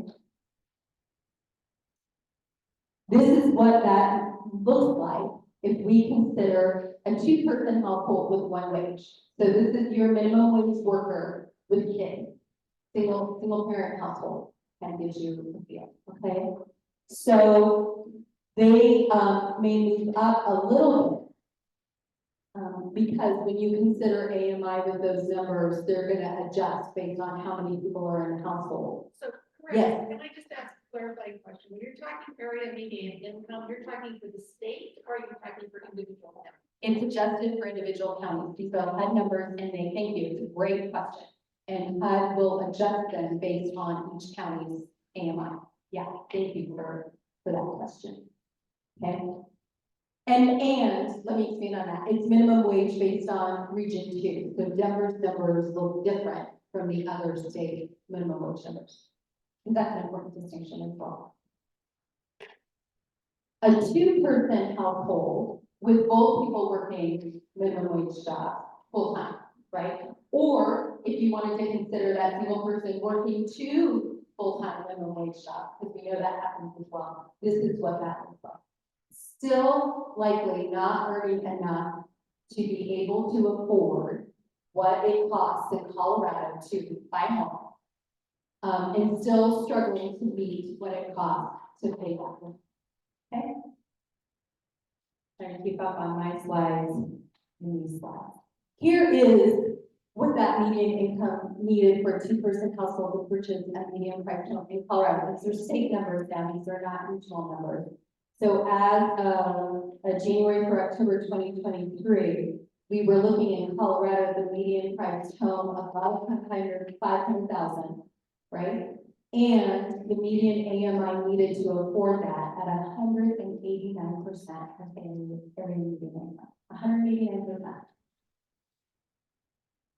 The work that we do when we're investing in homeownership, I talked a little bit about our work, and that is our largest area of investment in helping people buy a home.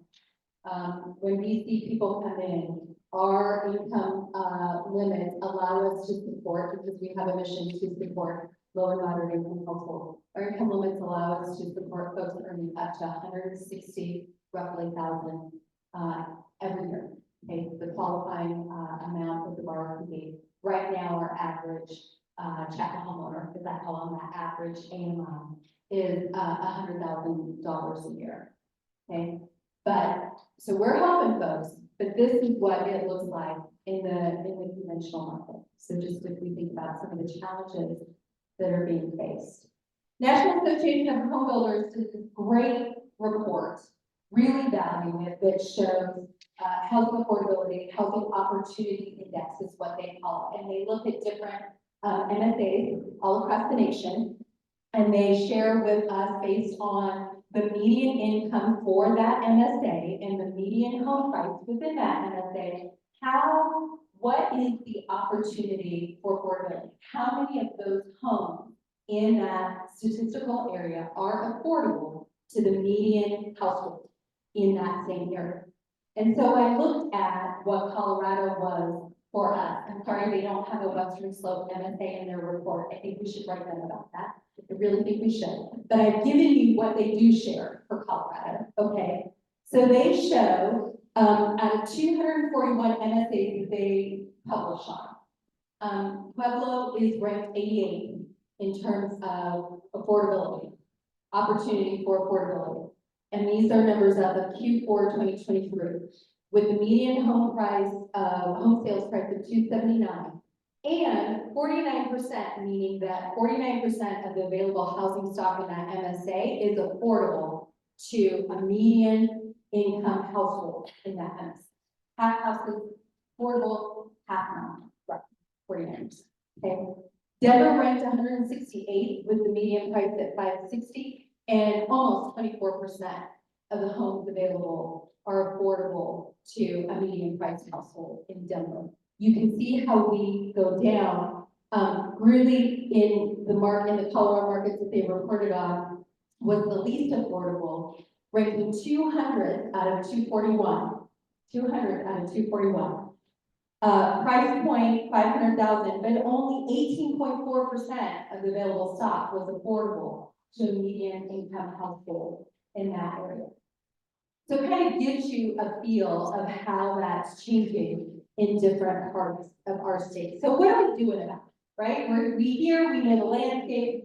Let me share a little bit about how CHAPA is work with it we're doing to lean in. I talked earlier about the work that historically we've been doing to support homeownership, to invest in the development and preservation of rental housing, and to invest in businesses. And we are doing all of that still. But what I want to talk about are some of the newer innovations that we've been leaning into to help address these growing challenges that our state is facing. And I've broken them out here by what I call broad areas of investment. So, and I'm going to give highlights first, and then I want to kind of drill deeper into some of these factors. So stay tuned for more details on some of these. But first, in our homeownership work, CHAPA's primary area of investment has really been investing in access to capital. So helping homeowners through working with our state lending community, working with our state real estate community, have access to affordable 30-year fixed rate mortgages and down payment assistance. We will invest nearly $2 billion in that statewide just this year alone, and we will continue doing that. But in addition, we are now looking at how can we invest in more housing stock creation, because as I shared, inventory is a huge challenge. So we are now making loans to builders and developers who are looking at building single family for sale construction. Historically, our main emphasis has been in investing in rental housing development. We're now investing in for sale housing development as well. One of the top ways that we're doing that is also investing in manufacturers of modular housing and also other kinds of housing innovations such as 3D housing, 3D printing, 3D housing. I'm going to talk more about that in a second. Also, using resources that we have, new resources we have available for Proposition 123 passed by voters in 2022 to support land banking. We're going to talk more about that. And a rent reporting pilot. One of the main barriers we know to homeownership is credit barriers, right? So how can we help our renters strengthen their credit profile? We are administering a pilot program where renters can have their on-time monthly rent payments reported to the credit bureaus so that they are building up their credit positively because of that good payment behavior and being recognized for that. And it is working. We are helping renters improve their credit scores by sometimes up to 100+ more points because we're helping them get that tracked. So that's good. That positions them not only potentially for homeownership in the future, but just also better rates when you go to buy a car or, you know, anything else. And that is a really important step towards economic stability. ADUs or accessory dwelling units, recognizing this as potentially another opportunity. One of the things we've done is invest in local communities who are looking at incentivizing ADU development within their area. For example, we made an investment to Summit County because they wanted to have standard ADU stock plans available that their residents could use if they wanted to build an ADU on their property. It's expensive to do an ADU, but one of the first steps is, what's my stock plan? What's the architectural? How do I do that? Do I know if that meets local codes? So Summit County wanted to have some of those readily available. We have invested to help them pay for having that available for those constituents of theirs who might want to do that.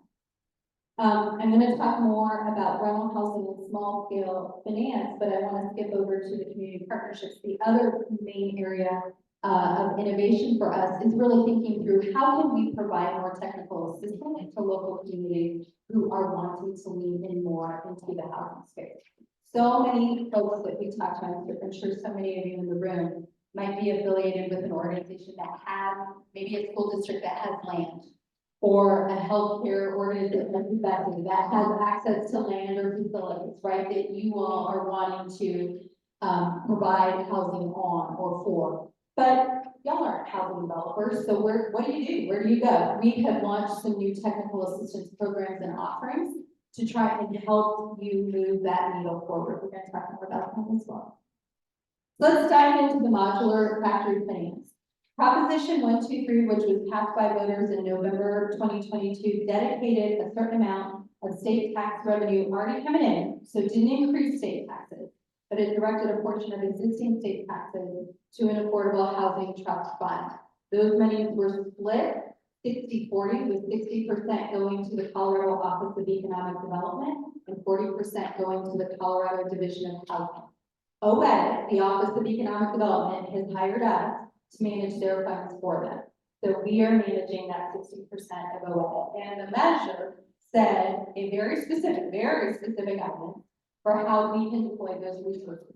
One is to support modular factory finance. So we have now just recently rolled out $38 million in concessionary debt, which basically means below market loans, below market financing, to 8 modular housing manufacturers who are either already here in Colorado and want to expand their operations or coming in new to Colorado for the purposes of adding more housing stock available here in our state. These 8 businesses estimate that with the investment made, they will be able to increase production by 4,700 roughly housing units annually. and support over 1,200 jobs. One is Fading West in Wilmington. Another is an organization called Timber Age that's located in Durango right now and anticipating building a plant in Mayos. So again, another way that we're thinking through how can Colorado continue to be adding housing stock to the area. Land banking is another eligible use of those Proposition 1, 2, 3 funds. And we have just announced 24 million of land banking awards to 16 applicants. Now, these can be either forgivable loans made to nonprofit organizations, or they can be grants made to local or federal governments. So depending on the nature of the applicant determines whether it's a loan or a grant. But the money that is provided to them is intended to help them acquire land that ultimately they can then build affordable for sale or for rent housing on. So 24 million awarded to 16 applicants. Included among those applicants from the Club 20 region, City of Grand Junction, Habitat for Humanity of Grand County, Town of Frisco, Town of Rangeley. So really excited to see those resources be going in multiple areas across the state.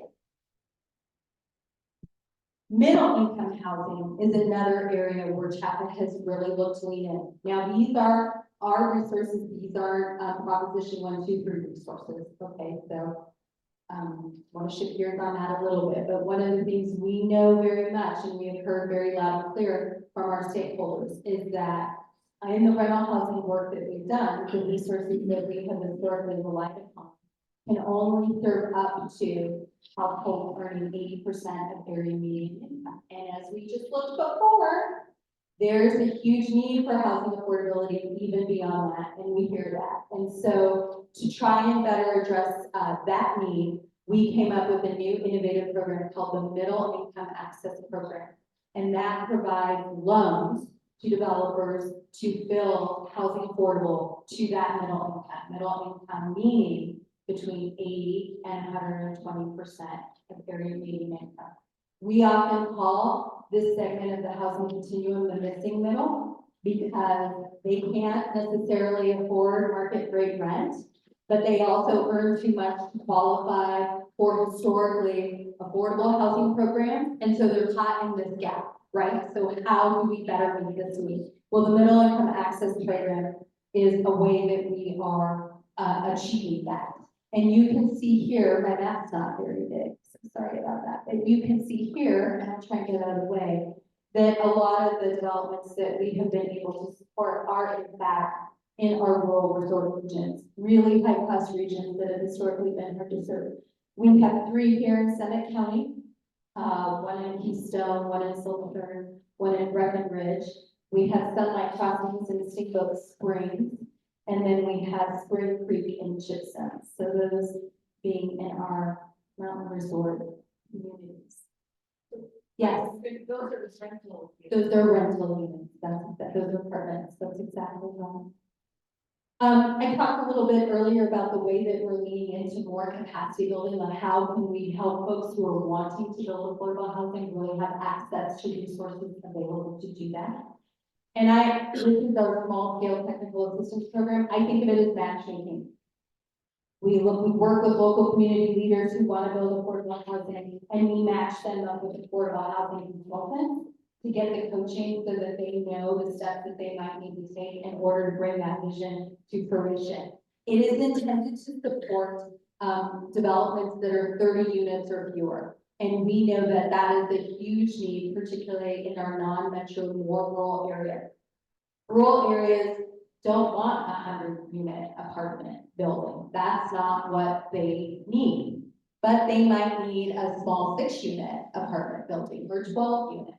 And that should be easier to do, right? It's fewer units, but we know it's harder. So we have developed this TA program to really help walk them through the steps to get there. And you can see through the dots the different parts of the state that we've really been able to bring this resource to. I think it's had great positive benefit. Okay, So I want to shift a little to state legislation because this session, we are actually working on 2 bills that will continue to bring additional resources as we work on these efforts.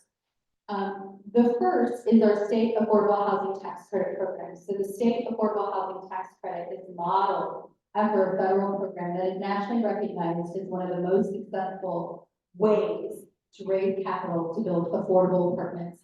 And the reason why it works so well is because it uses a tax incentive to attract private sector investment into building affordable rentals. So we are incentivizing the private sector to contribute through equity in the building of affordable apartments.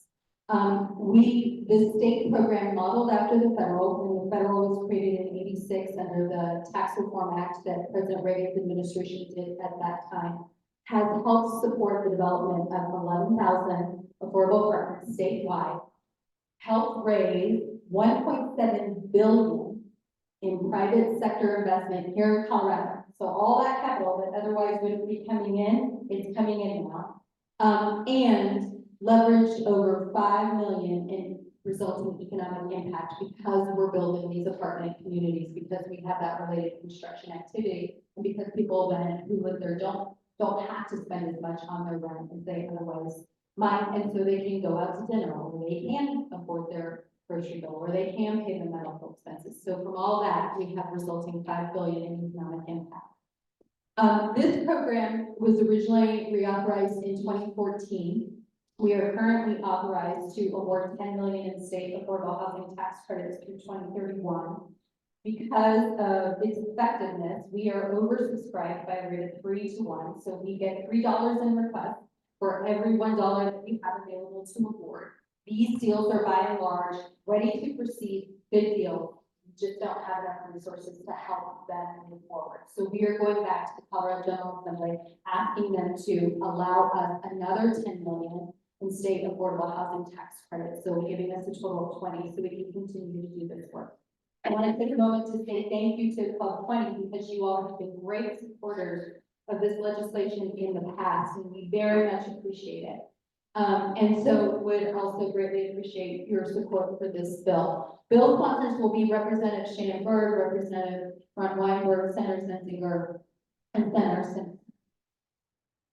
Yes, ma'am. Yeah. I'm sorry. No, I know the question, please. So has it still been introduced yet? Not yet, but we will flag it for you when it is. It will be one of Representative Bird's late bills, and thank you for that. This next bill has been introduced, and it is House Bill 1316, and it is intended to build on what is working with the state affordable housing tax credit and what we proved out with our middle income loan, and to pilot a new middle income housing tax credit program. So this would be a tax credit that would draw in private sector investment to help build affordable apartments, serving that 80 to 120% area median income household. Our middle income access program has proven that there's demand. There are developers who want to build in this space, and there are communities who need this housing. But we need a more sustainable way to fund it. Right now, we've been funding it with our own resources at CHAPA, and then the state dedicated some of its resources to continue it. We fully committed all of it. So let's do what's worked with the state credit and the federal credit, and let's use the tax incentive to bring in the private sector and leverage those resources to help move these deals forward. That's what the pilot program will model. This would give us 10 million in middle income housing tax credits to award over 2 years, 2025, 2026, and 2027. And we are structuring it as a pilot program. It will be the first of its nation. There has been federal legislation introduced to achieve this, but that has not happened. And so we're going to lead the way here in Colorado and try and support it here. I want to re-show this map because I think this is important context for the middle income housing tax credit. This is the map that shows that in more than half of Colorado's counties, that 2-person household working 40 hours a week full time earns more than 80% of area median income. These are our middle income households. These are the ones that are too much to afford the other subsidized housing resources, but likely not enough to afford the rent in their area. So this is what we're trying to support with the new middle income housing tax credit. Last, and these are not our policy proposals. I have Governor Polis on here because these are proposals of the administration. But CHAPA has been asked to have a role in them. And this is work that the administration is doing this session, bringing forward some of their land use policies that they worked on last year and repositioning them this year into different bills. One is an accessory dwelling unit bill. The bill includes very specific land use provisions. CHAPA has not been involved in creating those provisions, so I'm not going to speak to them. But what CHAPA has been asked to do, and what is included in the bill, is $8 million in resources from the state to increase access to capital for ADU finance. So asking us to put those resources forward through things like credit enhancements or down payment assistance or principal reduction for individuals who are wanting to build or investing in nonprofits or CDFIs who are making loans to individuals who want to build an accessory dwelling unit on their property.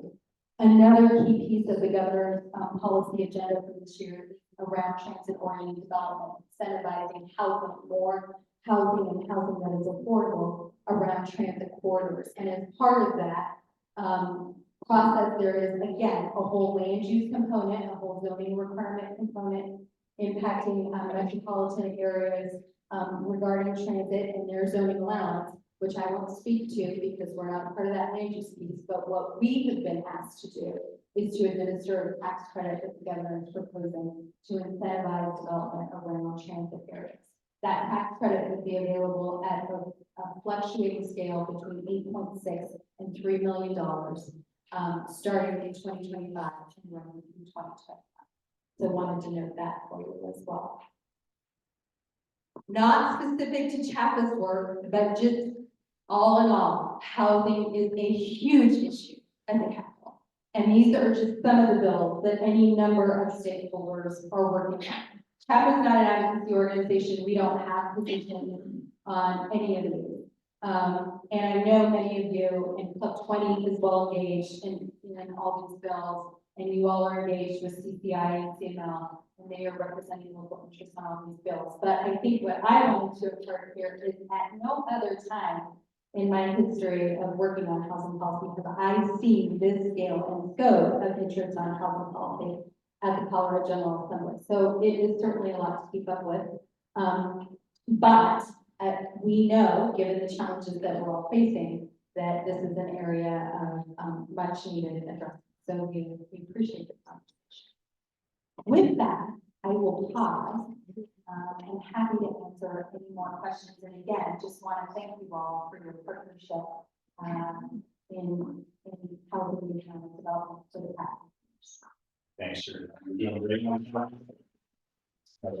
15 minutes for questions. I'll take that microphone. Thank you, Jamie Van Winkle, to ask a question. This is probably in no way on your radar whatsoever, but when you make loans or grants through your land banking program, is there any consideration about not using productive farmland around these rural communities? Because Colorado Department of Agriculture is focusing on trying to look for opportunities for young and beginning farmers as well as established and legacy folks to use that land. And so we've got two competing interests. And again, I'm sure it's nowhere on your radar, but just a thought. No, I want to thank you for flagging that, and I will take that back to our team that is working directly on the guidelines for all of the Proposition 1, 2, 3 programs. I will tell you that one of the things that in this first funding round was top of mind was readiness to proceed. So meaning the awardees had submitted applications that demonstrated that they were as close to possible of actually not only acquiring the land, but then getting the units in thereafter, which would mean things like zoning readiness and so on and so forth. So something like that, which it would require zoning, is probably not at the top of the list. But I appreciate the comment and just kind of the more holistic look, and we'll take that back to her. Thank you. So next. Lois. Lois, I see one of the things you're doing is going after landlords to try to make landlords keep tenants in no matter what. And yes, that's what the legislation pretty much says. Basically, Colorado is landlord. But landlords don't have to stay in Colorado, so I just want to express to the people pushing this legislation that you're leaving my crazy right here. And it's not gonna help the situation by going after landlords. Well, thank you for the question, and I was shaking my head because I want to be clear on these. These aren't chapel bills, so don't dispute at all what you're saying, and just want to be clear that these aren't things that chapel is either proposing or even having a position on. So thanks for your flag, and hope you keep working with the proponents of that actual legislation. Thank you. Diane. Actually, people will hear me, but, with regard to the grants on modular homes, I read with interest the article and all about those who were receiving it, but I do recall there was, a startup company down in Durango that did not get funded. And the criticism I read in the article was that you tended to go with the more, at this point, established companies. Is there a plan to look at some of those startups in the future? Yeah, that's a great question. So in this first round of funding available through Prop 123 across all the programs that have rolled out, not surprisingly, the demand for resources has far outpaced the availability. And so again, not unlike what we did with land banking, but also with modular, looking at those that were most ready to proceed. We do have some startups in those awards, but we looked for a blend of both established and startup. What I would say to those who weren't funded first time around, the good thing about Prop 123 is the resources replenish every year. And so there will be more funding availability coming forward in 2024 and then beyond. So yes, I would say they can reapply and we can look forward to additional applications. Thank you for that. Yes. Hi. Cody Kennedy, City Manager, City Council. Thanks for this presentation. Well, I've actually got to sit in on some of these from Chapter and there's always more good information coming. I am excited about some opportunities in Junction Pass, Child Initiatives, do up to 99 release city on the property to put dirt underneath some of these projects. And what I'm really wondering is, when partnering with some of the housing authority and the city providing the land and come alongside Chapter, there's going to be a really well designed and thought out, or somebody else has already done a lot of work and really happy to say, let's build this project. City puts it underneath, we have housing authority doing management, and then how much money we can source locally, do matching grants. Is this, I would assume, You are not even in the wheel, but I am so excited to hear your interest in that, Mark. And I would say, stay in touch with us, and a lot of what you're pursuing, are you looking at rental or for sale or both? we're kind of looking at mostly in that context, it would be rental because of the 99 release. So are working with housing, Good. which is fantastic. Yes, they are. Yeah. So we are trying to work with them. Want to see those succeed. So that's one part of it. But what I'm talking about specifically is that capital affordable, getting that 60% of that income. So we're actually, so we can actually build nice apartments that will accommodate. Well, I couldn't agree more, and that you have the right partner with the Grand Junction Housing Authority. Julie Cole actually is a former Chapel board member, and I think she is one of the most well-recognized housing authorities statewide. And they have often utilized Chapel resources such as the state or the federal affordable housing tax credits, which are the primary resource that would help finance that capital A 60% AMI below housing stock. So that's great. I guess my issue is that when I've looked at some of the projects. As far as these projects, you know, really together, so we get going. Capital stacks are so common. And so many parts of this are just so tough to do, time consuming, that just the legwork to even get it under consideration. You know, you're a year out, right, or more to get it done, and we miss opportunities. There, I know of a great affordable housing complex in Grand Junction right now, but they can come in and buy if we just get everything lined up or invest. You know, another private business buy that. It's just the way that's gonna work out. And I think private business has a role, they should do. But the timing of this to get the money in place and to get shovel in the ground is just so burdensome. That would be something if you could advocate at the state level, there'd be a way to streamline that. That would make such a difference. I so appreciate that, and I think your point is not lost, and it certainly is true. These developments are tough. They take a lot of resources, and all those resources are oversubscribed. And so hear you loud and clear, and let's keep talking through it. So thank you. Appreciate your feedback. Couple more questions, folks? Or comments? Yes, sir.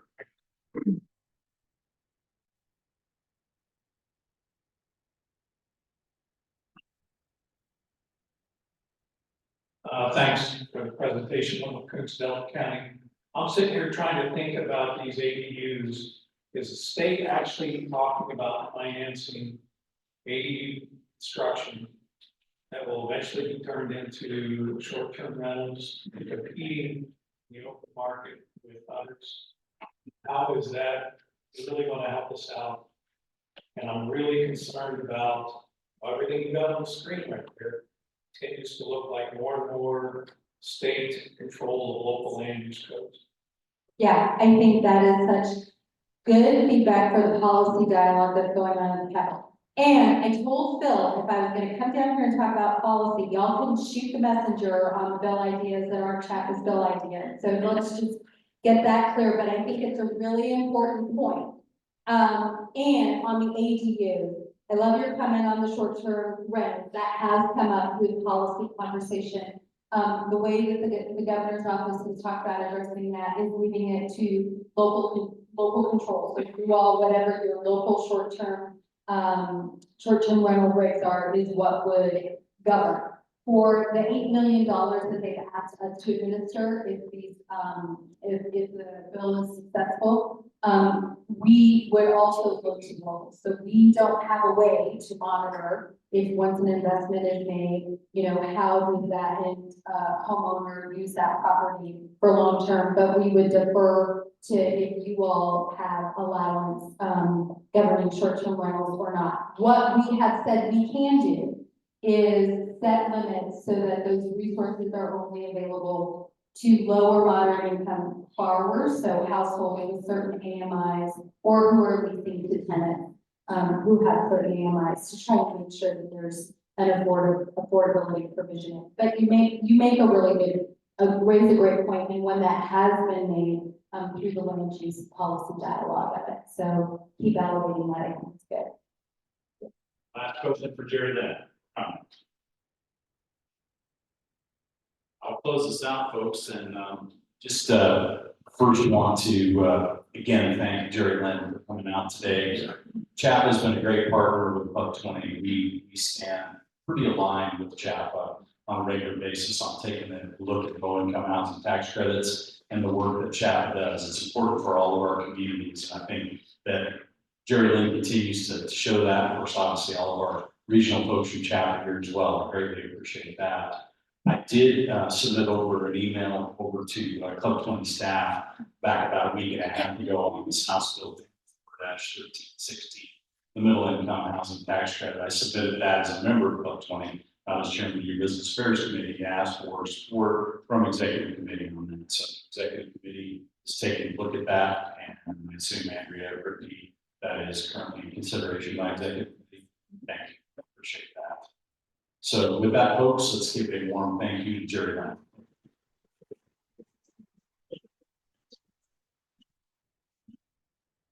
And to follow up on Wendell's comment as well, if there is legislation that you all all see what you're concerned about from the standpoint. Let's have that conversation. We are not always supportive in smiles and giggles, but it's legislation. It comes through the state legislature or national legislature. There are things that we want to oppose, let's step forward and oppose. You all know me, I'm not opposed to doing that. We need to let folks know what's good and what's crap. So pick one of the two, so no problem. Is that a nice way to do that, Chris, or is that not nice? Does that look to a fellow Garfield County guy and tell me whether that's appropriate? So, thanks, Chris. Got it.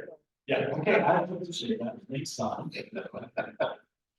Next up, folks, is a follow-up from our conversation that we had up in summer of 2023 up in Jackson County. Matt, thank you again for the wonderful time in Jackson County last year. That was an incredible meeting.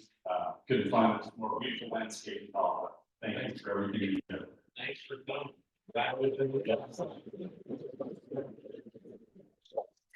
We talked about immigration reform in July, and folks, the reason why I brought this issue up and just to kind of reframe the conversation is in 2012, 2013, Club 20 Business Affairs Committee stepped forward as the first group in the state of Colorado to step forward immigration principles with Senator Bennett at that time. As you all recall, the bill made it through the U.S. Senate. It was summarily killed in the House. What I've been concerned about over these last years, as I'm sure everybody in this room, and others outside of this room, is that there still is not a movement in my mind towards understanding what do we need to do to reform immigration in the United States. This is important to all of us as business people, as individuals, as communities and families. So the reason why we have come back together again today on this is to get an update on this particular issue. I've asked Valerie Henry, she's the Northwest Regional Director with Senator Bennett's office. She and I have not met each other, but she's been pointed out to me. Hi, Larry. And I had asked for an update on this. I had a meeting, as you all recall, last April with Senator Bennett's staff via telephone and had a discussion about what's occurring. To be real frank, folks, there is so much going on in this issue. There's so many items that are occurring on it. I felt like it was important to have someone who tracks this on a daily basis to come review this, because I am no expert on this. I do know what we've approved as Club 20 Business Affairs Committee and as a board about immigration principles. Frankly, we need an update to understand what's happening today and what we can move forward on. I'm concerned because we're in a presidential election year, that this issue once again is going to get swept off as something else that's important for another day and another time. Frankly, I think today is that day and time. And it's onus upon us to pressure our elected officials to say, look, this is an important issue. Let's try to move towards a solution. Do not kick this can down the road for another decade or two and see what happens. So can we have a warm welcome for Larry? Go ahead. Thanks, Bill, and we should connect after this, because I was trying to catch you at lunch, but there's too many people to catch. So we should connect after this. I think I just want to say thank you to Bill and Paul for inviting us and our office to speak about this issue.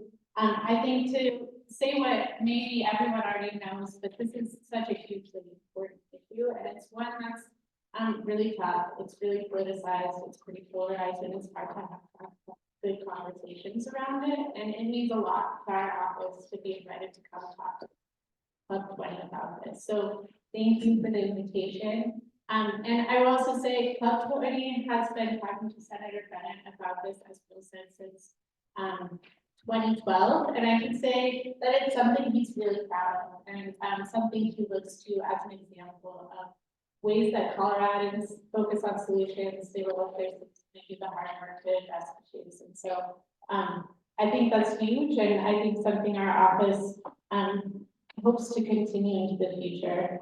And so I guess I'll just start by talking a little bit about immigration. This is one of the first issues Senator Bennett worked on when he started in the Senate.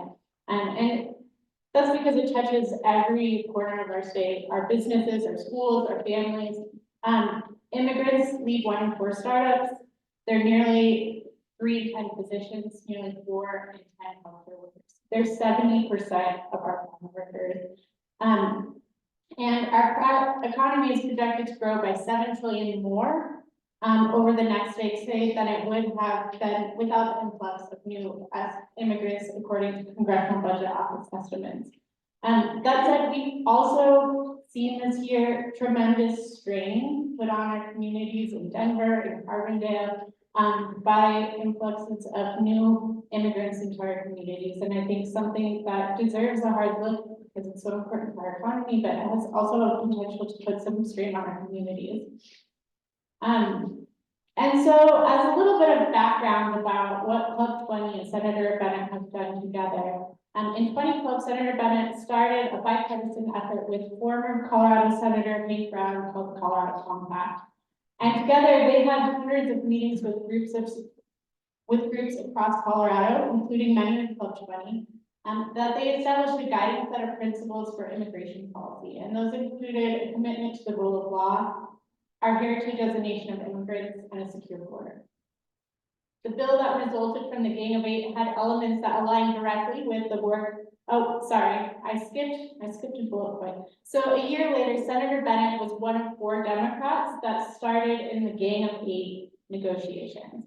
And those 8 negotiators came together to put together a bill, and it had elements that were directly related to the Colorado Compact. And that included a tough but fair pathway to citizenship, a DREAM Act to allow undocumented youth to fully participate in the economy and the democracy of the only country they called home, a massive overhaul of our visa system, and $46 billion in state-of-the-art border security. And as Bill said, that Gang of Eight bill passed the Senate with 68 votes, which if you know anything about the Senate, that is a pretty remarkable thing to do in this day and age. But it died on the House floor. The House Freedom Caucus didn't allow it to come to a vote. So now here we are over 10 years later, and over the past few months, we saw sort of the most serious bipartisan effort to update our immigration system again over the past couple of months.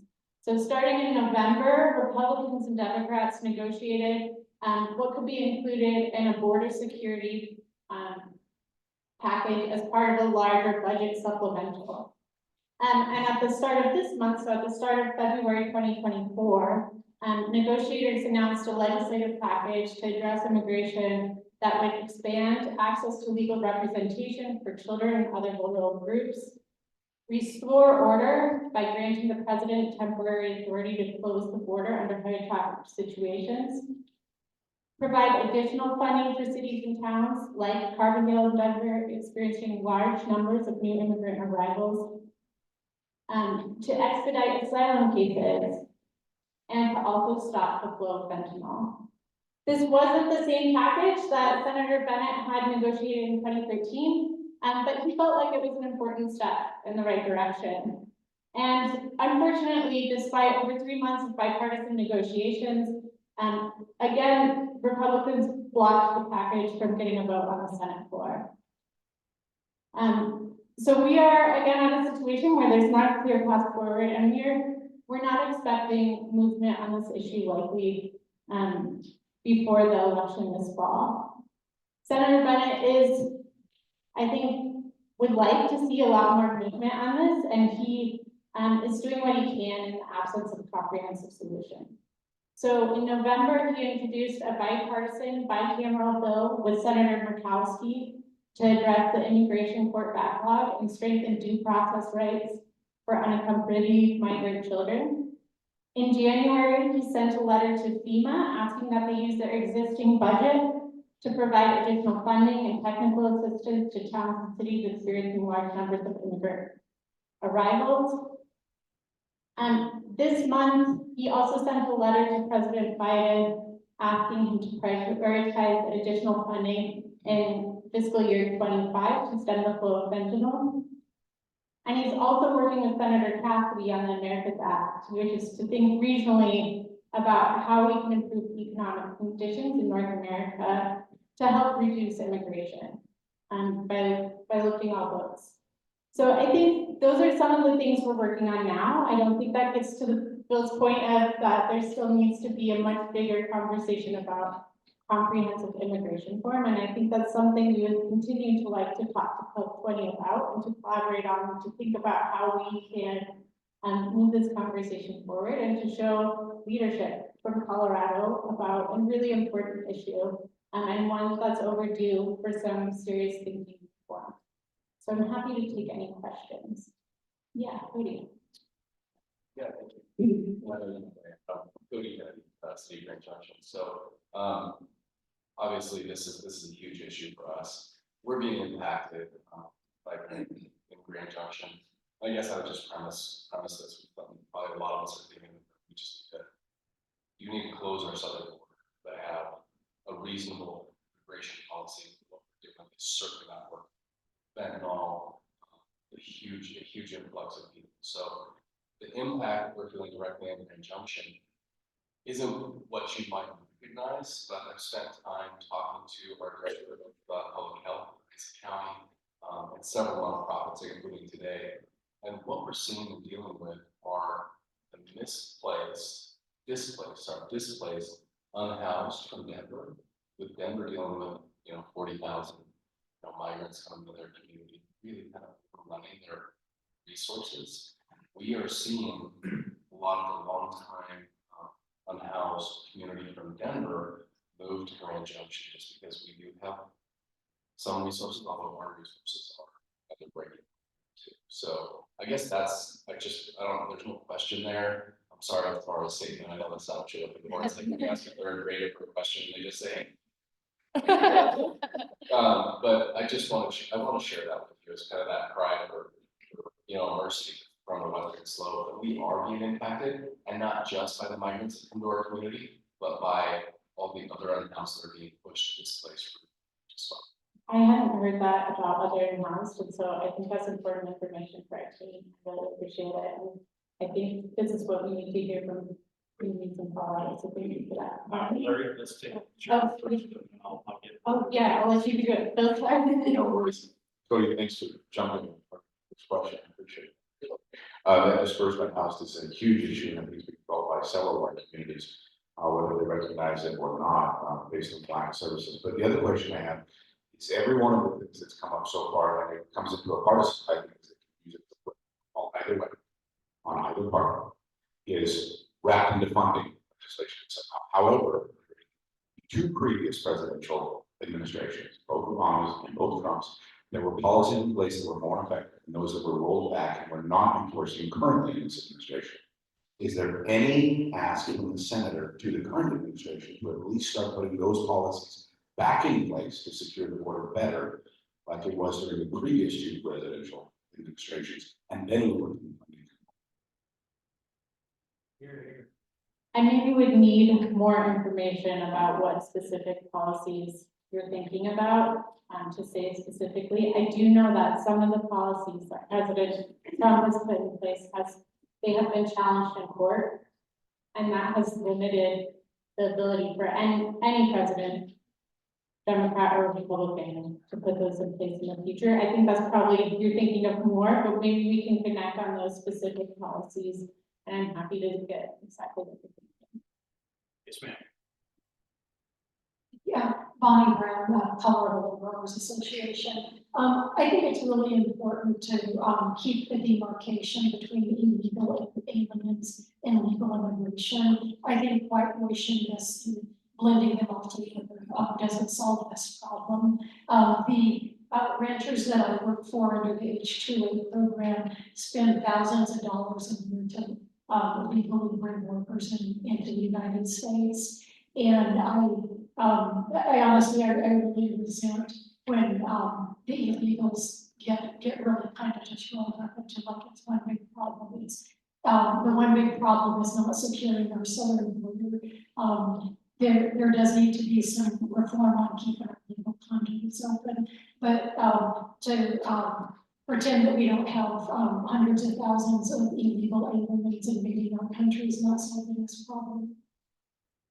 Thanks for that. And I would say, just to say it clearly, Senator Bennett does support improved border security and measures to stop the flow of fentanyl. So, folks, we're going to take one more question, and then we're going to end because we are being smart. So my great friend. The final great left in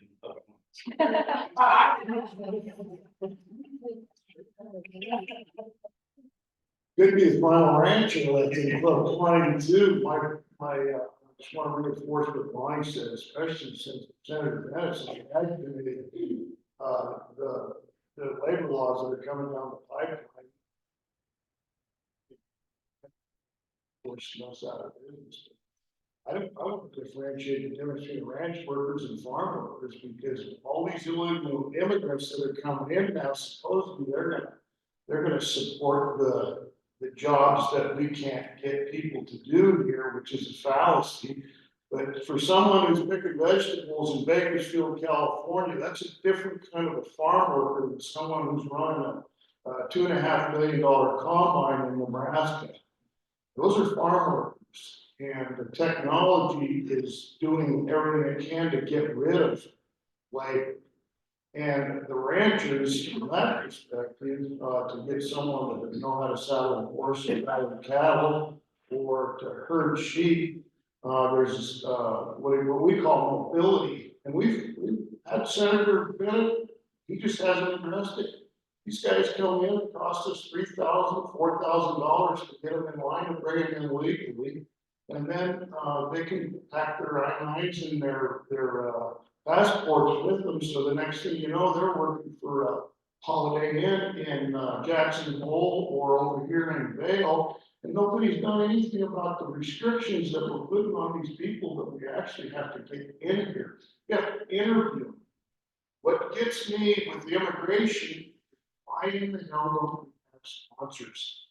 That sponsorship, when the immigrants came over through Ellis Island, we all know the numbers that came through Ellis Island in the first 50 years versus what's come over in the last 20 years. Why isn't the immigration required sponsor? We want to improve America, not just bring everybody in. I think we should have a sponsorship program in any kind of an immigration policy. Thanks. Folks, we're right up against time, and I told you all that I would make sure that we meet our timeline today. What I would like to do is I would like to make sure that we continue the conversation with Senator Bennett's office and of course our other federal elected officials. Continue this conversation with them so that we can hopefully move forward in some manner. The benefit of Club 20 and its ability to be involved in this is that we've been involved in this issue prior to 2012, right, Gary? Been involved with this since the early 80s. The fact of the matter is we've got a reasonable group of people here, and I think we can show others in the country here how Republicans, Democrats, unaffiliated, business people, community leaders, and the like can work together and look towards a solution. I think we have something different here than what's available elsewhere in the country. So that if we continue forward as Club 20 Business Affairs Committee and of course the Club 20 itself, on continuing to interact with our elected officials on this critical issue. And with that, Valeria, I'd like to thank you for your time today.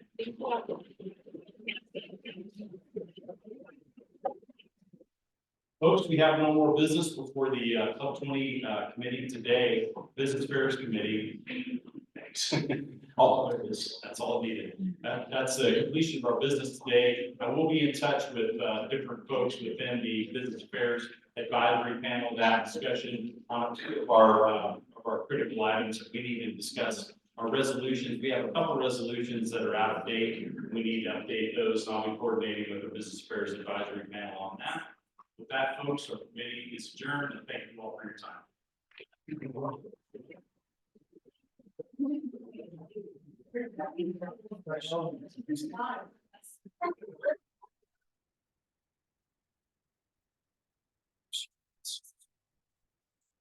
Yeah.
You're welcome.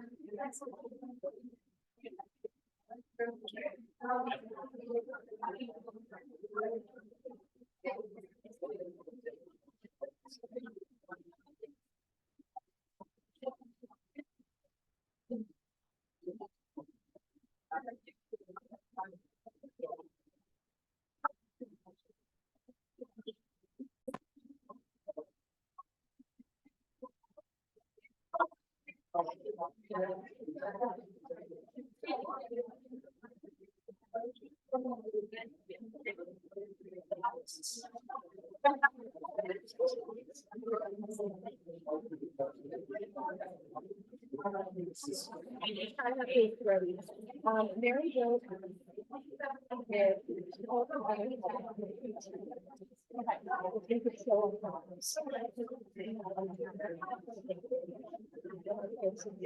Yeah, this is not a, she said, yes, it's okay. So it's I stopped using the mouse and then now we're in the about. Actually, it's not on, but it's on YouTube. That's all.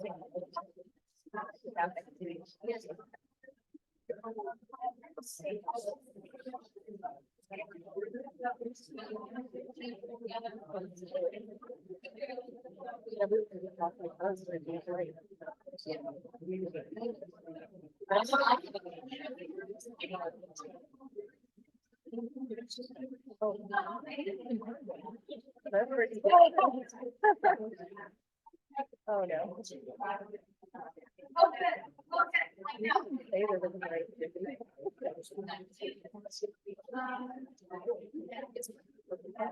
They don't have it. Yeah.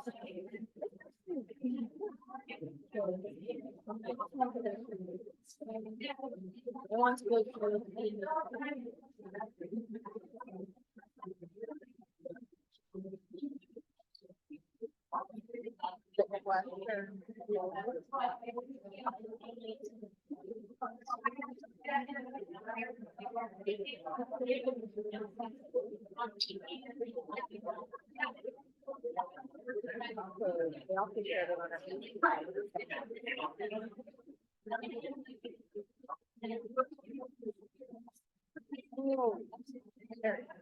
No, that's a shame.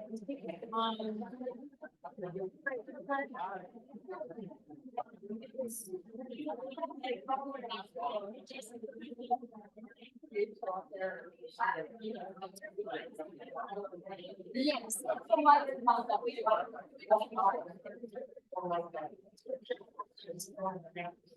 No, it's not the bigger, because that's not gonna be the edited.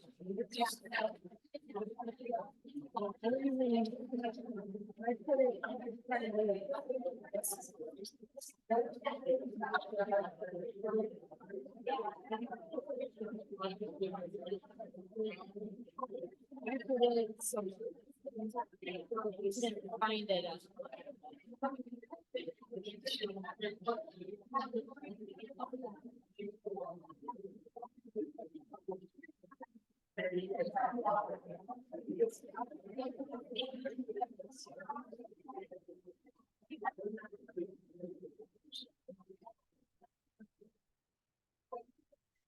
There. Yes.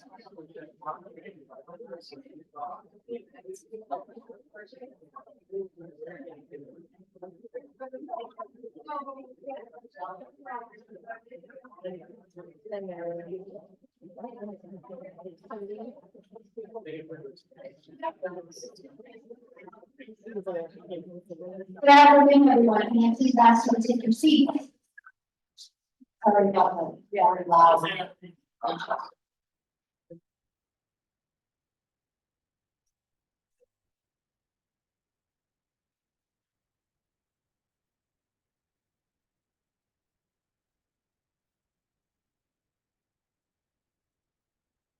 All right, we're gonna go ahead and get started. You can take your seat. All right, thank you.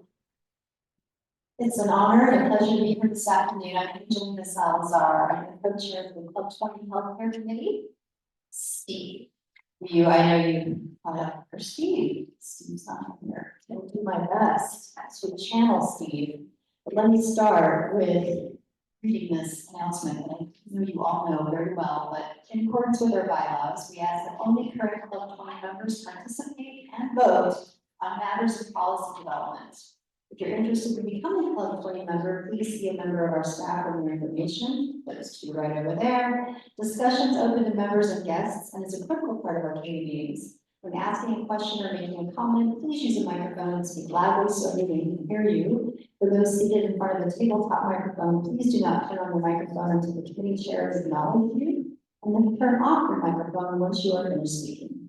For those in the back of the room, Club 20 staff will be walking around the microphone to be used. We will now ask the folks who are joining us virtually to introduce themselves. And I'm just gonna go ahead and run through them for us. Wonderful. We have Tom Rennell, our speaker, next. Delta Health, Edie Sun, Janet Farmer, Jonathan Hogg, Nancy Fishering, and Tracy Sakaguchi. Great. Thank you for joining us virtually. And if you could please now mute yourself, or maybe Brittany's doing that for you. If you have questions during the meeting for our virtual attendees, just unmute and proceed with your question. And next, we're going to ask everyone in the room to introduce themselves. Or should we start with you? I'm Andrea Wilson. I am the Policy and Operations Director at Club 20. Brittany Dixon, Executive Director of Club 20. McKenna Farley, Congressman Warren Gilbert's Western Colorado Field Representative. Bruce Guerrero, District Director for Congressman. Ron Cloud, Chair. Adam Fish, Observer.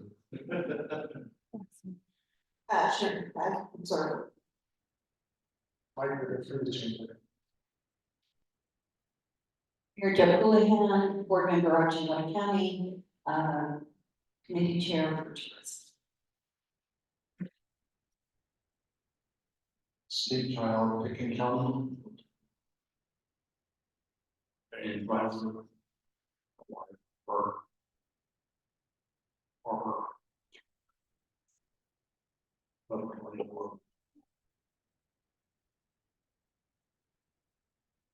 Randy Cooper, City Craig. Cody Kennedy, Grand Rapids City. Peter Bellman, member. Tinker Duple, Colorado Mountain College Rifle. Catherine McGill, Colorado Mountain College, Vice President of Academic Affairs, Chair of the Education Committee. Kathy Backer, member from Durango. Brandon Danner, Colorado Farm Bureau and Depot Chair. Lonnie Brown, Executive Committee and Committee. Tom Hodges, Director, Tourism, Moffitt County. Richard Chimino, County Commissioner, Grand County, I'm also the board of the PCAL Purchasing Alliance, the board of the Colorado Health Insurance Affordability Enterprise. Tim Carter, Pam DeLay, member. and the lady member. Bobby LaValle, Delta County. Caleb Roller, candidate for William Kidd through Chambers.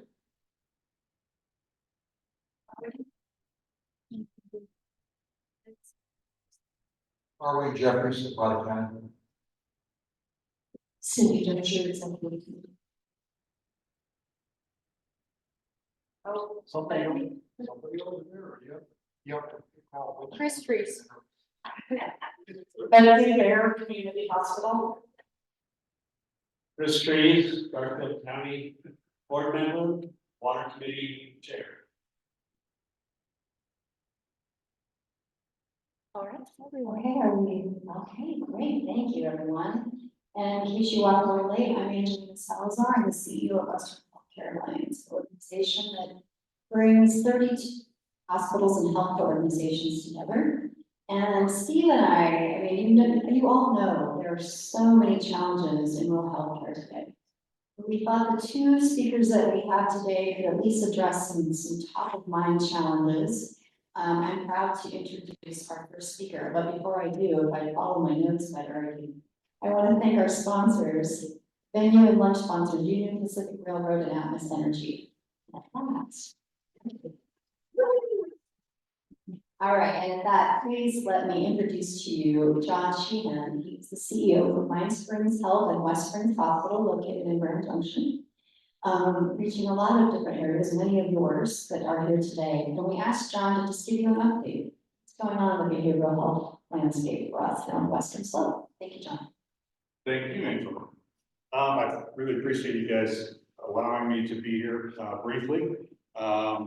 That's a shot of me before I moved to the Western Slope and grew beard and one of the best. So, so thank you, I appreciate that. So this is just an update on primarily the West Springs Hospital, which is the regional facility that was built here about 5 years ago. I've been here about 1.5 years. A lot of you know the history of Mine Springs, some of the negative press, some of the operational issues. I'm here to tell you that I'm a believer in Mine Springs as an organization and the potential that it has. And I want to show you a little bit of the progress that we're making at the hospital. But I would encourage all of you, if you want to know more, we are doing tours every week and talking about the services, and we'd love to have you come and see at a granular level what we're working on and what we're doing, because good things are going to happen, particularly on the access side. Nope. Okay. Give me just a second. Sure. There we go. Let's see if your clicker works. Yep, there we go. Okay. Okay, so where we start, new CEO, lots of things going on with the organization. What do we need to do? We need to set a new vision statement, right? And we spent a lot of time on this, and we spent a lot of time on this in the idea that words have meaning. And so a lot of what we do in behavioral health is we make sure people get from where they are, which is usually the worst place in their life and their family's life, to beneficial wellness as quickly as possible. And we do that through warm handoffs. We do that through taking people through the next right thing process until they achieve beneficial wellness. So I want to spend a little time on our vision statement because we spent a lot of time.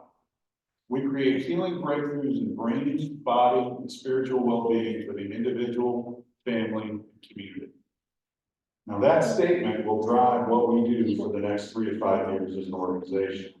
And I want to focus on that word healing, because a lot of times we focus on the modalities of care and, well, we intervened or we did a crisis service. We don't think about what comes after. What are the next right things for that patient to achieve recovery and beneficial wellness?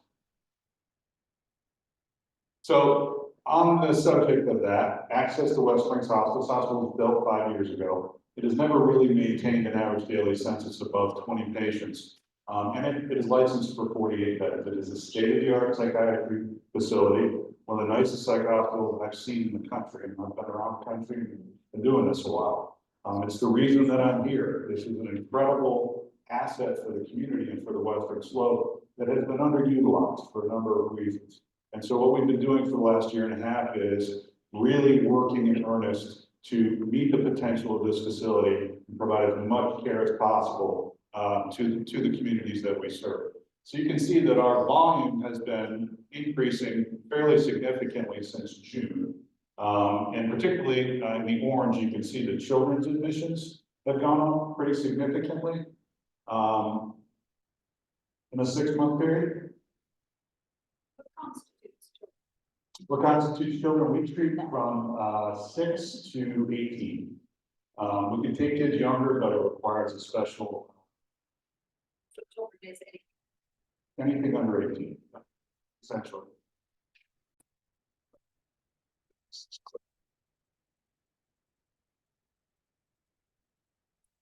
And our average daily census growth has been pretty significant. We've been running about 42 this last week. And again, where we started, we were in the teens at an average daily census. So at 42, 43 is 90% capacity, which for a hospital is usually where you're going about 90%. So we're very close to having this facility at its full capacity from an average daily census of about 15 in June. So significant improvement in our care to the community. And I want to talk a little bit about what we've been doing with the local hospitals that refer to us. So one of the things that I feel really strongly about is you have to have the community engaged in the access model. Everybody has to understand how patients get the care that they need when they need it. And so we've been working on a Six Sigma project with about 10 local hospitals that we see as our primary referral catchment. We've been working really hard on our ability to take patients quickly and to streamline the admission process. So a lot of the criticism of the organization was it took a really long time and it was a little bit of a mystery on how to get a patient into West Springs Hospital.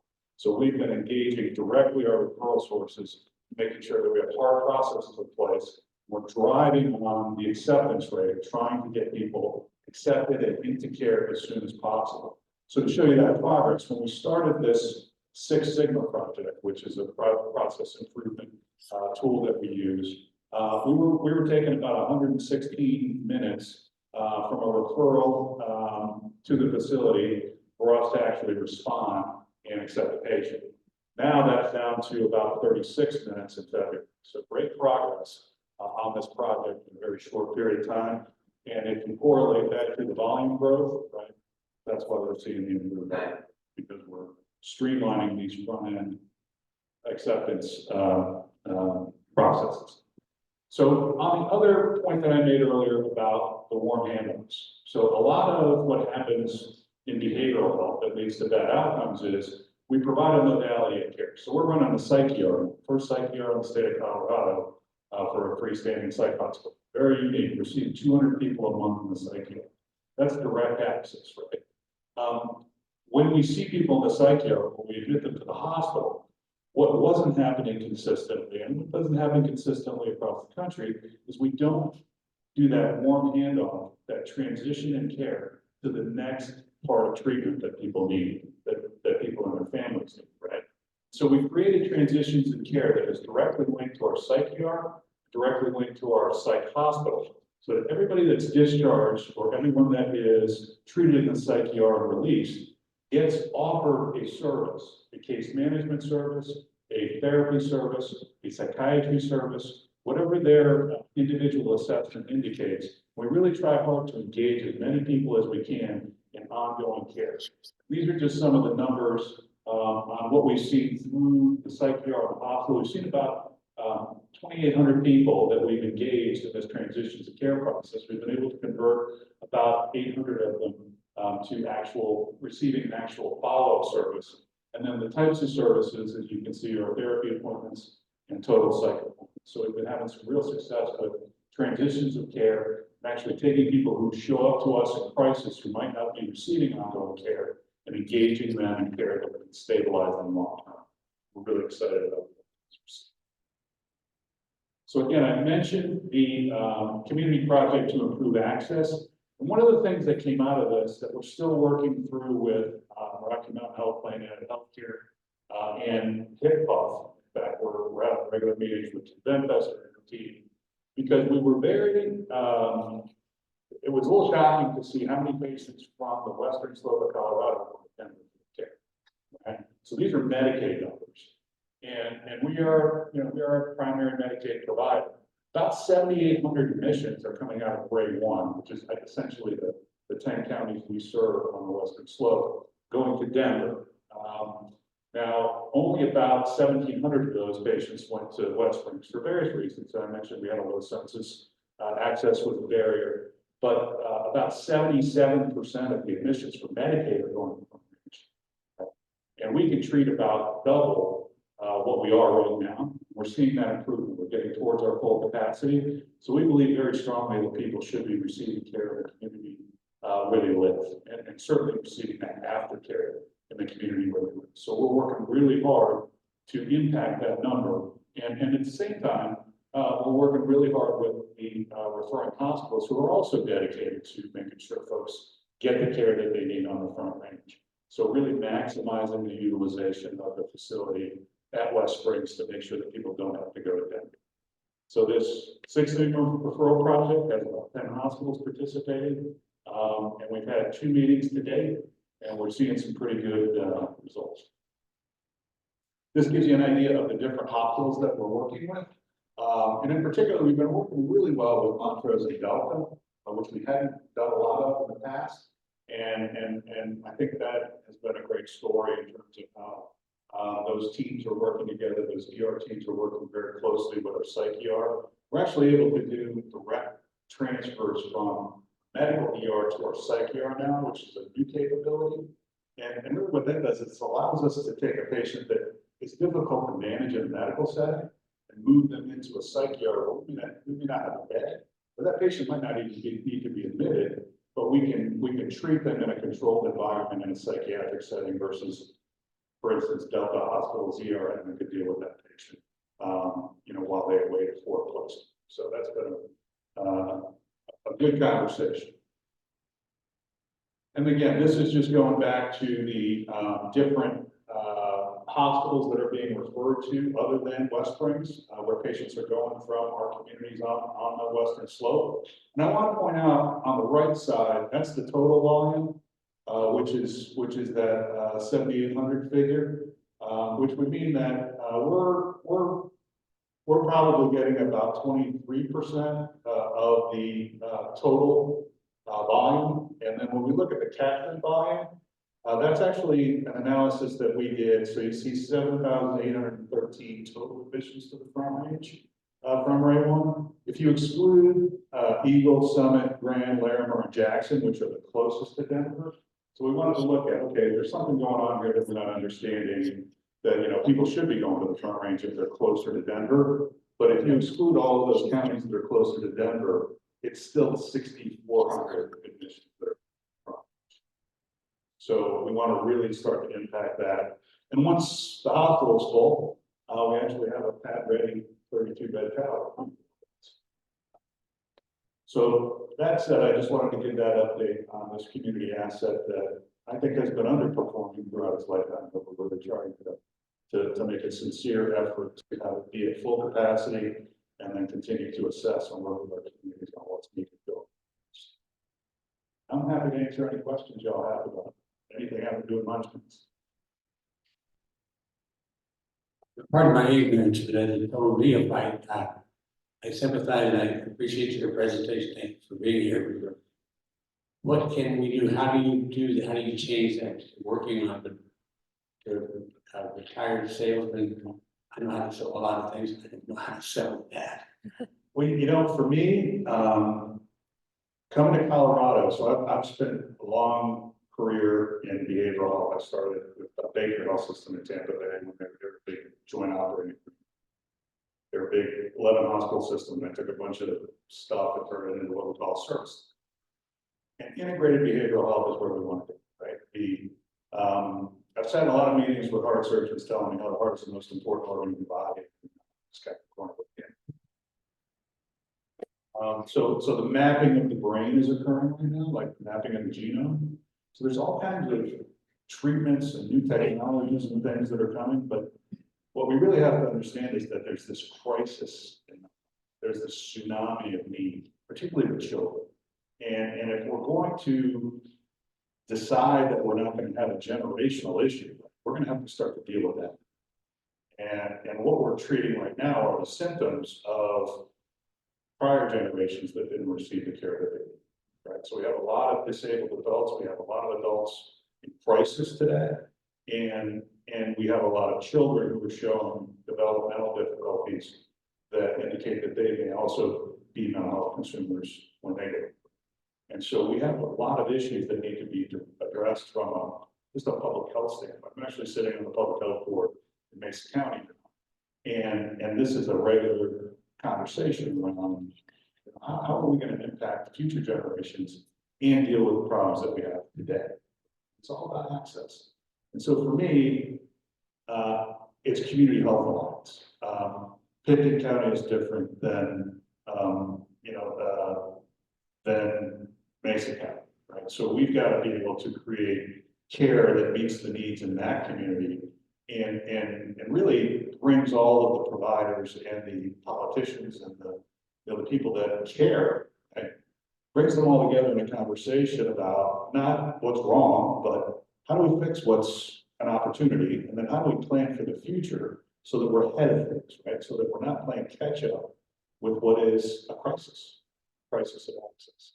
And I think the dynamic that's playing out now is this is a huge cost bogey in the system for healthcare, right? Nobody planned on behavioral health being a part of the healthcare spend overall, but it's turning out to be the #1 chronic disease cost in healthcare.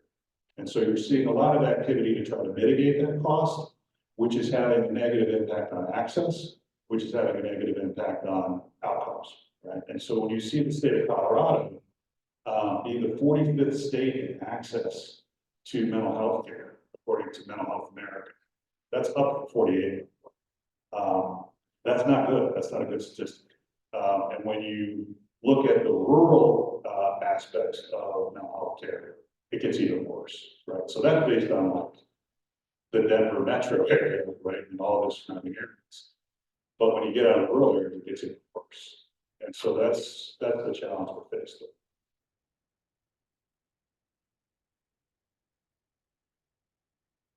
I'll just echo what Tom said. Thank you so much for being here with us. When we heard Attorney General Phil Weiser at Rural Voices of Colorado in Denver, he focused on what he called the youth crisis of connectivity. And my question to him is the same as it is to you. How do we support the family? How do we help the parents grow a close, interconnected family that strengthens the youth? I think there's a couple of, it's a big issue. So you have a range of issues in schools. So you have a range of disorders and you have a range of issues, right? But I think what they're talking about in the crisis of connectivity is the online world, right? Has caused a lot of isolation.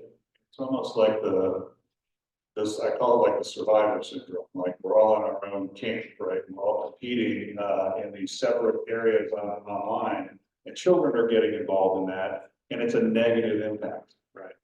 I personally believe that you're not going to stop children from interacting with this technology, but this technology could be key in actually providing positive impact. Right? And so I think that's part of the conversation that's going on. I think as we talk about the family, right? So for instance, at Mindstream, we have a 90-day residential, it was a 90-day residential program that got cut to a 30-day program. But we have a program where women can bring their children into care who are recovering from substance abuse. They can learn skills like habilitation, how to checkbook, they keep a job, how to parent effectively. Just transformational in terms of the outcomes of the child if they didn't have that skill set. And so those are the kinds of things that I think make a real impact. Identifying kids in school early who struggle. Identifying signs of trauma. Trauma is such a devastating impact on outcomes. Right? It's the leading cause of deep end disabilities. And so, you know, there's just a lot of different factors that go into that. But I would not disagree with the Attorney General's comments that we have to do something about this crisis of loneliness in the country. There's no, we're human beings. We are meant to interact with each other, right? In ways that allow us to expand our horizons and have conversations about opposing views, difficult issues, right? And when we all get locked into our own little corner and all we hear is what we want to hear, that's what I think that's what's going on.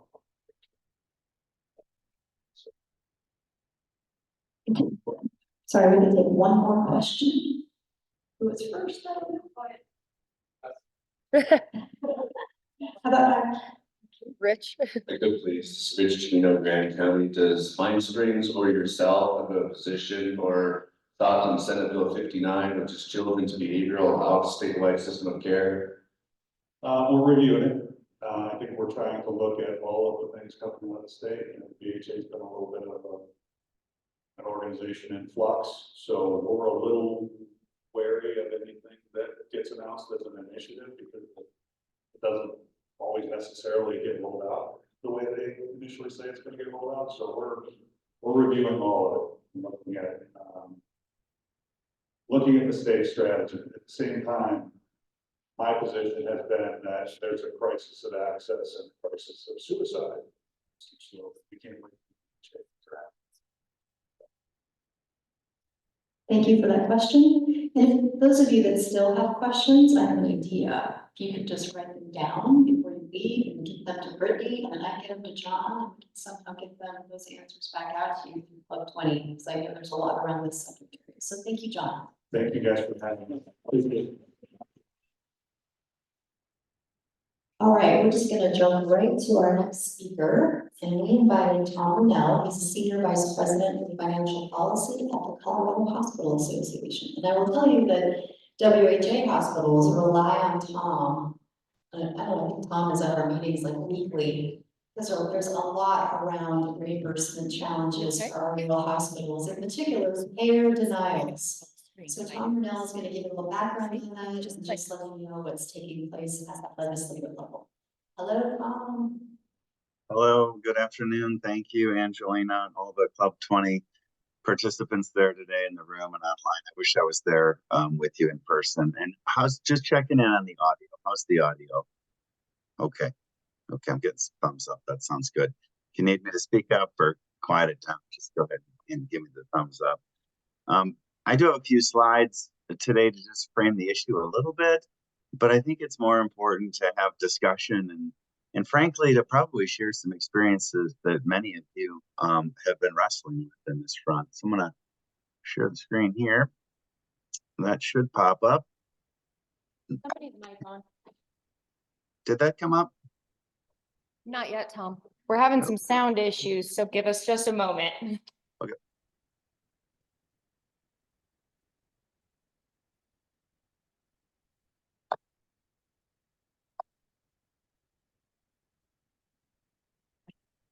All right, try it now. Yeah, double checking if we've got it on the screen. We're not seeing it on the screen.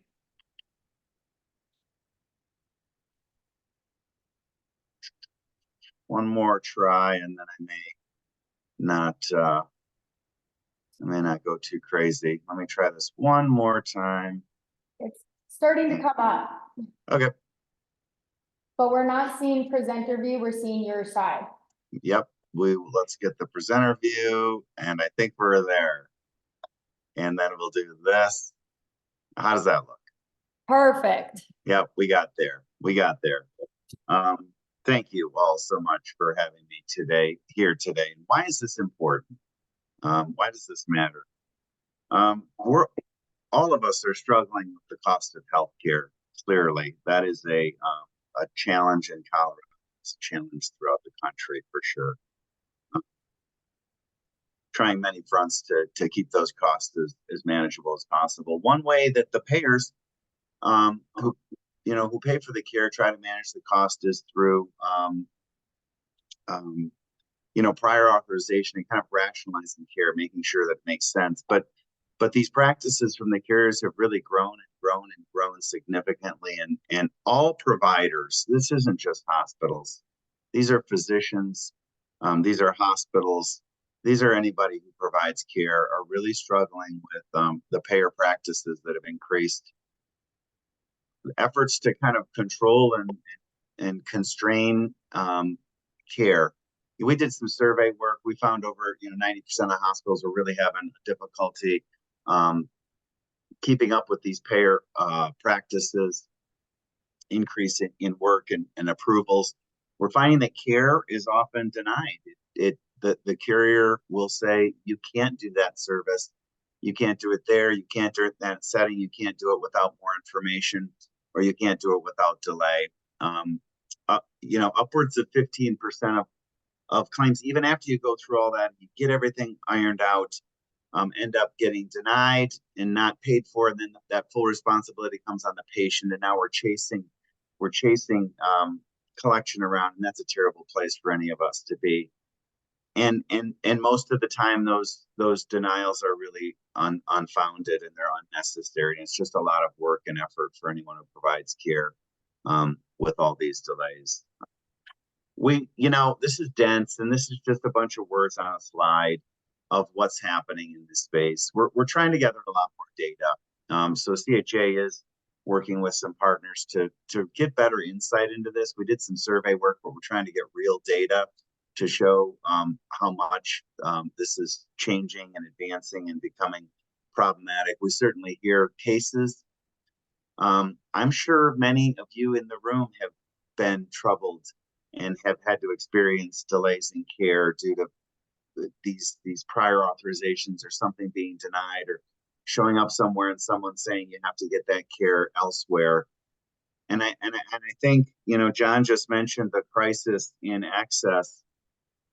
While there's a crisis in affordability, and we all know that, doubling down on that with a crisis in access and delaying or preventing to get care when you're already paying for it. So now we've got a tough time paying for care, and we can't even get access when we need it.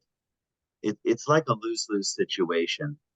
There's been efforts federally on this, and there's been some progress made, and there's efforts that are happening here in the state, and that's what I'm going to cover today very briefly, and then we'll just talk. So federally, the federal government oversees the Medicare Advantage plan, and that's where the private carriers administer Medicare. Many of you are familiar with this. It's been advancing quite a bit, especially in rural communities. More and more of these private carriers are administering the Medicare plans, and they have put in quite onerous barriers to get access to care. And this has been escalating, resulting in CMS federally passing some pretty substantive legislation that became effective 1/1/2024, which basically says, hey, these carriers, they can't apply stricter coverage criteria than normal Medicare would, which is exactly what was happening. A patient would go to get care, and a private carrier would say, you can't get that care here, or we're going to delay that care, or we're going to send you to someone else to get it done. So that legislation went into effect 1/1/2024. A lot of the hospitals and providers throughout the state were struggling with this, and hopefully this will provide some relief to both the administrative and kind of financial burden around this. Within the state in particular this year, there is House Bill 1149 that is currently gone to committee, and it's going through the process. And it basically extends if you've been prior authorized for a service, that is in effect for up to a year. This new thing came up today just on my Teams, but up from 180 days to a year, that you don't have to go back again and again and again and get that authorization approved. It also significantly changes and enhances the reporting that's required from both the carriers and the pharmacy benefit managers. Pharmacy in this space has become very problematic. We've heard cases where patients need access to pharmaceutical drugs for chemotherapy. The doctor ordered it to begin like the next day, and it's taking weeks and weeks to get that drug approved and through the channels of these carriers. And so there's some work underway to have to report on that. The carriers and the PBMs now have to post all of these restrictions and coverages online. We were working with some hospitals that showed us data that showed the carriers had changed their policies over 180 times within the last year. 180 different changes of policy changes from carriers just within a 12-month period. This did build on legislation that wasn't in effect in 2019, and again some last year. And so we are hoping this goes through. It's being sponsored by the Colorado Medical Society, but of course all providers are supportive of this, and it's moving its way through the process. It has some good, strong support. We'll see what type of amendments may come through and whether this ultimately gets approved. That's really where I want to end the presentation today. I just put a chart in here too on some data that we're starting to look at in a partner that we're providing. But this was just showing how different things are with private carriers. That's the Uniteds and the Anthems and the Cignas versus how Medicare administers their own program. Really significantly different standards in access to care that are problematic. I'm going to stop sharing, come back on screen, and certainly willing to open it up and talk with you all more about this. Any questions? Over there. Oh, yes. Thank you so much for your conversation. It's more of a comment, since you're liaisoning about, the cost of healthcare and just transparency and pay practices. I'm just sharing a story because it was an interesting one as someone who fortunately doesn't have to go to the doctor very often. Love my hospital forever and all these great things. They've always provided excellent care. Sorry. And it's been a few years and we walk in and this is the first time we saw all the people and every single one of them started with finances. From the front desk to the nurse to the, in this case it was the PT to the doctor. Every single one of them started first with not about care at all. It was about the ability to pay for their care. And I just share that as a story because I think that's sad. Or if you're a healthcare provider who got into this profession to provide care, that the very first thing there's this cultural shift that because of how complicated it is, because of lack of transparency, I have to lead first with your ability to pay and your understanding about it over what you're actually here for, which is to receive care. So I just share that as for nothing else other than perhaps fuel for your initiatives and providing transparency and understanding. Thank you. Well, thank you. And it's worth commenting here, for the providers that we have there in the room and online, the providers have the responsibility, unfortunately, of having to try to collect for this care. It's the employer and the insurance company that sets those deductible levels or the co-insurance. It's certainly not the provider or the hospital that sets those levels. So those are set by somebody else.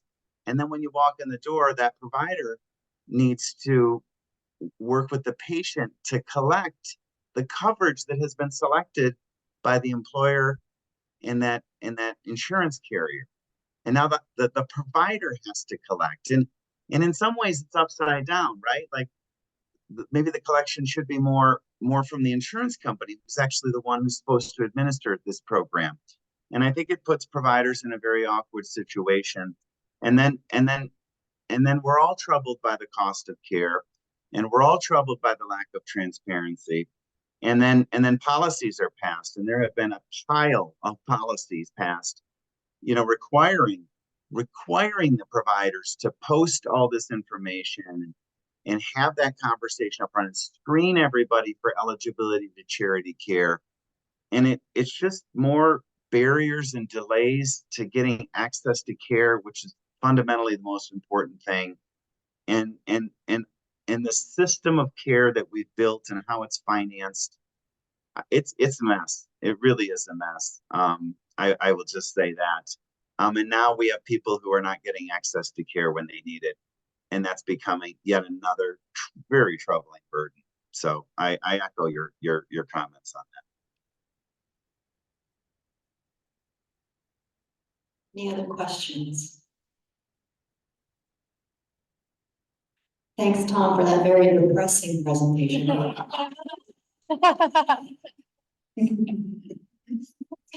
you win with like a healthcare joke or something? Come on, Tom. We'll work on that for next time.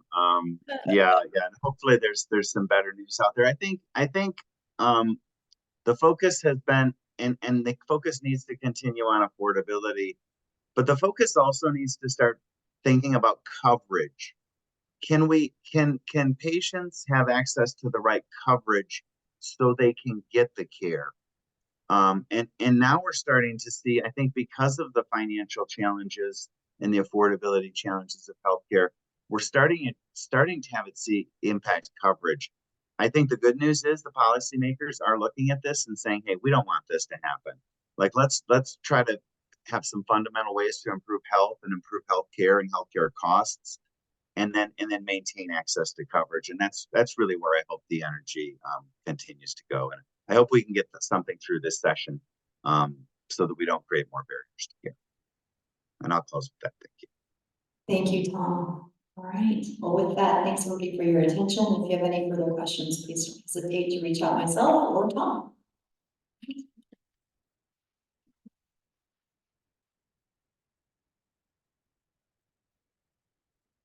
So with that, we're going to jump into our break now. We have a little bit of some extra time here, unless anybody has a healthcare joke for us to all end on.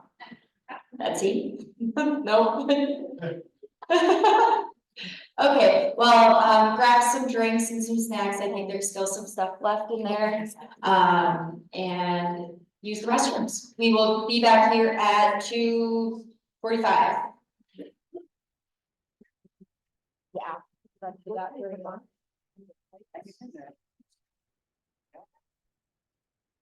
And there is dessert from lunchtime for those lucky people that stuck around. We have some cookies for you in there. Chris, thank you for bringing that point up, because I think you were absolutely right on that resolution. It was very contradictory. And I experienced it trying to pull guiding principles together, or pull the consolidate up disparate resolutions. Yeah. Yeah, it did seem that wasn't quite what the money was all about. Right. Yeah. Absolutely.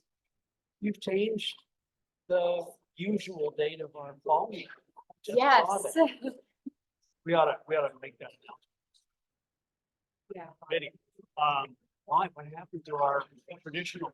It wasn't planned. Get it? Another one. It wasn't planned, so we had to scramble and find a time that would work. So I'm just glad we're still in September. Wasn't pre-booked. Yes. Yeah, we're told up when I was told up. So. That Friday, board meeting. Okay. Is the same day as the river district's all day water. And Saturday, that weekend, you know, it's Palisade Wine. Is it? Is it? Yes. It's just so gosh darn hard to find, as you're finding out with Colorado Co-op, so gosh darn hard to find places that aren't hooked up for one. And for two, can hold the people you want to hold. And three, gain the attraction that you need. Oh, man, but we're gonna get a whole ahead of it next year. So we'll have to remember to unmute, because I muted us. Okay. Oh, let me grab this too. So I do have PowerPoint presentations coming, two of my grades. Okay. They're gonna bring, Peter tried to send his to me, sent it bounced back. Okay, probably too big. And then any future like committee meeting information, always make sure Andrea. Okay. She's the new policy one. So my old email, because she's kind of the. Actually, I still have Andrea in the policy committee. It still comes up Andrea. That's so, funny. Yeah. Yeah, so always copy her on it so that there's two eyes on it. Okay. Yeah. Just wanted to let. So you will have, I just want to clarify too, you answered my email, my question. Yes. We will have all the. Yes, and are they just underneath so I can show them what is that? The resolutions. and stuff, For water. tomorrow? Yeah, they're in that copy box.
Well, that's.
I bought a lot of this. You don't have to see it, just.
Okay,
sounds good.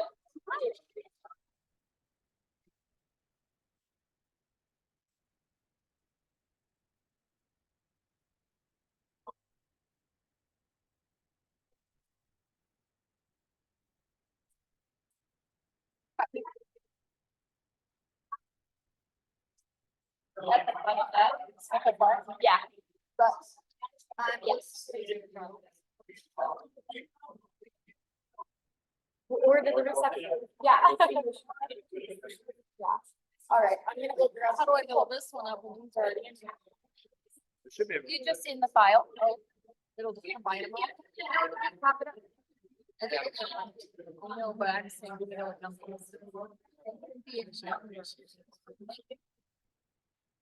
Do you know what these ones are? So this one's not there, this one wouldn't be there, so it's just yours that, so the one that isn't yours. So probably that. Mine. So mine. Yeah, that's it.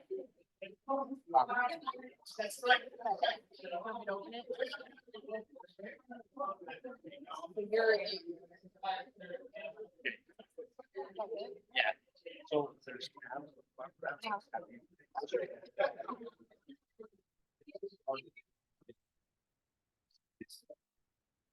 long as I treat everybody.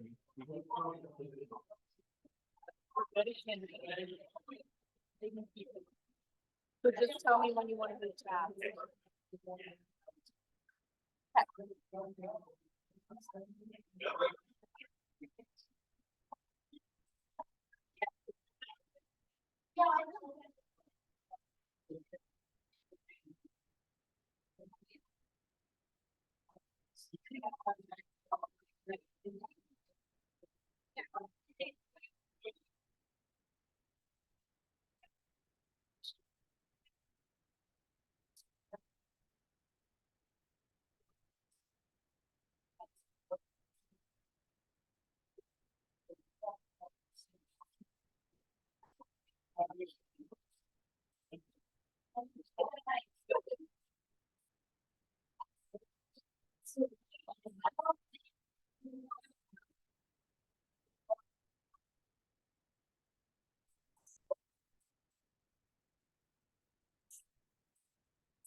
I just stuck it under there and then I was just like, I guess I don't know, and it just poured and it comes out.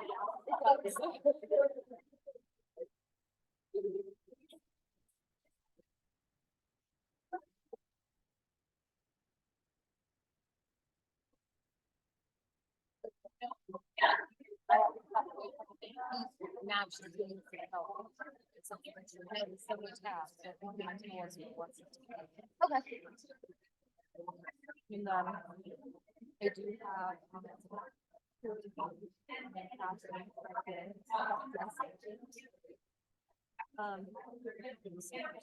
think I'm doing wrong, I know.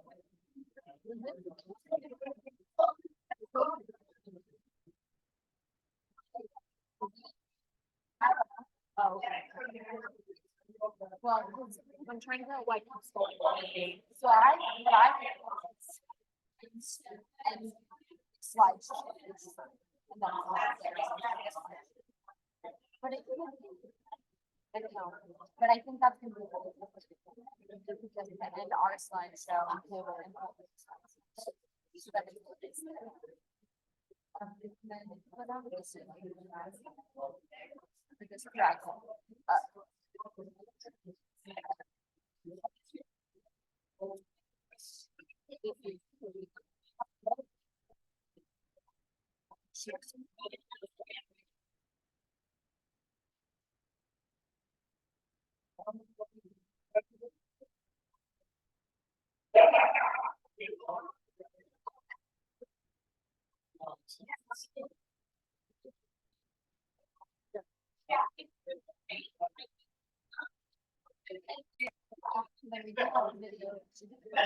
Yeah, I don't know if she's gonna share hers. Margaret, she'll probably share. But if you have it, it's not right. I do.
Ladies and gentlemen, if I can ask you to take your seats, we're going to start with tourism, and our speaker is on board.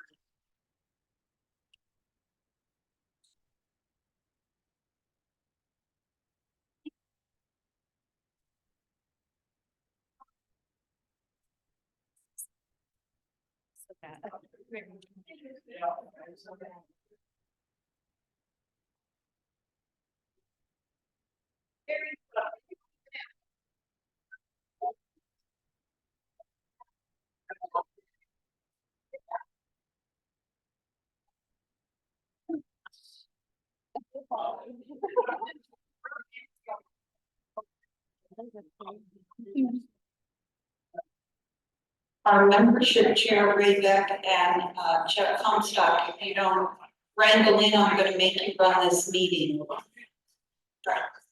Just saying.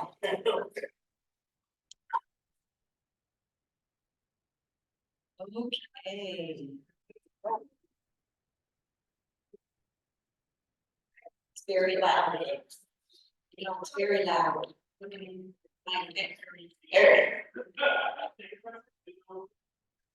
Ladies and gentlemen, thank you. I hope you enjoyed those delicious cookies. Thank you to staff for providing them. We certainly had a discussion which was better, chocolate chip or oatmeal. Oh, macadamia did not. Okay. We have read the rules earlier today, but since we do have some policies to review during this subcommittee, I do want to please remind you that the discussion is open to our members and guests, and it is a critical part of our committee meetings. We ask, when asking a question or making a comment, please use the microphone. Don't turn it on until somebody turns theirs off. And speak loudly so everybody can hear you. And of course, Ray Beck, we want to remind everybody, if you are interested in becoming a member, please see one of us. Show me the money. That's it. And I am going to make, as I do, I think we have the smallest subcommittee. So before you go see Phil Vaughn to be on business affairs, come see me first with tourism. And I do want to mention that, you know, as I said this, tourism affects so many different facets of our community. It affects recreation and water recreation, water rights, public lands. So if you have people in your community or on any of these particular groups, we would like a diversified group on the tourism subcommittee so that we can look at all aspects of our natural resources and that affect our communities. And as we talk about water, which we are in many parts of our state are not having a lot of, I am pleased to bring Margaret Bowes, who is the Executive Director of the Colorado Association of Ski Towns. She's gonna do a review, but there are many of our communities that are part of this association. Brittany, before Margaret comes on, do I need to do another introduction around the room? Do we have anybody new? Hiding anywhere? I think everything's pretty much been in all day. Okay. So without any further ado, Margaret, thank you for joining us today. I know you've had a very busy schedule. So thank you so much for joining us today. And I know your organization really represents the Western Slope and our Colorado ski towns. So welcome and take it away. All right, thank you, Mary Jo. Can you see my presentation? We can, thank you. But But we're Okay. seeing the your side and not the presentation view. Oh wait, maybe we're not. Oh, never mind. Are we good? Great. You're All right, great. Thank you so much, Mary Jo. Thank you all for having me here today. As Mary Jo said, I'm the Executive Director of the Colorado Association of Ski Towns, or CAST as we are called. The organization was formed back in 1979, recognizing that resort towns have very similar issues to one another, and that there would be benefit in working together on solutions to some of those issues. So there's CML and there's CCI, great organizations, but a Telluride, Vail, Crested Butte, Durango have a lot more in common with one another than they do with, say, a Denver, a Lyman, a Craig. So there's great benefit in bringing some of these resort towns together. Also, at the time it was formed, some of the Front Range legislators really just did not understand or know much about tourism-based economies. And so it was an opportunity for these ski towns to bring legislators up to have some time with them and talk to them about some of the unique challenges that rural resort areas face. So our members are Colorado municipalities that are dependent on tourism and the ski industry. We also have associate members, and associate members are Colorado counties as well as out-of-state towns and counties. And there is no, CAST is very unique. There's no organization like it anywhere else in the country or the world as far as I know. And so since Utah, Wyoming, Idaho, California, Montana don't have a CAST, they join us and find there's plenty of commonalities in the issues that we all share. Housing has always been, probably always will be, CAST's #1 issue area of focus, but we also talk a lot about short-term rentals and the impacts to our communities, climate action, transportation, and childcare are other important issues we talk about. So really the cornerstone of the organization is networking and information sharing. And so we bring together all of our members 5 times a year. The meetings rotate around the state, except for in March when we have a legislative meeting in Denver. And it's an opportunity again for folks to come together and share successes and challenges, you know, what programs are working really well, but also those cautionary tales of a community that tried something creative and it was an utter failure, and they share, well, no one else should ever try that again. We also do a lot of internal and informal surveys. So it's, you know, the topics are all over the board. If a member is facing an upcoming task or they're having an issue, they can query the rest of the membership on how others are handling that same issue. And all of these surveys are posted on our website if anyone wants to go and peruse those. Periodically, we do deeper dives and do a more formal and in-depth report or study. And let's see, There we go. Here's an example of 3 of the more recent studies we've done. We just released our 2023 workforce housing report. And the purpose of a document like this we see as twofold. For one, it outlines some of the great work that individual members are doing. So it's an opportunity for other members to learn from some of these programs and maybe duplicate those successful efforts. But it's also an opportunity for us to inform leaders on the Front Range about the challenges of building affordable housing in high-cost areas. So a copy of this report went to every state legislator this summer. That middle one there is our short-term rentals matrix.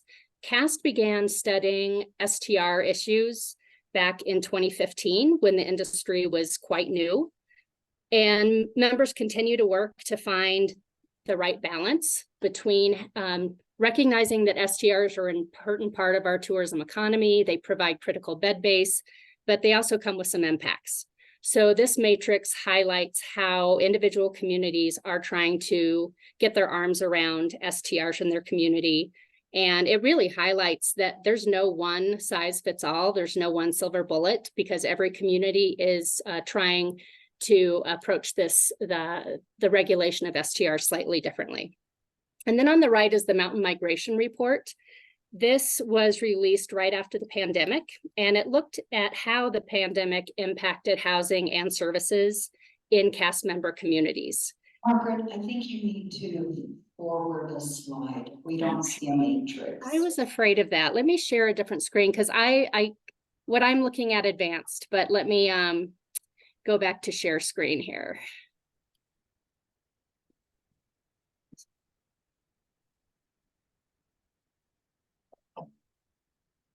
Okay.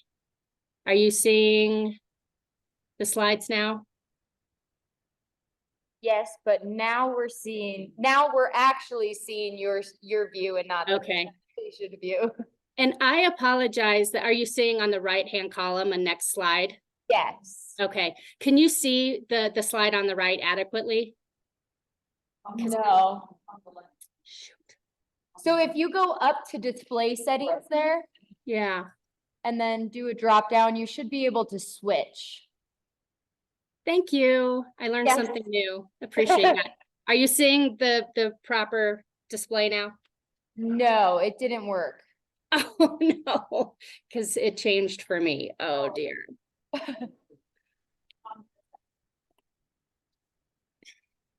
Double click on one.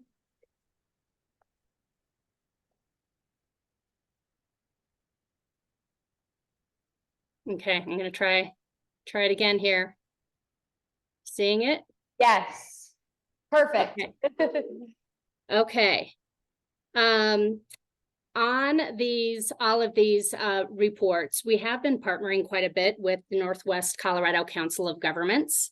We have a lot of overlapping membership, and so we recognize there's great benefit in sharing the cost and the staff time to produce some of these reports. And I apologize, but now it won't let me advance my screen. We have your slides ready to go if you want to just tell us when to advance. Okay, thank you. I apologize. So we can go to, I think it's the third slide. It says tourism economies on the top.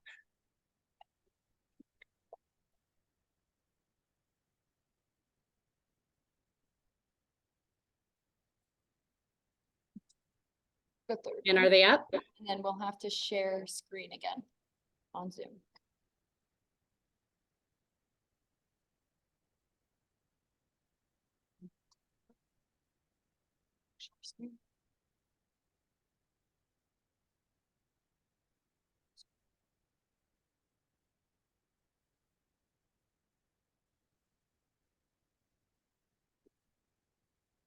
Okay, now are you seeing our slides? Yes, I am. Thank you. All right, so let's see, picking back up. As I mentioned, all of the CAST members are very dependent on tourism. And that sales tax revenue that is generated from tourism, of course, supports amenities that the local residents really value. Things like recreation centers, open space preservation, performing arts facilities, outdoor recreation infrastructure, et cetera. And then on the flip side, of course, there are some challenges that come along with tourism, such as traffic, parking challenges, crowding, event fatigue, kind of overuse of some of our natural resources. So CAST communities are very challenged. They're all challenged with finding the right balance between community and tourism. So we're really pleased with the work that the Colorado Tourism Office is doing as of late. They created a destination stewardship department. And as part of that department, they created a destination stewardship council. And I'm going to read that group, or the department, works to support a balance between quality of life for residents and quality of experience for visitors while enhancing our environment and communities. All key efforts for CAST communities. So we do have a seat on that council, and we are supporting CTO to create and implement a statewide destination stewardship strategic plan, and then also to undertake a research approach and report that supports destination stewardship. And following the release of the statewide plan, there will be regional plans also developed. And then also Colorado Tourism Office has a program called Care for Colorado. And they produce kind of ready to launch messaging around some of the responsible travel topics, like living with wildlife, the risk of wildfire, trail etiquette, those sorts of things. And so any of your communities that aren't plugged into that Care for Colorado messaging, I highly recommend it. They do some really good work out of that program.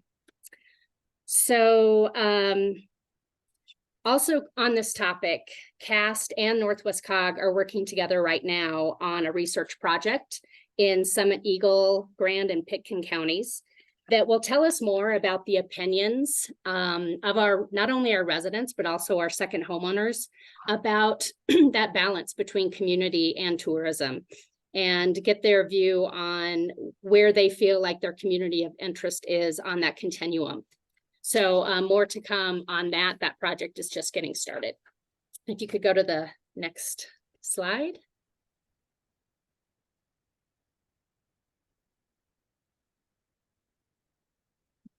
Right. So CAST is increasingly being called upon to engage in both state and federal advocacy.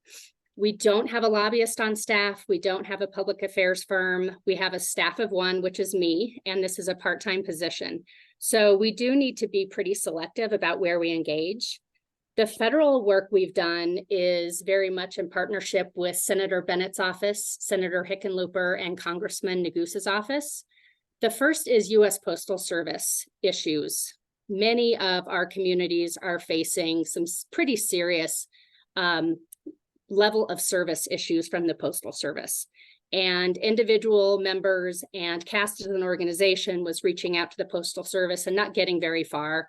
We have had more success since our congressional representatives have gotten engaged, and that work is ongoing.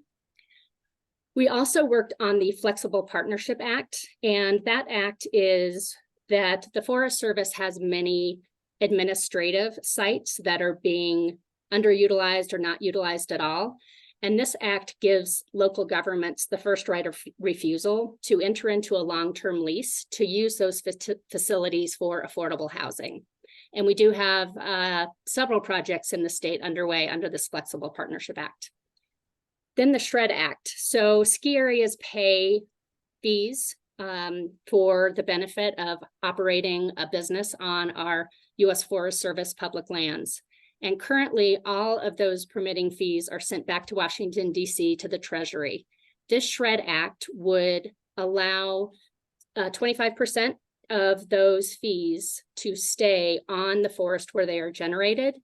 And among other things, that revenue could be used for increased recreation management, improving parking lots, adding bathrooms, having more rangers on the ground to do education with users. Hopefully we'll see some movement on the SHRED Act this year. And then at the state level, most of our work has revolved around housing. As I mentioned, it is CAST's #1 issue. And I know this is a tourism focused group, but I want to talk a little bit about our engagement on affordable housing. So let's see if you could go to the next slide, please.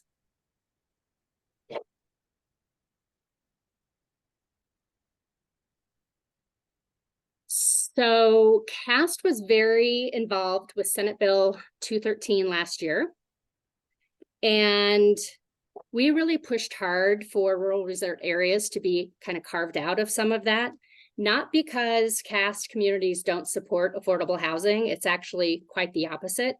Most CAST members have been doing affordable housing for decades, long before the state even started talking about it.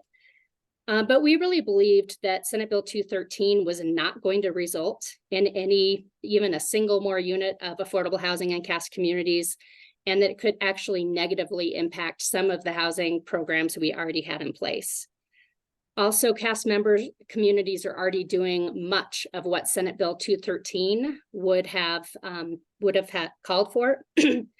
But we really don't believe that there is going to be a single land use policy or housing policy that's going to work for the entire state. So really feel that some of these issues are better left to individual communities. So fast forward to this session, Senate Bill 213 will be back, but it will be carved into multiple different bills, as many of you in this room probably have already heard about. One bill will be focused on planning and needs assessments, and CAST is very supportive of working in that area. The other three bills, one on ADUs, transit-oriented communities, and then a third on minimum parking, are only going to apply to metropolitan planning organizations. So since CAST won't be impacted by those bills, we will not be engaging in any significant way on those. We'll also be tracking Senate Bill 2, which is a local government property tax rebate program. And then also we know there will be or are 2 short-term rental bills at the legislature this session.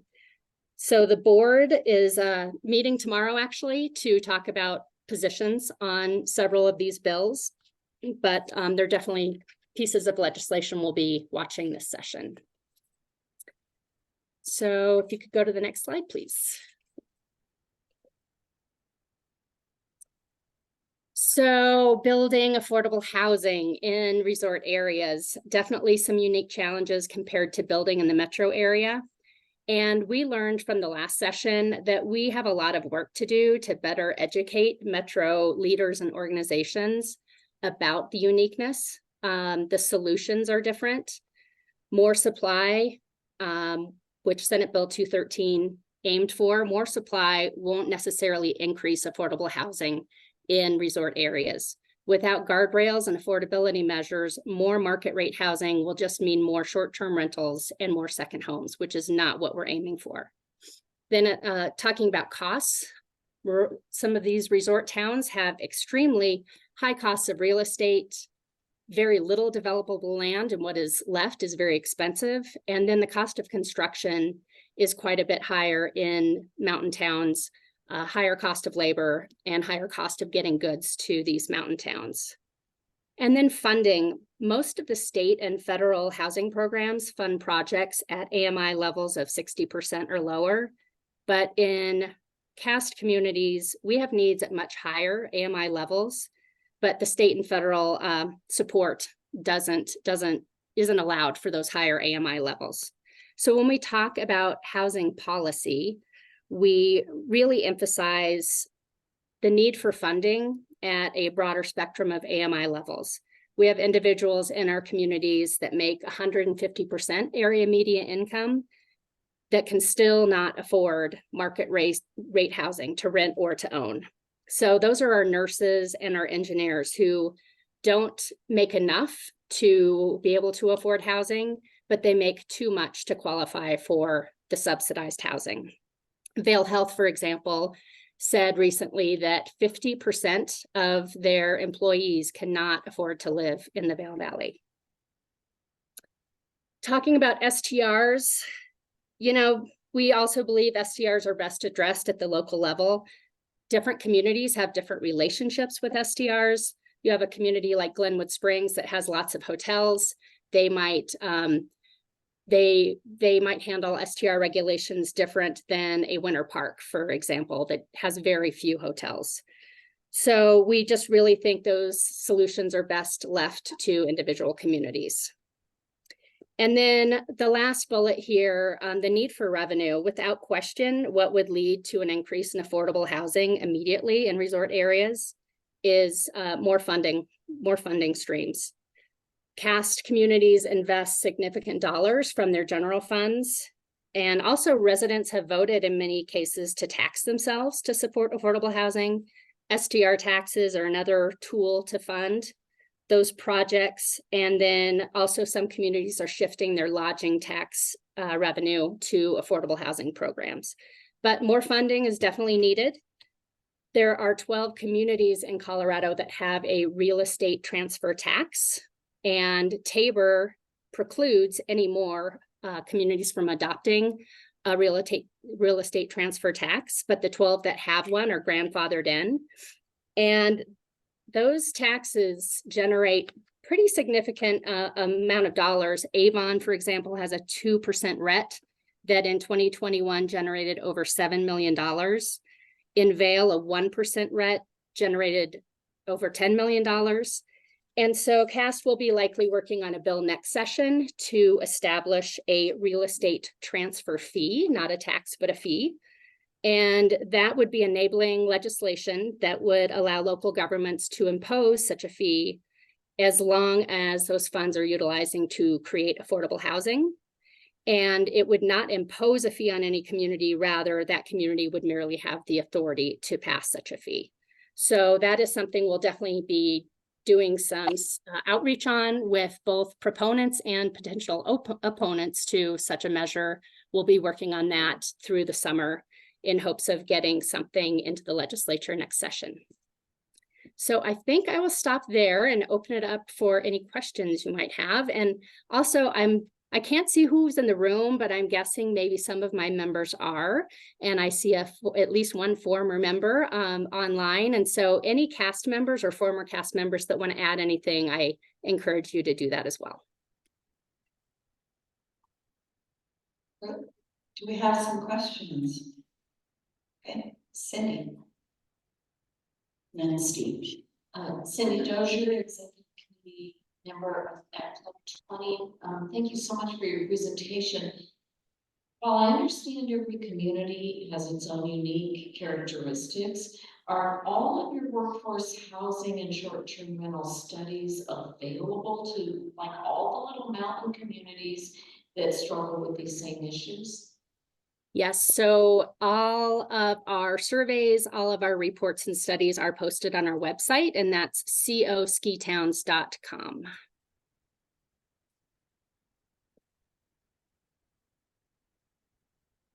I'm Margaret, Steve Child from Pickens County.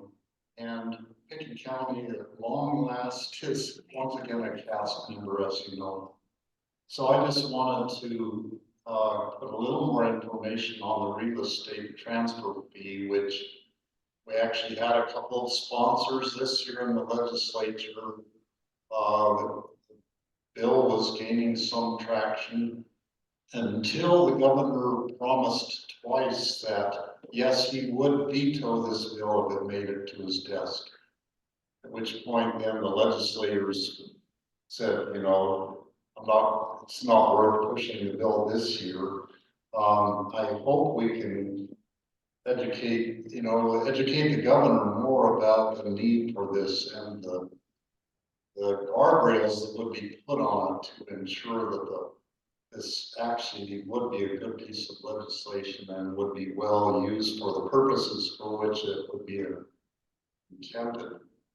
And the situation in the resort communities is that they all have a shortage of workers, and the workers can't afford to live there because the housing is so expensive. So the real estate transfer fee, as you well know, say this for the benefit of everyone, that the money raised would be directly to counteract the high cost of real estate in those communities. Which makes it impossible for workers to live there without some sort of help. So thanks for being here today. Glad to see you. Thank you. And I will echo that. It was very frustrating that cast members feel like we have very much the same goal as the administration, that we want to see more affordable housing, and we're sharing how we think we can get that done.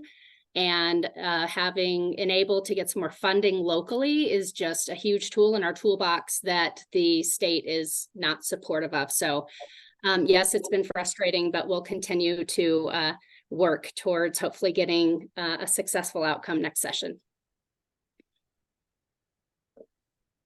Anybody else? Do we have any other questions for Margaret?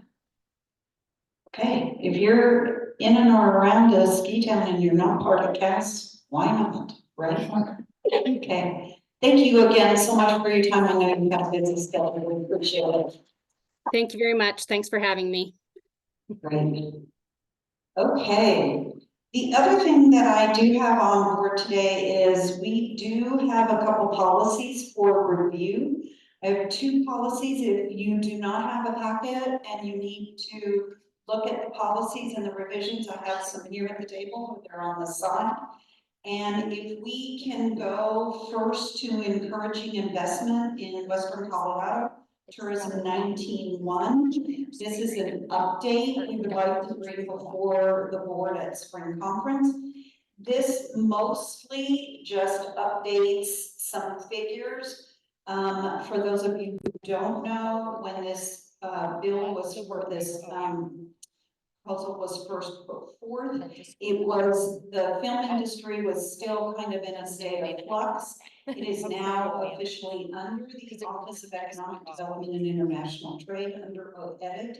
So most of this is just an updating of financial figures, as well as updating language in the policy.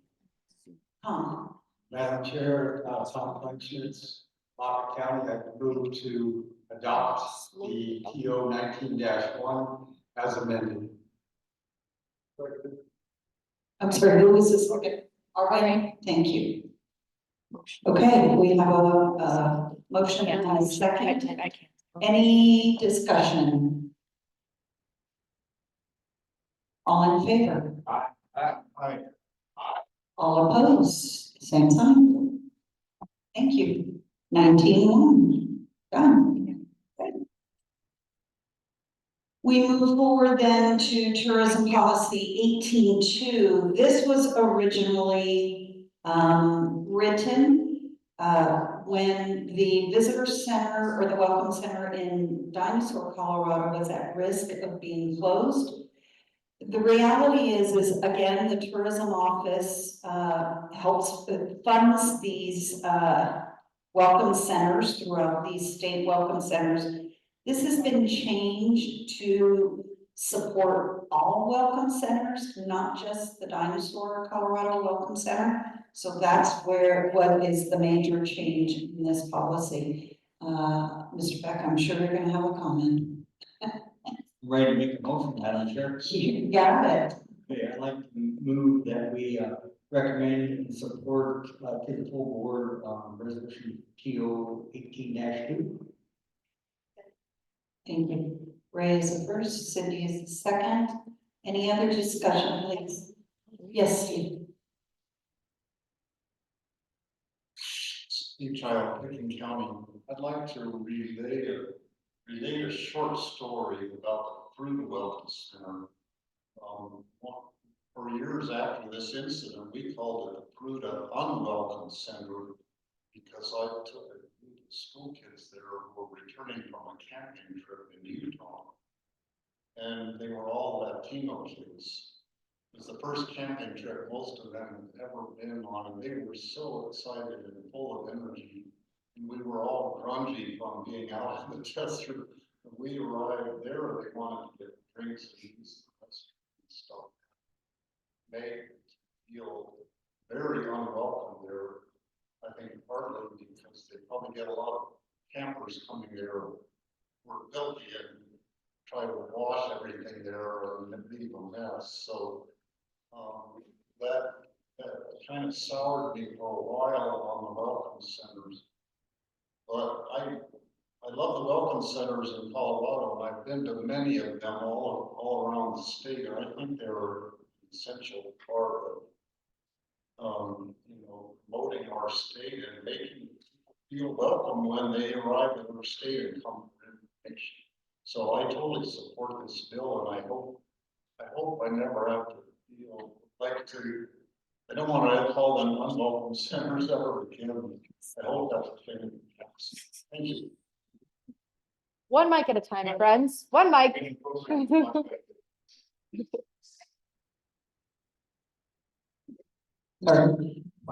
For the chamber, I'd just like to invite you to come back to the room, except for make sure you smile. One mic. Thank you, Madam Chair. This is pretty critical. You know, when this happened, it wasn't just the dinosaur welcome center that the state wanted to cut. There was another community that was on the chopping block. And I was part of those discussions. And well, you know, Steve, I gotta tell you, we all love you, man. You regardless, but thanks for sharing your story. And I think it's not only critical that we support this resolution, but I don't see anywhere in here that it actually comes out and says providing financial support for these visitor centers. They might allude to it, but we don't have anything in there that states support them financially. And if I'm wrong, you're not to be corrected on that. It says, yeah. Okay, so where is it? The first now therefore be it resolved. It says about funding? Okay. To fully fund. Okay, I rest my case, thank you. Tom Schmitz, Moffett County. This resolution is between the dinosaurs, as Brady mentioned, and that can't be lost in our discussion. Some of what the Colorado Tourism Office was doing at that time was essentially sort of Xing off the rural welcome centers and focusing their attention where the big dollars were, the big welcome centers, the resorts, that kind of thing. And Dinosaur is a frontier place that doesn't take a lot of people. And they were looking at a cost analysis of per person served. It was costing 26 cents a person as opposed to Julesburg that was 3 or 4 cents a person. And, people coming into Nebraska were all using the restroom as they piled in I-76. But I think the Cheryl McDonald does a fantastic job there at Dinosaur. Those intimate experiences are amazing. Moffett County built that welcome center and maintains that welcome center. So the local economy, the local people do work hard at it.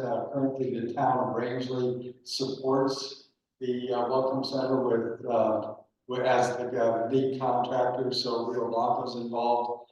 I support this resolution kind of going to all welcome centers, but I think I want to emphasize to Club 20 members that tourism office needs to represent all the counties in Colorado, all of rural Colorado, not just the big resort areas, and that sometimes there's great potential in these small areas, and that's why we had to go to bat really hard to keep the Dinosaur Center have some funding.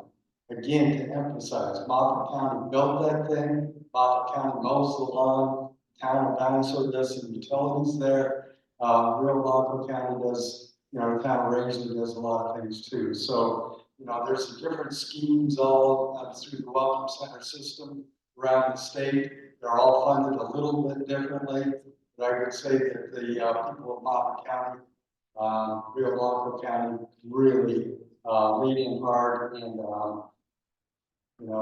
if it comes up again and we want to just focus our attention on the big resort areas, I would hope that Club 20 would come roaring in and say, let's support the Dinosaur Welcome Center.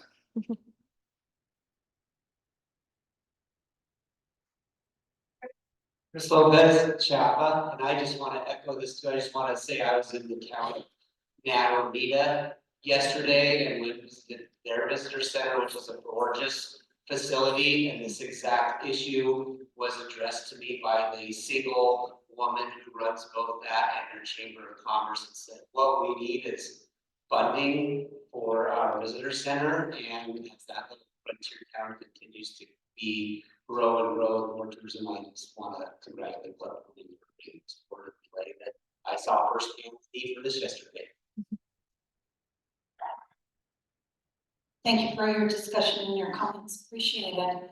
We have a motion and a second on the floor. All in favor of approving TO 18-2, please say aye. All opposed. Thank you so much. Okay. And last but not least is a deletion of a policy on the books, TO 18-3.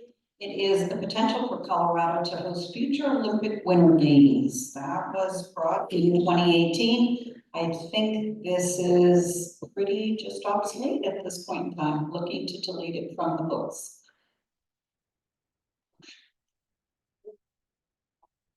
Cindy, as a motion? Second.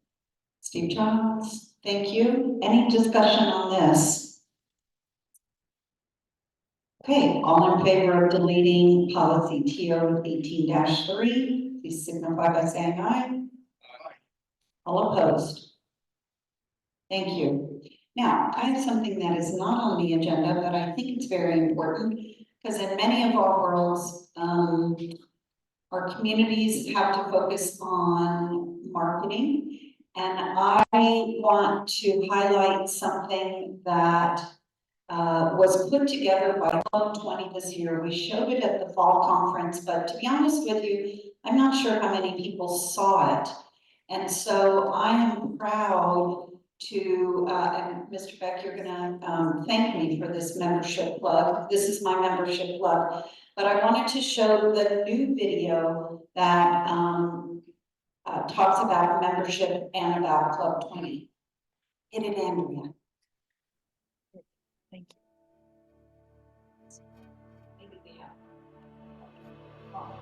Club 20 started back in 1953. A bunch of Western Slope advocates got. One moment. No.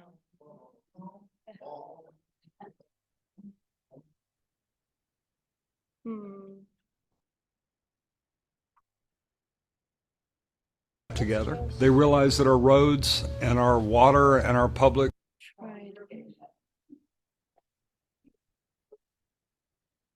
We're pulling it off our Facebook page, so I think that's where the Property, public land health wasn't quite up to par. Okay.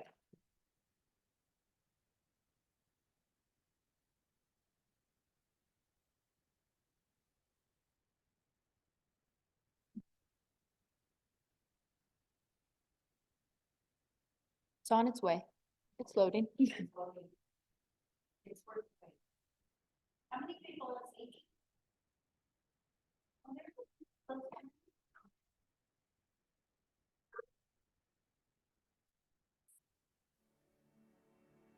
Maybe.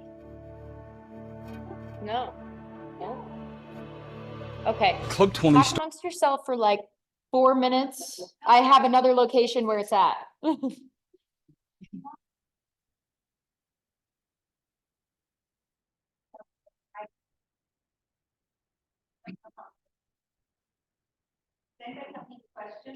I have it in my. We sent it to you. Harry.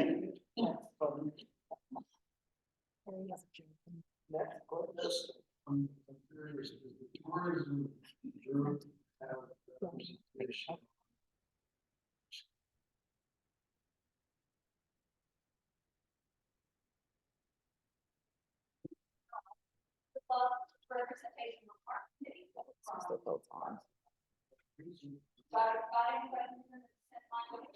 The reason I mentioned that is Are there 2 mics on? tourism. I read an article the other day, wildlife having put it out. And it's going to take us another 5 years to get the elk population back to where it was just before last year. And the hunting economy for Colorado is huge. Not only that, Colorado has the largest elk population in the world. And to have the mismanagement of 2 years ago, which contradicts community snow, we need water. We had that, and yet it wiped out 22% of the elk population, and it's gonna take 5 years to build. So they're cutting licenses and participation in hunting, including youth programs, over the next 5 years, and that's costing Colorado. I consider it mismanagement.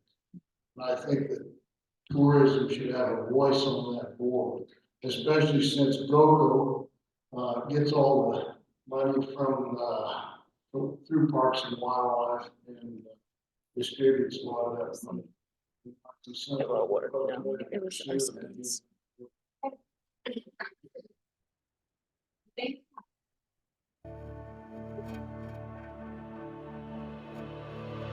Club 20 started back in 1953. A bunch of Western Slope advocates got together. They realized that our roads and our water and our public property, public land health wasn't quite up to par. They got together and just wanted to make sure the Eastern Slope didn't forget we were over here. When I first joined, energy was huge. There's always problems with education, of trying to get the allocation for our pupils here. And there's also medical is a big thing because our rural hospitals have a harder time not getting enough funding. So there's just a lot of areas that we've gone into. So I joined Club 20, I think 5 years ago. I didn't understand legislation, laws that were being passed, and I felt really in the dark. I was invited to a meeting and I was blown away by the amount of information that I got and how it related to my community. You get the chance to meet community members that are making and passing these bills. And so if you want a chance to understand bills before they come or changes that are happening in your community, it's a chance to have a conversation with somebody and be collaborative. The idea that the western 20 counties could speak with one voice, could gather together, that was a critical, and at the time, somewhat path-marking idea. Colorado is so fortunate to have this tradition of collaborative problem solving. Club 20 is at the fore of that, and we're better for having Club 20 in Colorado. Club 20 is the group that brings all different aspects of rural life together. We have numerous different committees. We have agriculture, business affairs, education, energy, healthcare, public lands, natural resources, telecommunication, tourism and outdoor recreation, transportation, and of course, water. None of us has the ability to keep an eye on every aspect of what we deal with. That's why we have our committees, experts in all of these different genres. Club 20 keeps an eye on rural Colorado for all of you. We represent all the counties in the West Slope, and keep in mind, not all the counties are conservative. I mean, some are liberal, some are conservative, but at least they get together and they're able to communicate. The people of the West Slope are friendly, gregarious. They treat people with respect if you treat them with respect, and they're willing to listen. I feel like our mission statement has always stayed the same since the 50s.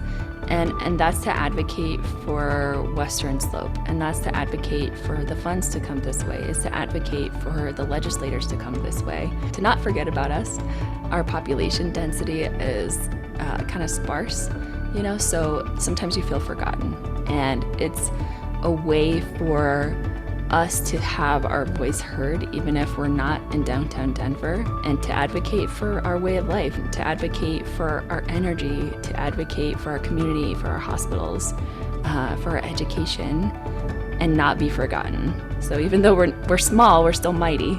I think the most important thing is just being able to interact with people from all around the rural areas and get to know those people. That's just the greatest thing, to know that we're all working together, trying to make things better for Western Colorado. I would hope that, you know, people in my generation and below would see the value of coming together to solve problems at a table instead of online. I would hope that we can disagree about political stances, we can disagree about policy, and at the end of the day, we still come together and have dinner and laugh together.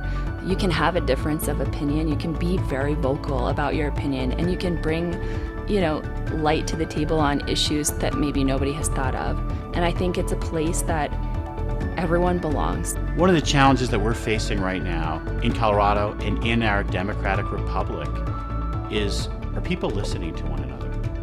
Are people actually working on the problems that matter, or are people ending up in food fights or demonizing one another? Club 20 exists to provide a space for reflection, a space for relationship building, and a space for problem solving. We need that in Colorado and in our nation.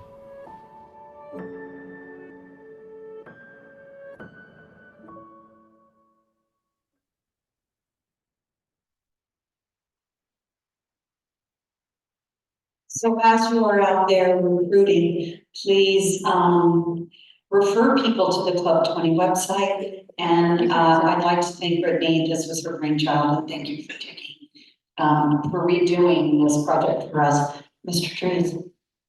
So I just looked on the website, it's not obvious where it is.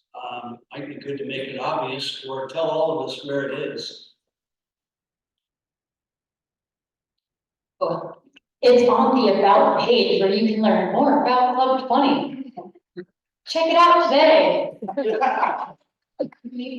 it to the homepage. Yeah. I agree. Maybe we can move that to the homepage because it's a great video describing our organization. Thank you. And without that, I think we're adjourned, and Mr. Schuler is waiting for me to give him the mic. Thanks.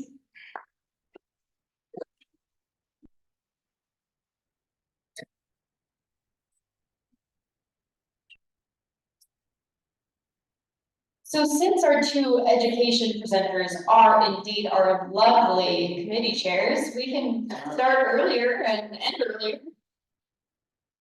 Or unless people need breaks, I don't know. All right, let's get it done.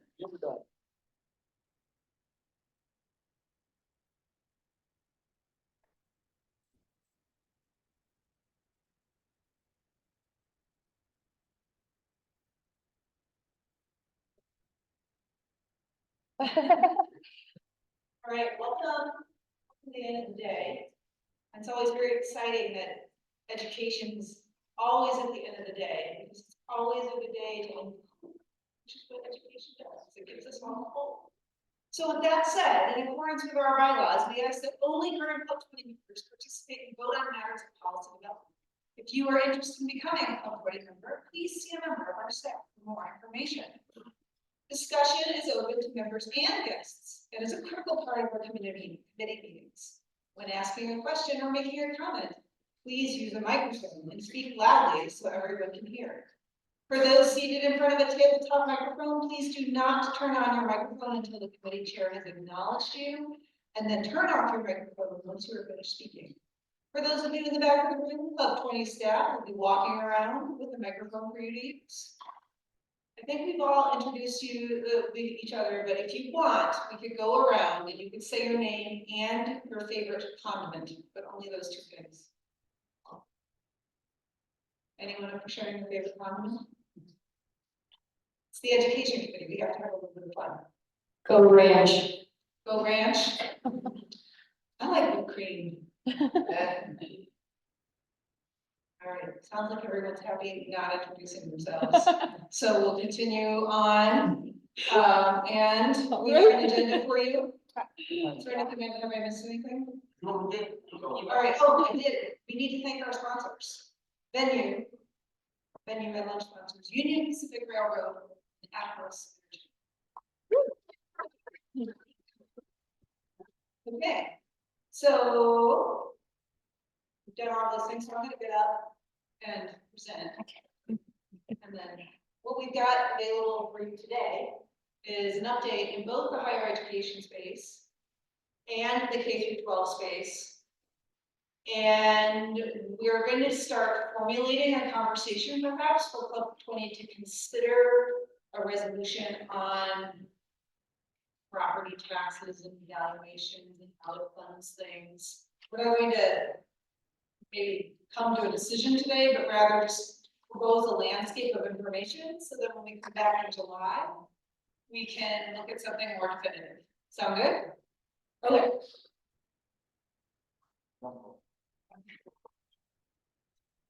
So exciting. All right, so. Watch your feature. Thank you. And then the microphone is up there. Yes, but it's long, so. And you're a little north of 6 feet, clumsy as Grace. Grace is not her middle name, clumsy might be. At least for me. So what I always like to do, since Colorado Mountain College is the primary education provider for the Western Slope, it covers 12,000 square miles. And we have multiple campuses serving that entire vicinity. I'd like to provide you just with a brief update on where things are headed relative to educational programming. And when we think about education in the Western Slope, how do we bring that to life for our communities? So next slide. Oh, do I have to put this? Yes, sorry. All right. You're on too. Oh, okay. So I talked a little bit about the agenda. You're going to see a little bit here today on programming and what I like to call, and it's not just me, it's the whole state of Colorado and even the nation, stackable credentials in education, and how some of our programming is coming to life for people to learn as they go or have better on-ramps and off-ramps to getting higher education. So you don't have to look at getting a degree in like, oh my gosh, I gotta eat this whole elephant all at once. You can actually eat it one bite at a time. And we invite you to come in and come out in ways that make sense for your life and make sense for your education and where you want to take it when you need to take it. So we'll talk a little bit about that. And the college's story, when it has come to our recent property valuations, we are funded by local property taxes. What does that mean? What do all these legislative aspects mean and how we came to an overarching philosophy and how to deal with it. So that's where we're going on this little journey. All right, here we go. So stackable programming that activates what we call a dual mission. And so CMC is a dual mission college. And what that means is that we provide a continuum of education at the undergraduate level, right? So we have certificates, associates, bachelors, we have a whole host of non-credit and transitional education into college. And we really operate across that whole space. We're not a research institution. We are not only bachelor's degrees, we service everyone who lives here in our beautiful lives. That can get complicated though. And so how many people do you know who started college and got a little confused and said, I'm out? Yeah. How many of you changed your major? If you went to college, or maybe change your major, okay. How many of you took a little bit longer to graduate for having changed your major? Few of you, yeah. All right. I was one of those individuals who did graduate in 4 years, but I graduated with 172 credits. A regular bachelor's degree is 120. So I just took a lot of classes, which unbeknownst to me at the time cost a little bit more money for my student loan, which was no fun to pay. So the reason I share that is because when you think about how to stack curriculum so that you can learn as you go, you got to get really clear about what that path is for students, right? And so a movement in higher education and specifically at CMC is about clarifying that path, right? How do you make it clear what's available? How do you get on it? How do you stay on it? And then importantly, how do you learn on it? You know, we've heard all kinds of things today about the importance of connectivity in the human and behavioral health side. We're facing that in higher education as well. How do you stay on that path when you're now taking this whole mix of online and in-person and hybrid courses? How does that all hang together and make sense for you? So, an example, if you go to the college's website, we have reorganized ourselves into what we call academic communities or pathways. And you can see almost everything we've talked about today in some way lays out in what you can study at CMC. Business technology, hospitality, recreational, natural sciences, and sustainability. We talk about water today, but we often talk about water at Club 20. Skilled trades and applied sciences, human services, which is our behavioral health, communication, arts and digital media, and health sciences and public safety. All of these areas make the Western Slope run, right? And so that's been our focus at CMC all along, is to make sure that our education matches how you can live and grow and learn and support these things. Clarifying that now. I'm going to get into what these essential skills things are in a moment. But you can't, you know, how many of you heard? It's really great that they've got this degree in IT, but man, can't they just talk to someone nicely? Can they write an effective email? Can they show up on time? Anyone want that from their employees? Okay, so those are those essential skills. And we have an entire set of it, programming that we've actually bundled into what we call an essential skills certificate that stacks into every single one of these degree programs. So that when we look at, it's going to be highly innovative programming, like English Composition 1. But when we look at English Composition 1, we're no longer looking at it as, oh, we're going to cover the basics of writing.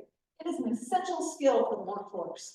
So what do we do in that class to change the dynamic of saying English composition is not just something I have to take at college, but rather it is a credential I'm earning on my way to do the degree, and the job for workplace and the workforce deems this as essential. I must know how to write. I must know how to talk to people. I must know how to problem solve. That's what we cover in the essential skills.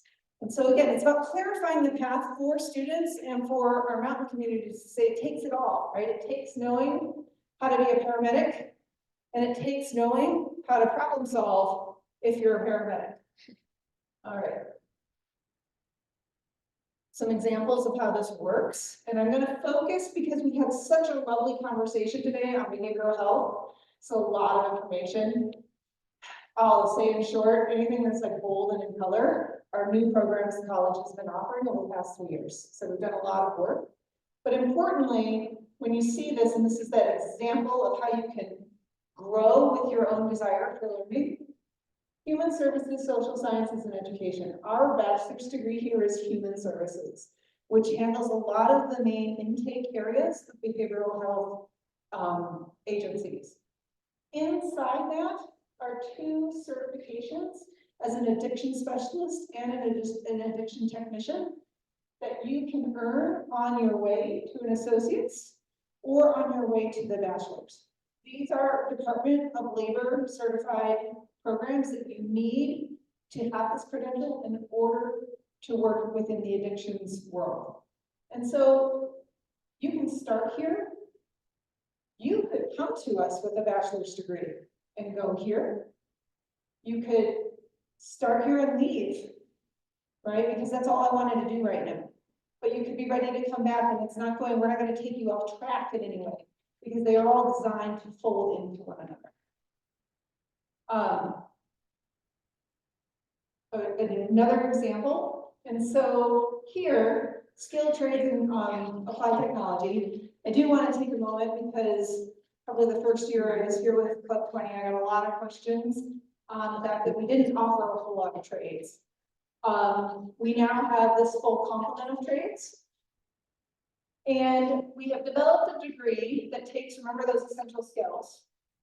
And any amount of these equaling 45 credits and your essential skills, and you'll get an associate's degree in multi-occupational trades. So now who's coming to the workforce is someone who's got skills in a variety of trades and has those essential skills that every workplace has said they need.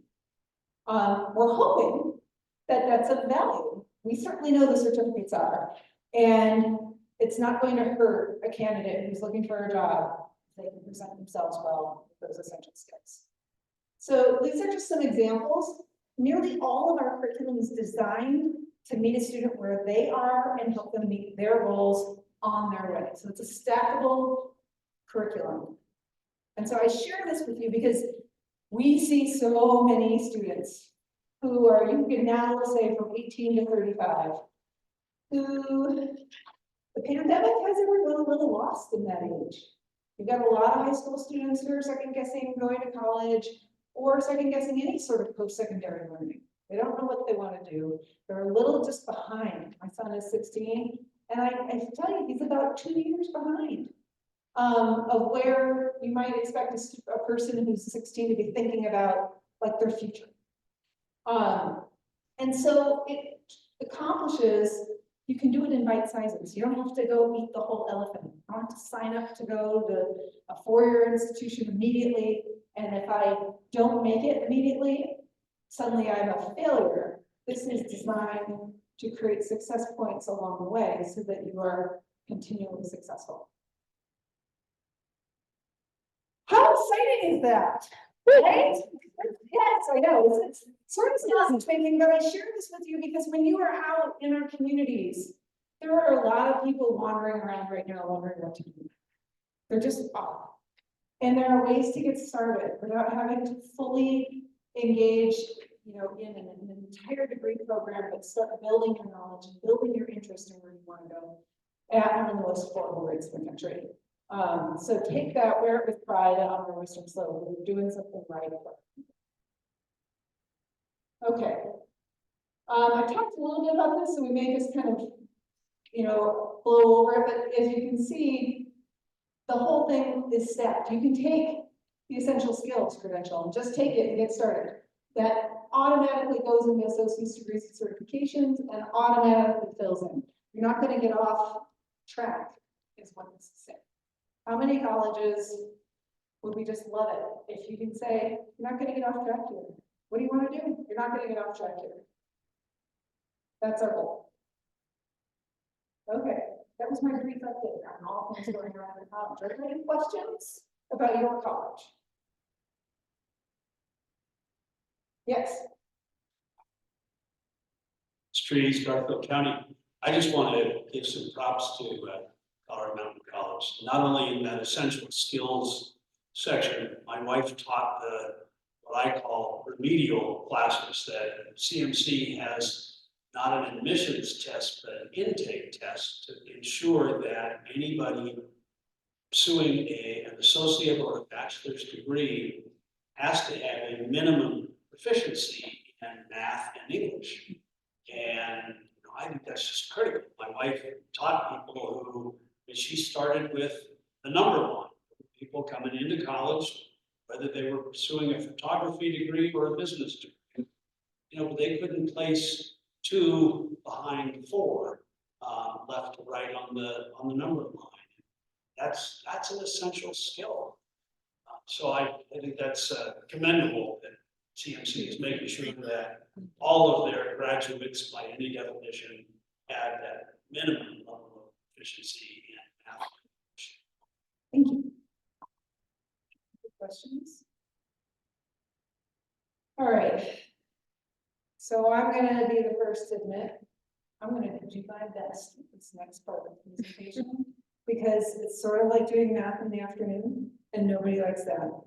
So we're going to talk a little bit about, I'm just going to share a story, right? Because as I mentioned in our opening here, is that we're all wrestling with this. We're wrestling with the property values and how much things are increasing and how that impacts services or not impact services. And then legislation gets involved and it does a bunch of things. And so it makes it an exceptionally complicated environment to provide services. And in our case, see, the college is locally funded, right? We are locally funded through property taxes. And so what I'm going to walk with you is share a story in the hopes that it can start to formulate in your minds what kind of position does the Western Slope, does Club 20 want to take on things like property values and funding critical services. And you're probably going to hear a tale of 2 stories. Because once I'm done, we're going to turn it over and hear from the K-12 landscape, which has a very different narrative. And will also encourage thinking of how we think about funding and critical services with this whole property valuation piece that we're going through right now. And can we come up with a position? So we're not making any resolutions today, but we're giving you food for thought in hopes that we can come back with one in July. Sound good? All right, here we go. Lots of small words here, so I'm just going to run this through. So when the college builds a budget, it's required to certify property tax revenues. Funded, it's almost 80%, run by. We have to certify those and the mill levies necessary to defray the college's expenditures for the current fiscal year. Okay, that was delayed, and we all know those reasons why, because there was all kinds of things happening. The passage of SB 223B001 in 2023 changed the state's assessment calendar, so that created more delay. And now we've got this mix of rising property values and forced assessment reductions by legislation. It made for a really complicated funding reduction. We're supposed to certify the revenue we have to work with so that we can build a budget. So SB 23 created a commission on property tax to make recommendations on property tax structure that protects property owners and residential tenants from rising property taxes, while meeting the needs of governments that rely on property tax to pay for local services, right? It's trying to balance it, right? Property people don't want to pay more property taxes, and yet we have services that need to be funded. What's the right mix? And we've got all kinds of external pressures, rising property values, increasing the amount of revenue available, legislation saying, no, that's too much, you got to bring it down, because we got to protect the property, right? So this is the whole mess, right? Or is everyone equally confused with me? Like, what do you do? So in the college's perspective, we were like, what do we do? What do we do about this? Well, the first place is like where you have to start, is with what's our overall philosophy and expectation to be able to run a college effectively for its local mountain communities. Remember, we just talked about all those programs, how they match the mountain communities. We got to be able to do that. So here was our philosophy before dealing with all of that mess. To effectively run a college that delivers on relevant programming and can be both nimble and flexible in offerings that match Western slope labor market demand. The philosophy that college has used actually for years, it's just we're in a unique time, is that an ongoing budget should not grow more than inflation. Period. Whether we have more money or not, it shouldn't grow more than inflation. And so that was sort of our North Star, as it was. Okay, sound good? Reasonable? Not grow beyond inflation, stay within your means. Conservative, yet let's not take away from what our mountain communities do. All right, so in order to do that, we passed a measure called 7D that allows us to float the mill levy. So if an external force causes a substantive increase or decrease in revenue, that we can maintain a mill levy that allows us not to grow beyond inflation. It doesn't mean if your property values go down, we get to suddenly raise the mill levy, that's property value, right? It's more if there's an external push one way or another, that we will adjust the mill levy not to go beyond inflation. Okay, so in this year, because you have this mix of property values accelerating at an increasing rate, which produced an enormous amount of revenue had we kept the mill levy where it is. Our Board of Trustees recommended a temporary rate reduction of 1.26 mils for a net mill of 2.977 compared to our 4.2 mil.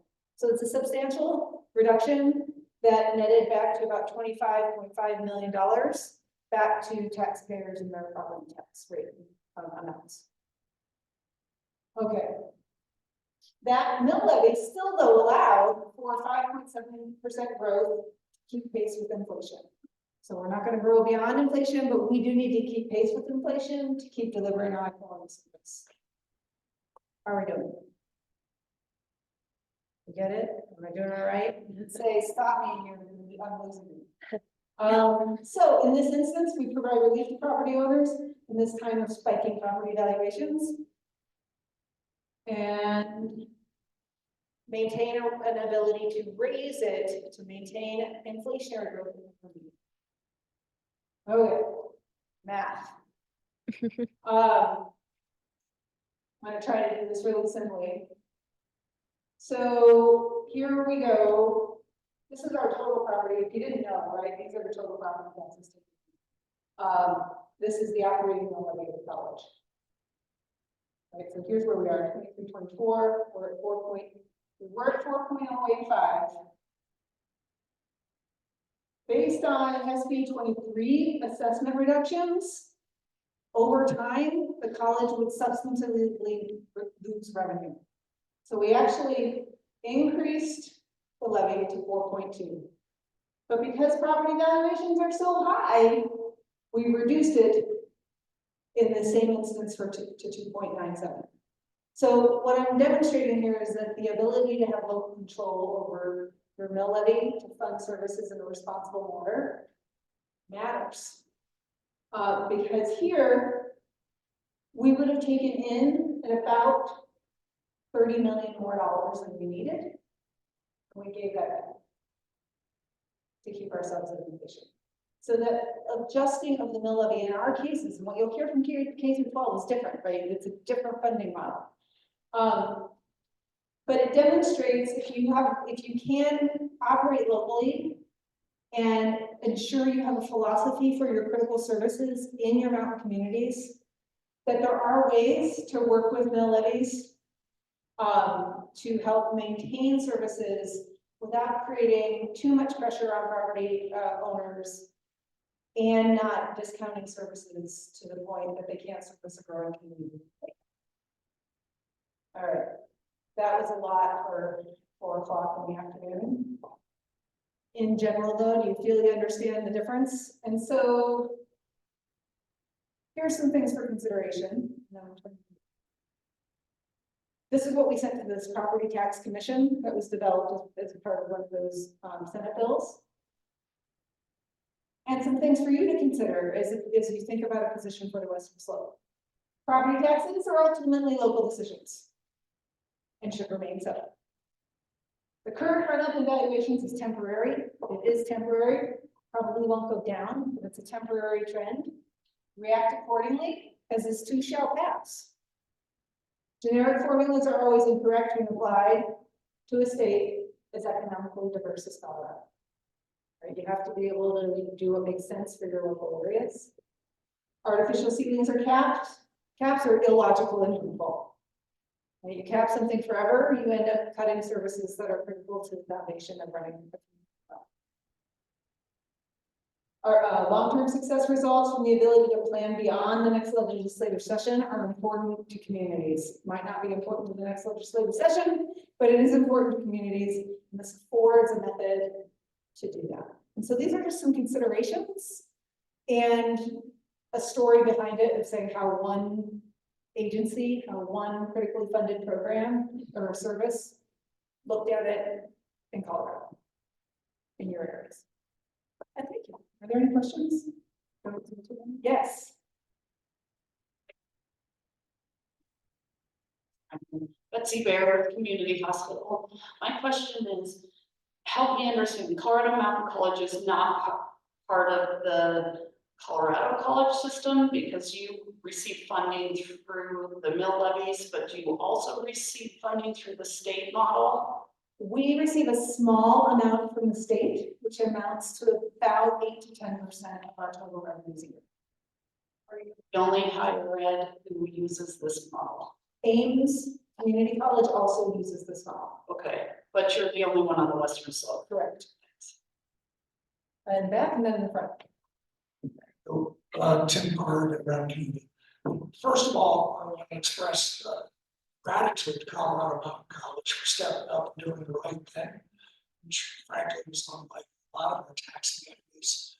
Believe me, as a county commissioner, I've been hearing about this loud and clear, especially around county where we have residential property values increasing on the range of 80%. So huge hit.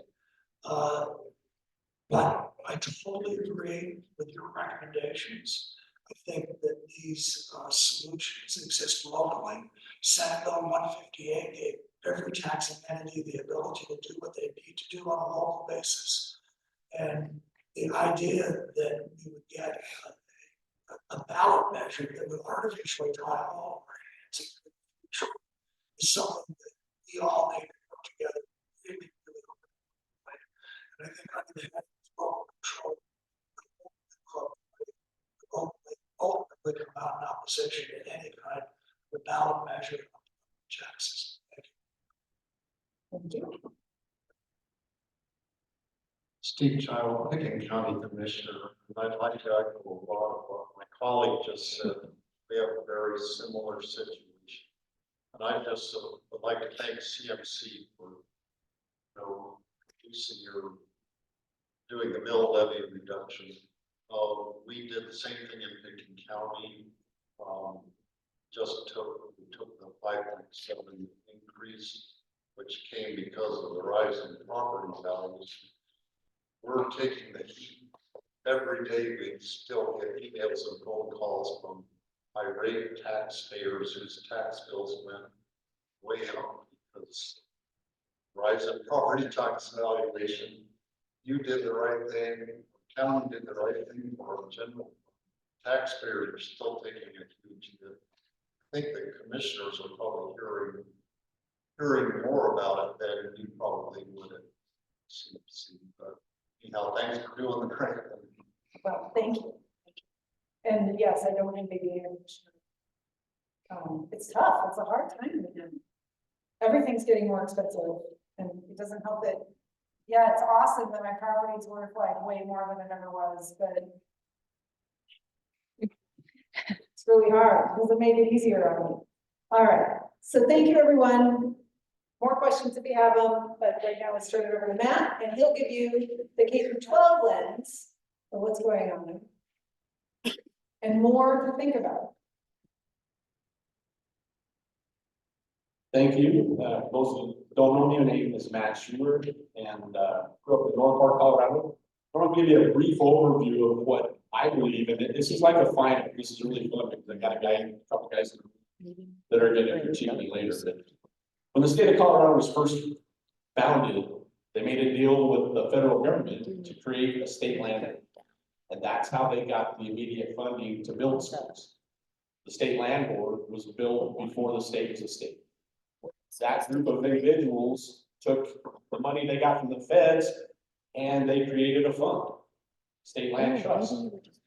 Now, they didn't do a very good job with it compared to Wyoming, New Mexico, and Arizona. When those states became states, they got quite a lot more money. Their state land trust in Wyoming has been over $1 billion since the 30s and 40s. We have just recently, in the state of Colorado, hit the $1 billion in that state land trust fund. So that is the only fund that schools have available to build new schools. This year, it's going to give out the least amount of funding in the last 20 years. They're barely going to do what they're required to do, the 40 million. Anybody build a new anything in a county or state for 40 million for the entire state to build new schools? They don't allow them to finance things to make that work, to leverage that 40 million. They've changed a few of those rules. The other thing that they've done is they have a proposal that came across everybody's email, I hope, about eliminating all oil and gas permitting. State land trust, does anybody have any federal forest, BLM, Colorado State Forest in your county? Excise tax are one of the only ways that you're going to get any money from those lands in your county as a property tax. So the state wanting to eliminate some of those revenue sources needs to consider something. And I think this is one of my recommendations that I want you guys to think about. If we're going to transition in the energy industry, we need to replace what it's providing for us now. Excise tax in oil and gas and coal also needs to translate in wind and water, thermal, and solar. And the other thing that happens is you got to consider the energy density. A piece of uranium about the size of your finger will produce as much energy as a ton of coal. A ton of coal will produce about as much energy as 3 quarts of wood.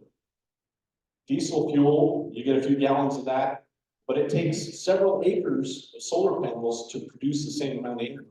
Once that is done as solar panels, there's not a lot that you can do with crops.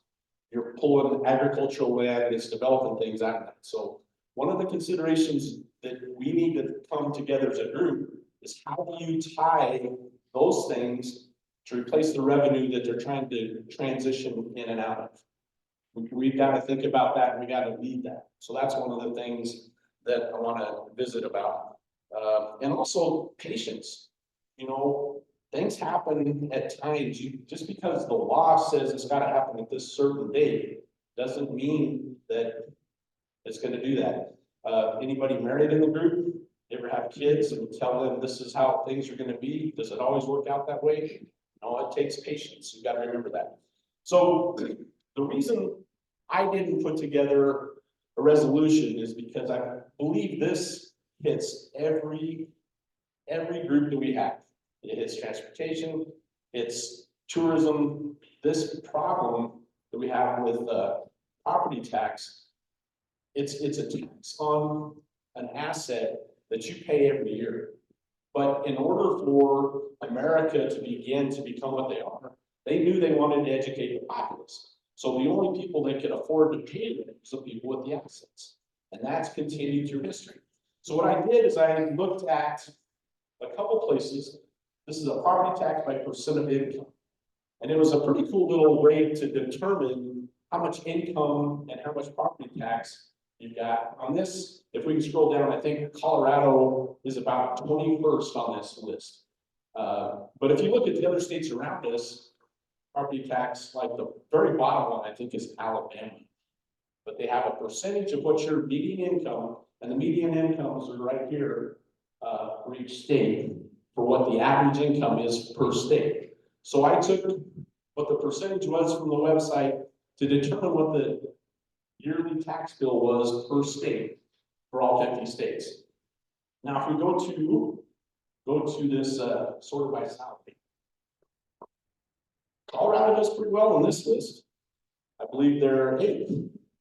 The average median income, and this is according to Forbes magazine, in Colorado, we're sitting 8th at $67,000 per annum. So the average tax bill, based on, this is a visual capital list,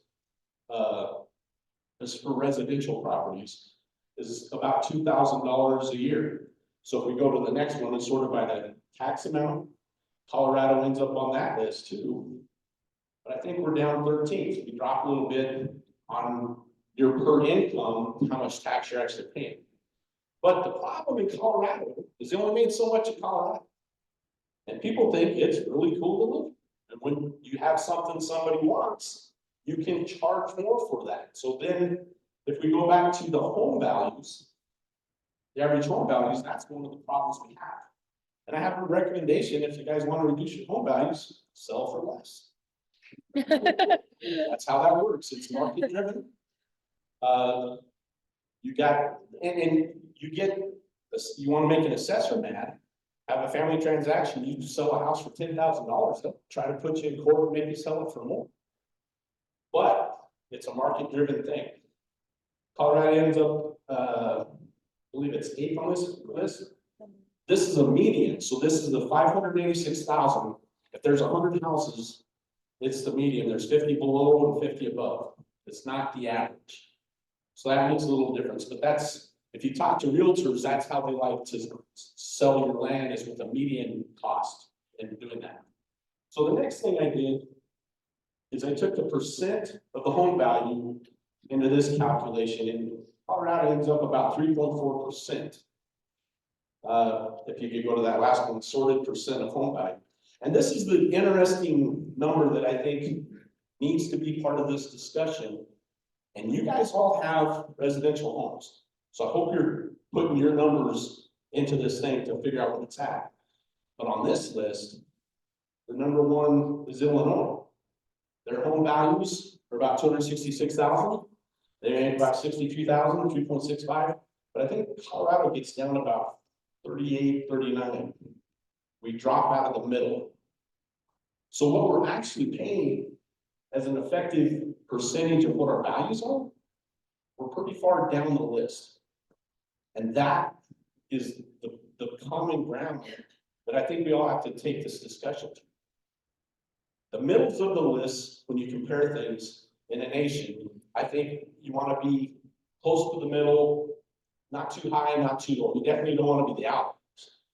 But this for schools, because schools, fire departments, local governments, all that stuff is funded locally with those mill levels. And that local control is so important. Club 20 needs to come up with a way, and I challenge each committee out there to figure out how that's going to affect what your committee is going to do. Because we got to kind of work this problem out to see where we're going to be. But I think this number is one that we need to make certain people aware.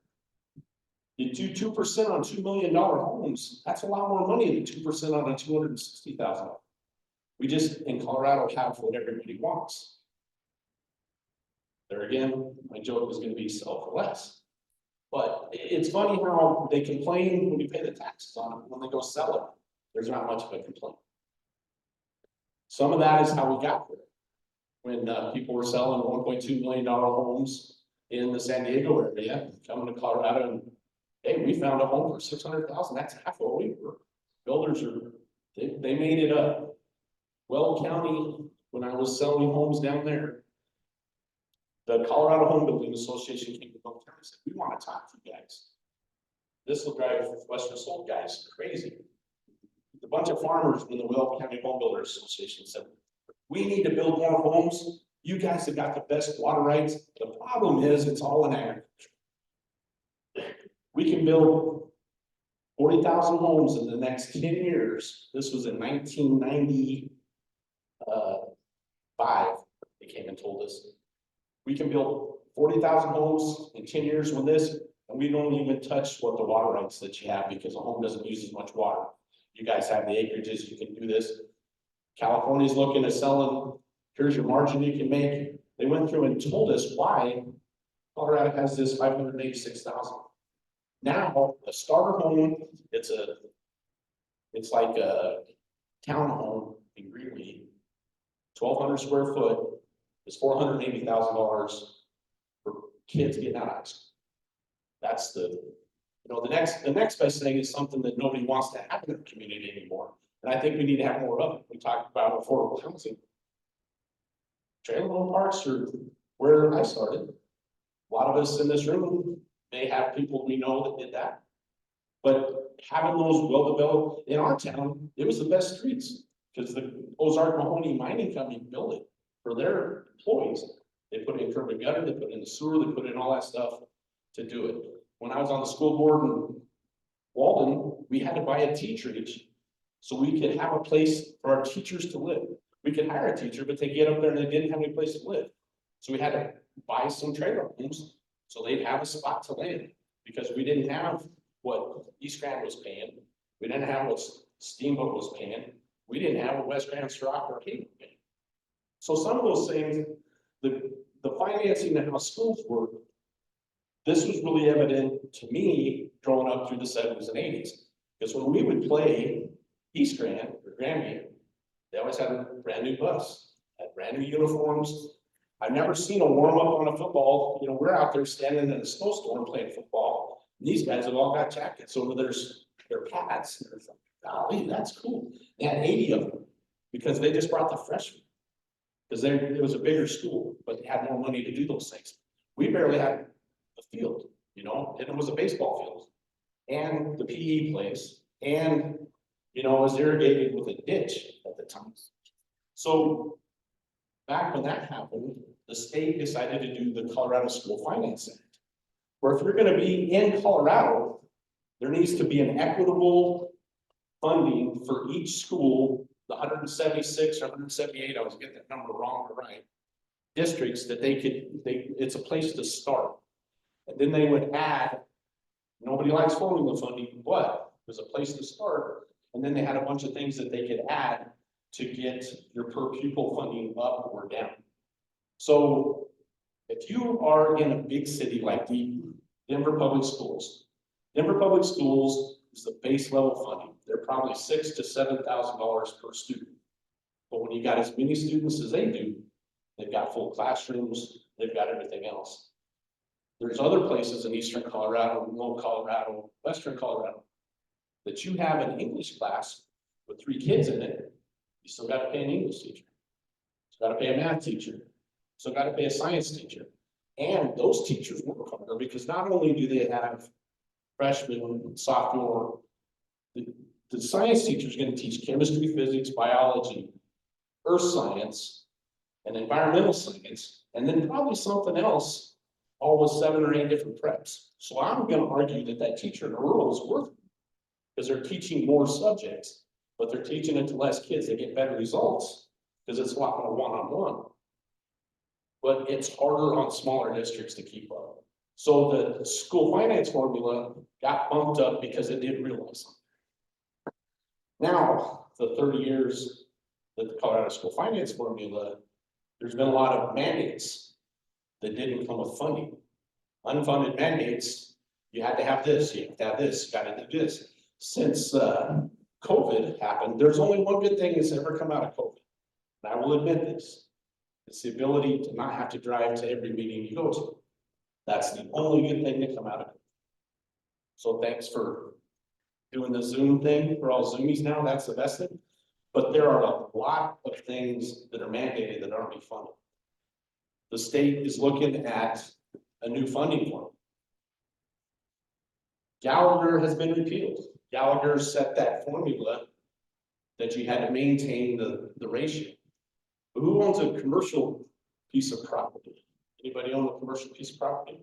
Who likes paying that tax? Would you? And one of the things I think we ought to consider is if it's property, have one rate on property. There was a bunch of different multifamily, those things. There's an argument, short-term rentals. They're going to consider those commercial property because people are making money. Well, I don't have any short-term rentals, so it doesn't bother me. But if I had some short-term rentals, it probably would make me mad, right? But if we could come to an agreement, start a discussion about what we need to do that we'd all agree that we need, education, roads, you know, some water, other things in the state, then this discussion about property taxes may become more simple.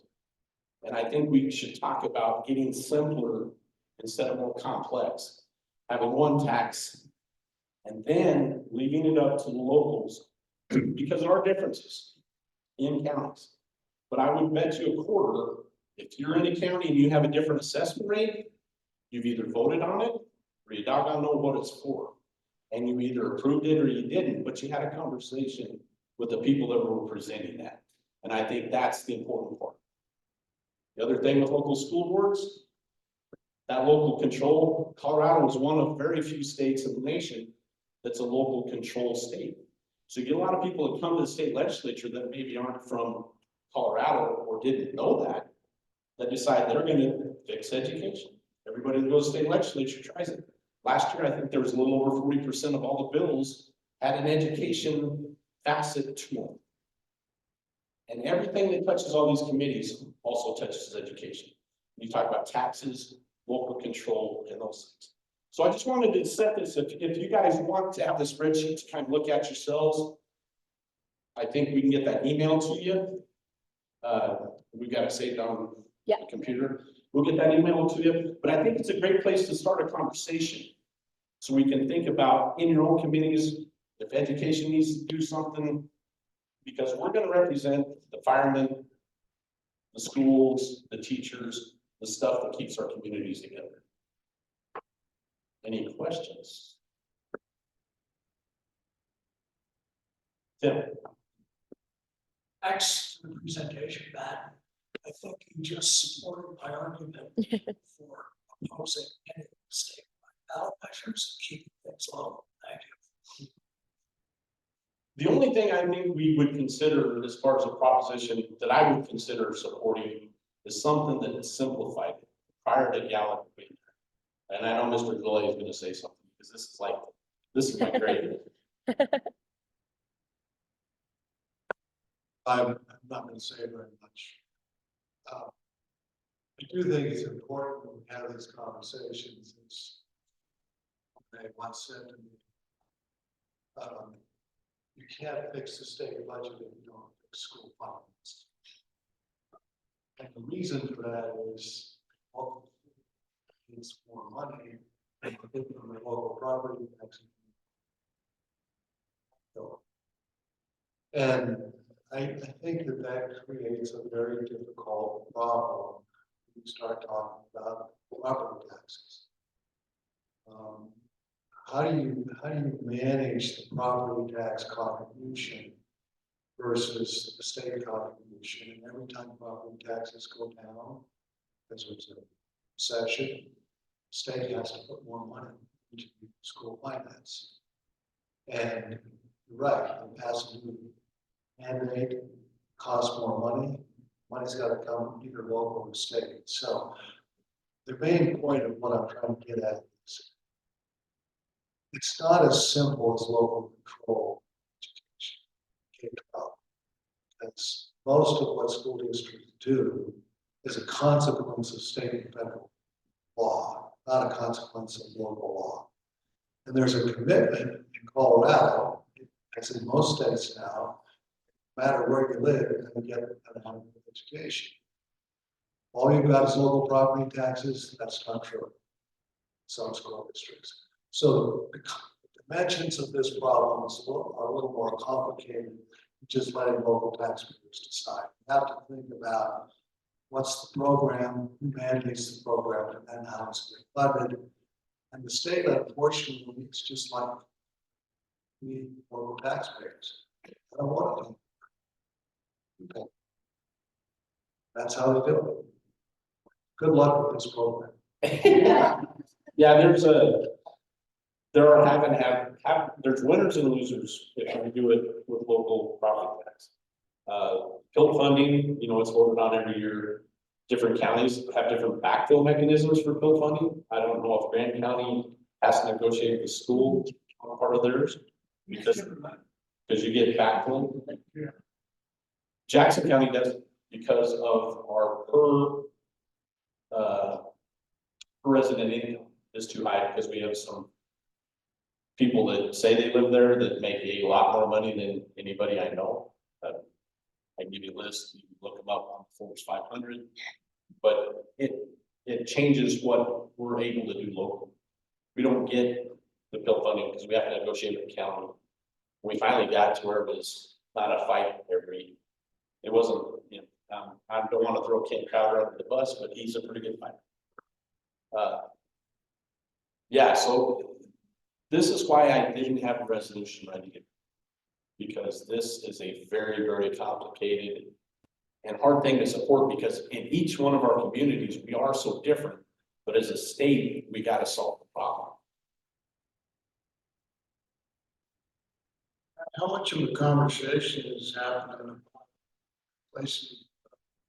We're not going to change the formula, it's used, but we are the severance taxes because of energy policy. Now, revenues aren't there for fossil fuels, oil, and gas.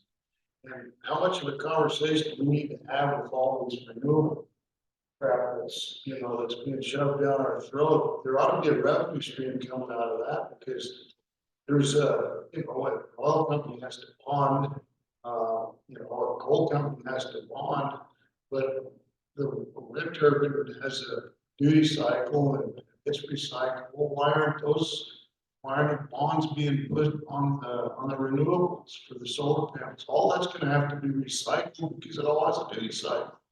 Well, why haven't we looked at a revenue stream out of all of that? And I think that's a good point, Harry. I don't think it's something they've considered because they put the cart way before the horse. And I think that's something that we need to remind people that the transition is going to happen one way or the other. And doing it smartly and trying to replace what we have so we don't become a third world country by 2030. And I honestly think that's a possibility if you're not going to be able to have 24/7 electricity.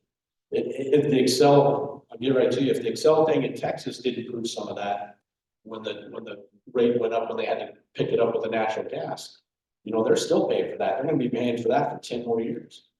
Steve. So I'm intrigued by the idea of basically a flat tax for property tax. do away with the differential between the commercial and the residential. That's similar to the flat tax proposal for income tax.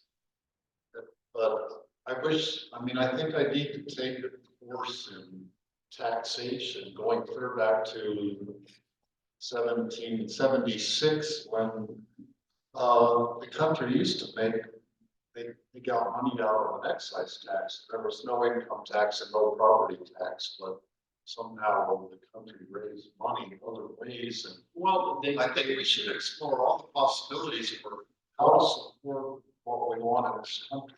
And if you look at what they've done with the excise tax on oil and gas is a sin tax because it's not equitable to any other resource. This governor is really considering geothermal, and there's some similar technologies used there to begin it. But that's going to be something that definitely going to be discussed in July. We'll talk about that, but start the conversations where you got to get to, and it's a math problem. You know, if you know what the valuation of all the property in Colorado is, because that's easier to figure what a commercial property resident, what they're all worth, figure out what you got to do, and you know, if it's a thing, but then the local filling the state with enough money to backfill the rest of what is needed, that's a hard conversation. Because everybody has their own special interests and their own special looks at that. But when education takes money out of the state, transportation gets hammered. There's a lot more programs now than there were 30, 35 years ago. So everything the state pays for, when education wags its tail, and it's got a big tail, and it pulls that money and those funds out of there, there's losers all over the state. Yes, ma'am. So Matt, since this is the Education and Workforce Committee, if we're gonna have a conversation about what occurred because Gallagher got eliminated, I think a history lesson of why Gallagher came into being to begin with would be a useful exercise. Because there were reasons that Gallagher came into being. So I don't have to go back to 1776, but I think to go back and utilize some of what we know about why these things happen. How did we get here before we determine how? I don't disagree with that a bit. The only problem is my history lesson in Gallagher is not as good as other people's in the room. We know some people. We can get it together. I think I was that 82, 84, around there? 82. I was 11. Sorry, I wasn't really paying attention to that. But I do know the consequences that those decisions made. And if we don't learn from the history, we're going to repeat it, right? So, it's down. I think one of the challenges with Gallagher is it all worked fine up until it didn't. And so here's where we are, right? So it was this property valuation conversation that shifted Gallagher from being supportive to being overwhelming. And so how do we rectify that? So there was this forced reduction on Gallagher, which would have materially deteriorated local and critical services. And that's when the de-Gallagherization movement started. And so now we're here, no Gallagher, but yet we're seeing other ramifications without it. So I'm not gonna go through the whole history, but that it was all fine until when we were at the college, we were the same way. All of a sudden, we're all fine, everything was going fine, and then all of a sudden, whoosh, we were gonna lose $4 million. So my point is that I believe, if I'm remembering the little bit I do know, and I didn't live in Colorado when this happened, Gallagher happened because of the patchwork of local rates, and it was an effort to standardize. And there was some articles that I read that there was a distrust of the locals setting the amounts. I will defer to Mr. Delay here to give us a better historical background. And I'm not saying we have to do the whole history lesson today, I'm just putting it out there. Well, I would just say that was part of the reason California was passed. Because there was a lot of shenanigans going on with assessments in local tax jurisdictions. Gallagher problem led to constitutional amendment we voted on recently, was that capped residential property taxes. The way to manage that cap is it shifted based on what was happening with property values, the burden of the mill levy. Not the residential mill levy, but the commercial mill levy can still move up. So at the time Gallagher was first passed, those two mill levies were very close. By the time we voted on it a couple of years ago, commercial mill levy was still at 29 mils. And the assessment rate, not the mill, the assessment rate was still at 29%. And the residential assessment rate was all the way down to about 5%. And the residential, and according to be to what the ratio should have been less. Yeah, what was happening when Tabor was passed 10 years later is when a local school district or a local fire district was short on money because the residential assessment rate went down, they just raised the mill levy.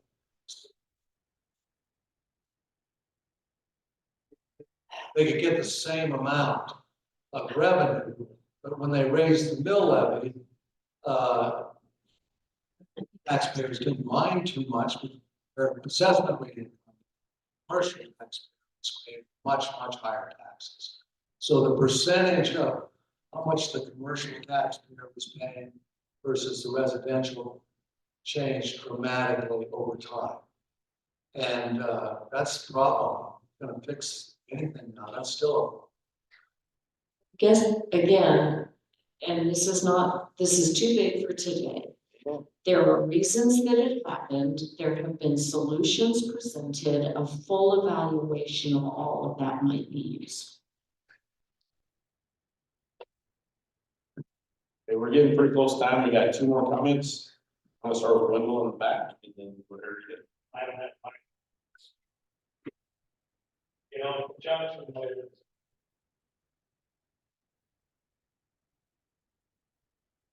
in this conversation, I think one of the big things we're missing is not only does government need to raise some rates, we also need to do a better job of this expansionary government that we've seen here in the last 10 years. I heard today in office of future work. What the hell is that? Why? And how many computers, office space, and personnel we have now? Recently, I heard the EPA is administering a grant program for sidewalks. What's the EPA doing on the sidewalk? It goes on and on.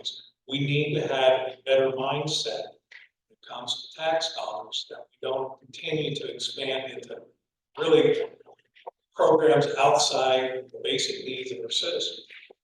We need to start living within our means and expect others to do so too. Thanks.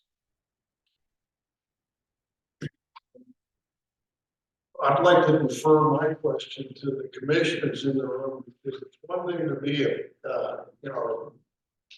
complain about something.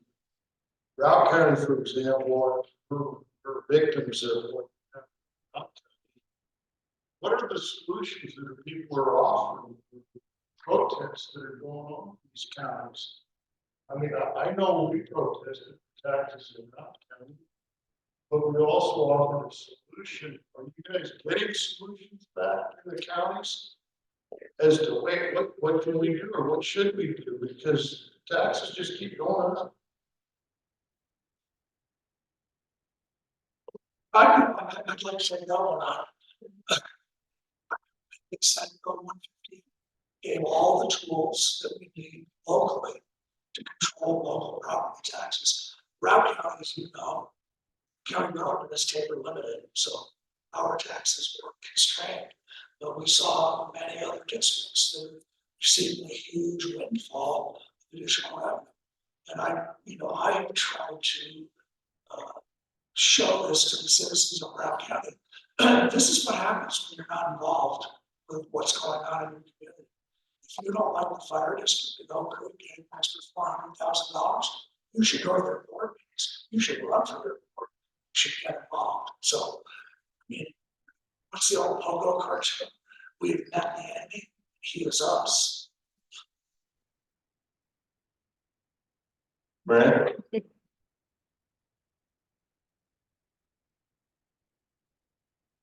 Well, Merritt, Minky, Grand County, we probably took a little bit different approach to this, and we had 60%, I think, average tax increases. And a huge amount of our new homes being built are second homes or third homes. The guy that we're talking about that sold his house in California for 1.2, buying it all day long for $100,000 over asking before it's even listed.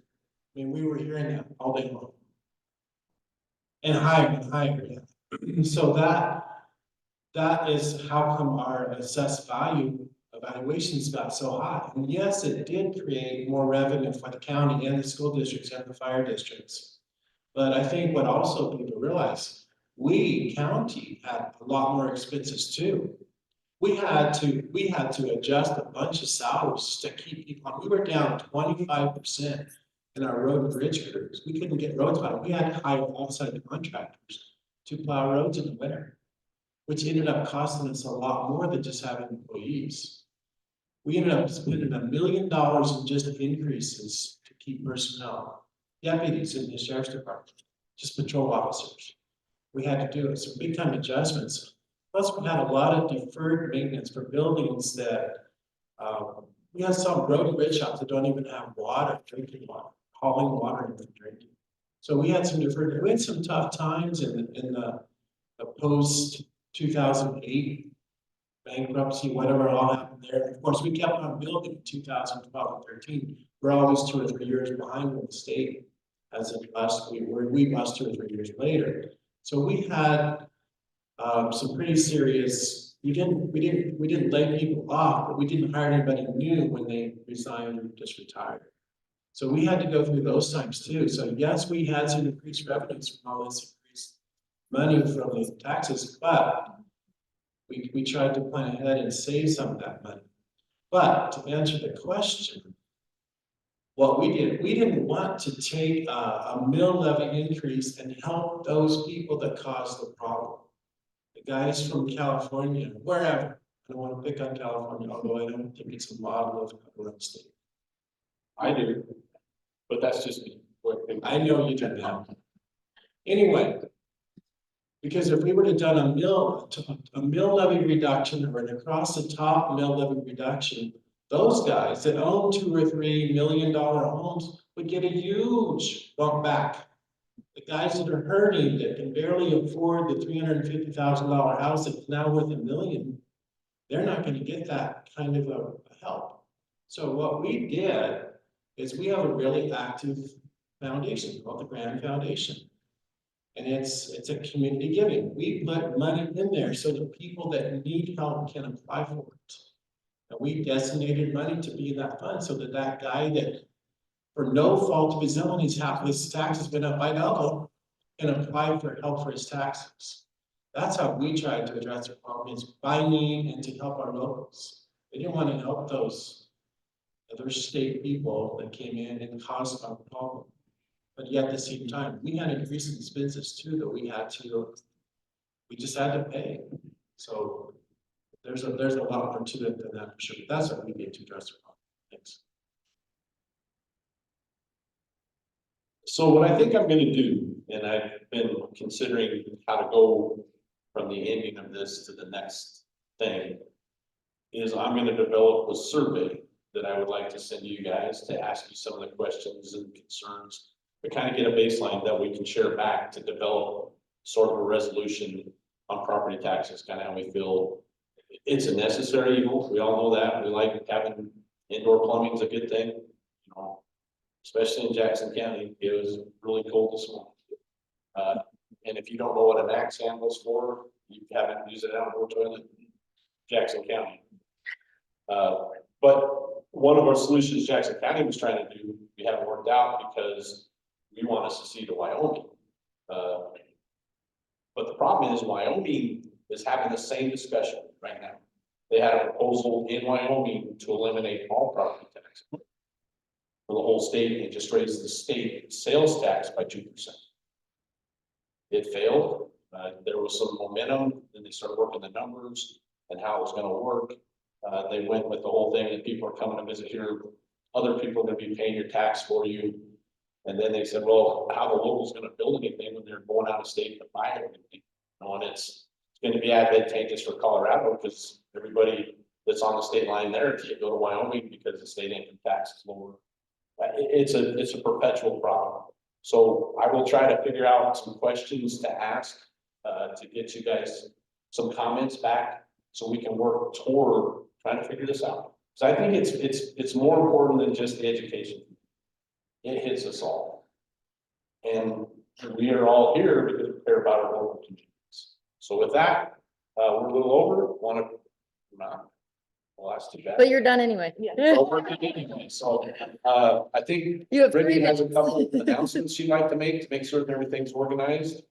And, big hand for Brittany and staff Andrea for putting this on today. This week, I appreciate it. And I'm glad you guys are all here. Thanks, Matt. So I do want to just make the announcement and put the address up here. We have a reception this evening at the Ale House. We hope you will all join us at least for a little bit. It will start at 5:15. When you get there, just let them know you're with Club 20. They gave us the whole back enclosed heated area that they newly created out there. So we're happy to have it, and hopefully we have a good showing and create a space for a lot of good conversation, because today there were a lot of really good informative presentations. So thank you, everybody. If you wouldn't mind taking your trash with you, that would be great. We will start again tomorrow at 8 a.m. So we will see you bright and early tomorrow.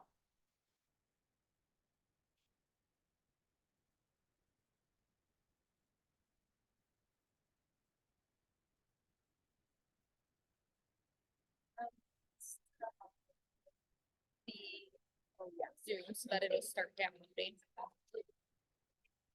Yes. The resolution that didn't get redlined isn't the right resolution. It's just the old